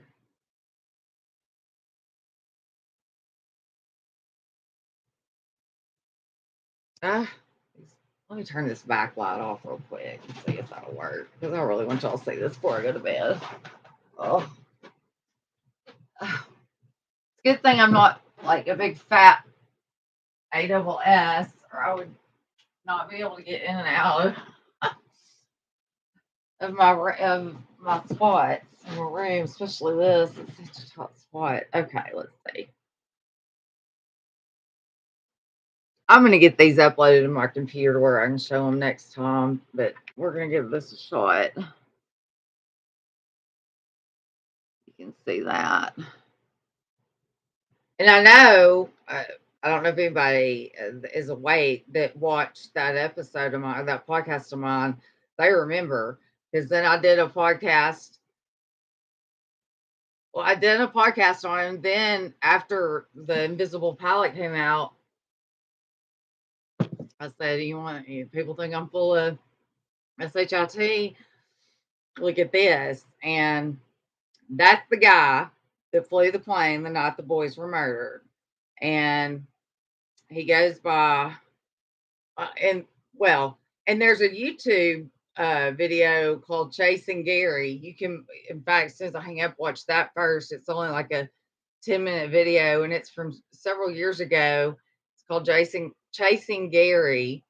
And this dude faked his own death. Like, it's crazy stuff. And you got to watch the HBO special, but just know, and I have the evidence to prove it, that I called that guy out 6 months before that documentary ever came out, that I even knew it existed. Okay, and let's see. Talked about Barry Seals and the fat lady shot down. Iran Contra. We didn't get into all that, but this all links back to it. This is why Linda Ives sued the CIA and everybody else for FOIA. She sued my father-in-law. I was so happy at that time. That was when he was trying to take my daughter from me, when I was nothing but a fit mom. Okay. And nothing unfit about me. And at the time, my husband at the time had lost custody. There was no contact order. He lost complete custody. And my father in law, Bob Govar, tried to get my Joe in CPS's hands, tried to get her taken from me when he knew his own son had lost count. I've never talked about this publicly because I don't, me and her dad are good. And he knows I do this stuff on his way. He just don't want to see it, whatever. We don't talk about it. But um, Bob knew that Josh had lost custody to complete. There was no contact order. So if I lost custody, she's going into the the system to be adopted out. Like, why would you do that with your own granddaughter? And it gets worse. It gets more sick. And he had me followed. And I had done nothing wrong. But that's when I knew. And I'd always question, like, why? And I'd ask him, why are you friends with Jay Campbell and Kurt? Like, for somebody so brilliant and smart, you're so gullible. I always just thought he was just gullible. No, no. And the evil came out in that man like you would not believe. I mean, he put me through it. I won my daughter.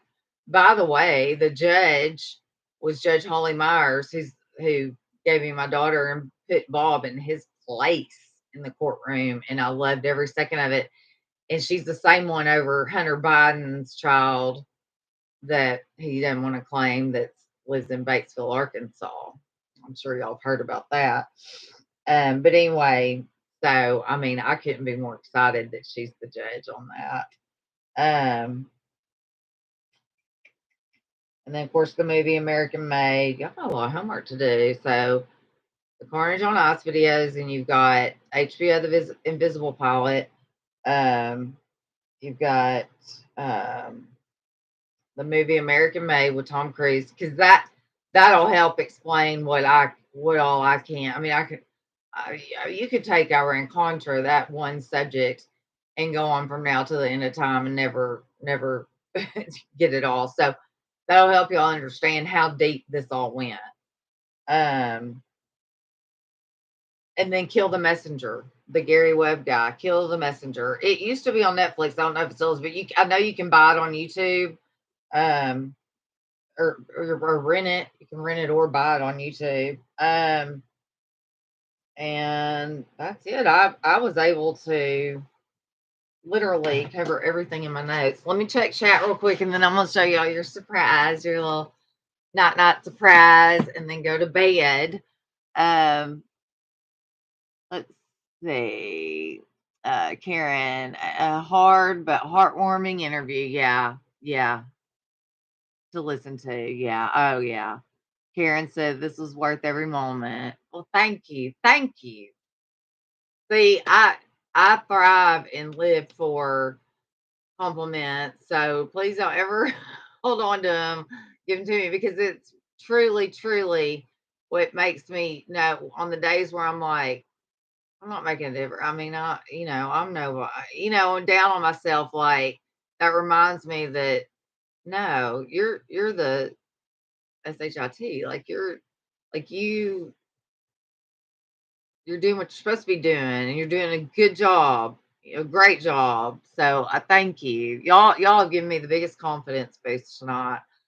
Like I said earlier, I mean, I was thinking about it today, like, man, I wish I had an ego or a little bit of one to where I'd have more of it, want to be in the to get all this out, but I'm getting my passion so back. And well, it's been back, but it's like after tonight, I don't know, like, I just feel the best I've felt doing this in years. Let's see. This mother's experience with Malik is beyond bizarre. It is, Lori. It's disgusting.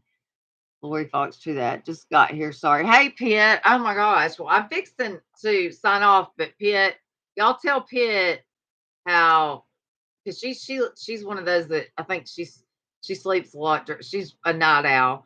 It's when I end this stream, Pitt, you got to start it and watch it. You're gonna love it. Okay. Y'all tell Pitt how good it is. Your passion only got dampened a little. Yeah, thank you. Okay, hold on. I got a surprise for y'all. Give me 1 second.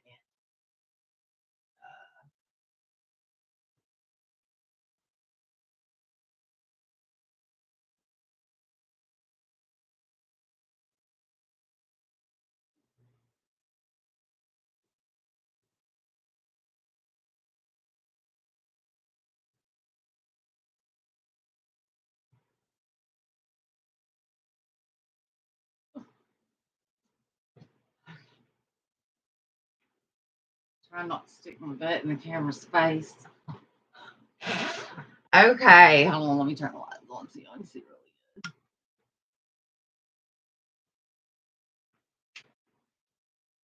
Y'all remember Larry Joe Fragglesworth, the turtle? As me and my Joe call. We had 2 more. I'm late. We got Big Mama and Jenkins. Hold on. It's only a couple days late, but happy Halloween.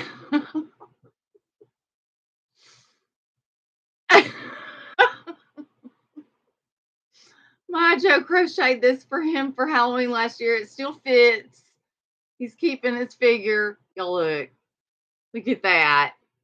How stinking adorable is Larry Joe Frigglesworth? He's been dead asleep. Here's it from the backside. And it's so funny because, I mean, you can't even, have you gotten fat, Larry? Oh my goodness. How cute is that?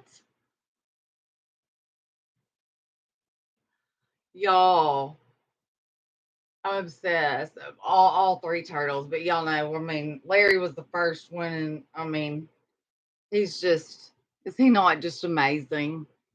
He's so sweet. Y'all, he loves his life. Like, he sleeps constantly. You usually have to wake him up, and it takes forever to wake up, and he has to yawn like 3 times.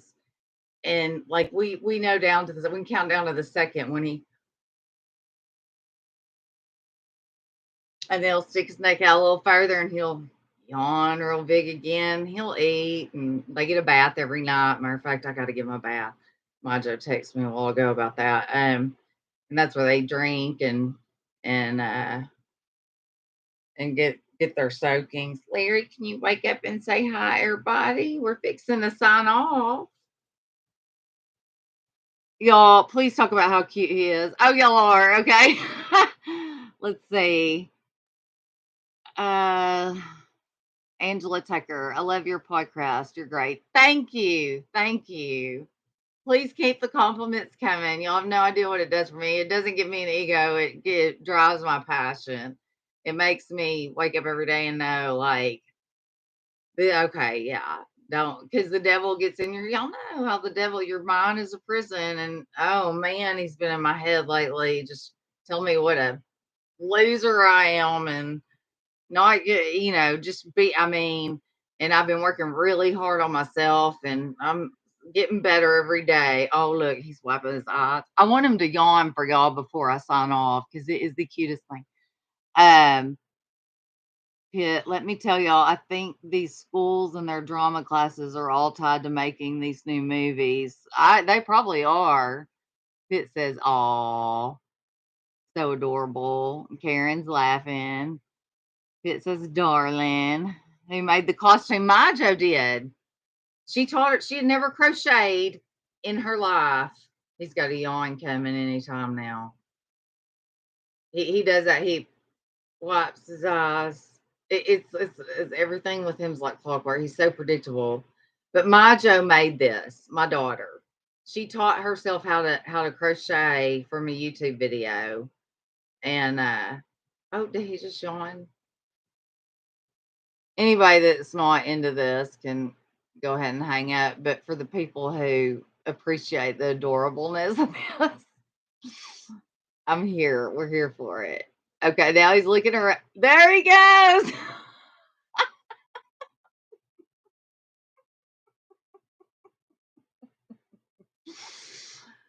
Oh my God. Yes, he's yawning. Oh my gosh. Okay, somebody chime in chat and tell me how cute that yawn was. He's got more. He's got another one or two. He and he's so like he legit like he is so happy sleeping like 23 hours out of 24 hours a day. Like he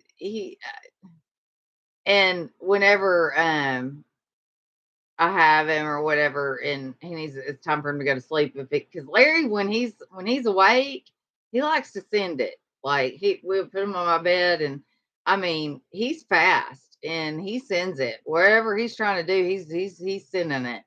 And if we don't have the time or energy to mess with him sending it and chase him around the bed, then this is what we do. I put him in his little towel, and this is his favorite thing, like a little baby. I just pass on him, and he's asleep in seconds. Okay, can you yawn one more big time? Yawn one more big time, will we? Huh? Can you yawn for everybody? Say hi. Do you see yourself? Who's that? Who's that handsome boy? Y'all, he's probably hungry. I've got him some fresh blackberries to eat. But yeah, and he stopped sending it immediately, like he's right. But this little guy, he's so special. Little grand turtle. And when Majo goes off to college, I'm gonna be stuck with all three turtles. But anyway, we got Big Mama and Jenkins since we had Larry. We've had Jenkins the day after we had my dad's funeral, so that was April, and then I saved Big Mama off Highway 5, and it was like a movie in slow motion. I almost got hit by cars. It was crazy. But they just bring so much joy. I mean, y'all, I highly suggest turtle as a pet. They're the sweetest, most innocent, easy, cheap. I mean, just they can bring more joy to you than you could ever imagine or think. And you don't know. It's hard to explain until you have one. They're just adorable. But anyway, one last look see. So I think Larry wins the costume contest. This part cracks me up right here. He's such a sweetheart. Oh, sweet boy. Anyways, okay, so real quick, I'm not sure when I'll be back tomorrow, and Majo wants to do the Christmas tree and do all that. And then Sunday we haven't spread any of my dad's ashes yet. But he wanted to be spread all over. So one place we're taking some of the ashes and going to the boat dock in Calico Rock where he was gotten fishing trips, and put some of his ashes there, and we're having a little like small, like not ceremony, it's not the right word, but anyway, we're gonna play a song and spread some ashes. Then so I'll definitely podcast during the week. I just don't know what day yet. I may try to do Monday, but tomorrow's out, Sunday's out for sure.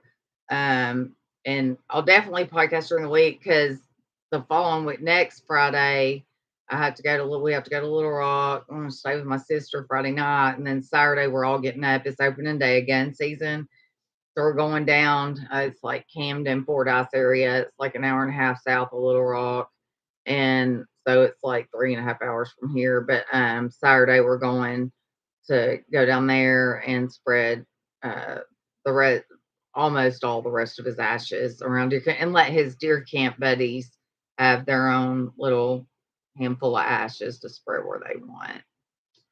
So anyway, that's what's going on.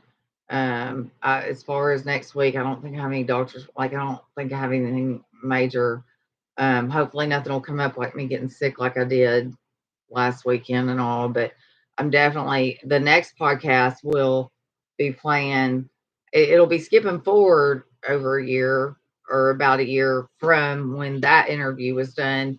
But we'll do Linda. I don't know. Wait, I may play podcast 2 where we do Out of Control Lonoke County, where Jay Campbell, one of the murderers, becomes chief of police and moves across street from Bob Govar. Or no, Bob Govar, my father-in-law, moved across street from them, and they all get in trouble. That may be the one we do next, and then we'll do like the second interview with Linda Eyes after that. I think that's what we'll do. Let me check chat one more time. I think he's already. No, him wants to see a blackberry. You want a blackberry? Are you hungry? Okay, hold on. I have Talented Girls 2, Karen says. YouTube has it all. She did a great job. Funny yawn.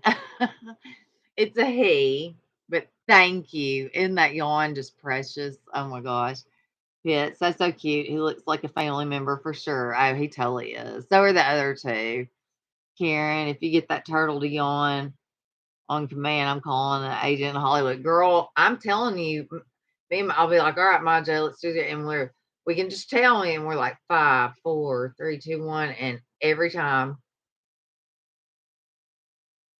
And his first yawn's always his head and all the way out, like his neck. It's a smaller yawn, which that was a really big one. But well, it's a big yawn, but it's not as long usually. And then he'll get his neck out a little further and look around. Yawn again. Y'all can tell he's just terrified of living here and hates his life. And then they'll do a third one where he sticks his neck all the way out and yawns really, really big. And then he just starts walking to either send it or eat a blackberry. He's supposed to eat blackberry. But we gonna go. But I created an event for tonight, and I did it last minute. The reason I did is because I didn't know what time. I didn't want to set a time and not be able to make it.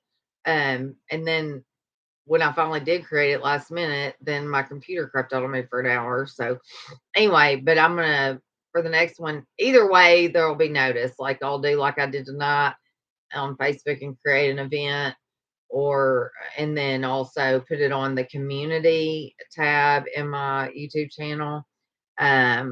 Also to go over real quick, if anybody can help me financially, I desperately need it. And thanks again for the person that sent me the $20 tonight. It's so sweet. My website, there's a plan for $10 or $20 a month, or there's a yearly plan for $200. Again, I talk about there's not much on there. It's mainly just a source for me to take in money. And that's jojosforjustice.org, JOJO, no hyphen in that, JOJOS for justice.org. And then, or my Cash App is $ ShellyJoGovar, ShellyJoGov is Victor AR. My PayPal's at ShellyGovar, no J or Joe in that, just at ShellyGovar. I think that's it. And I'm on Facebook. If you want to friend me or follow me, it's public, ShellyJoGovar. And that's GOV as in Victor AR, Govar. And then my JoJo's for Justice Facebook page is JO-JO''S for Justice. And I've actually been thinking about creating my own Boys on the Tracks page on Facebook. In fact, I've decided pretty much I am going to do it. And when I do that, I'll let y'all know. And I've been over it. Facebook's just been trying to hide it, but they're finally showing I've got 5,000 followers on the JoJo's page, and I can be monetized. So that's good. And I think that's it. Share my stuff. You can't afford to help me. Okay, I get it. I'm broker than you, I promise. Just share my stuff. It doesn't cost you a dime. Love you guys. Thank y'all for everything. I'm gonna go say bye to little Larry. Oh, little Larry, I think he's ready to send it, y'all. How cute is that again? Like the cutest thing ever. I wonder if he does see himself. He's not sure what to think. I see yourself, Larry. You see how cute you are? Say happy Halloween. All right, guys. I'm Shelly Jo. This is Larry Jo. My daughter is my Jo. She is the reason I fight, and we're the JoJos for Justice. Good night, y'all.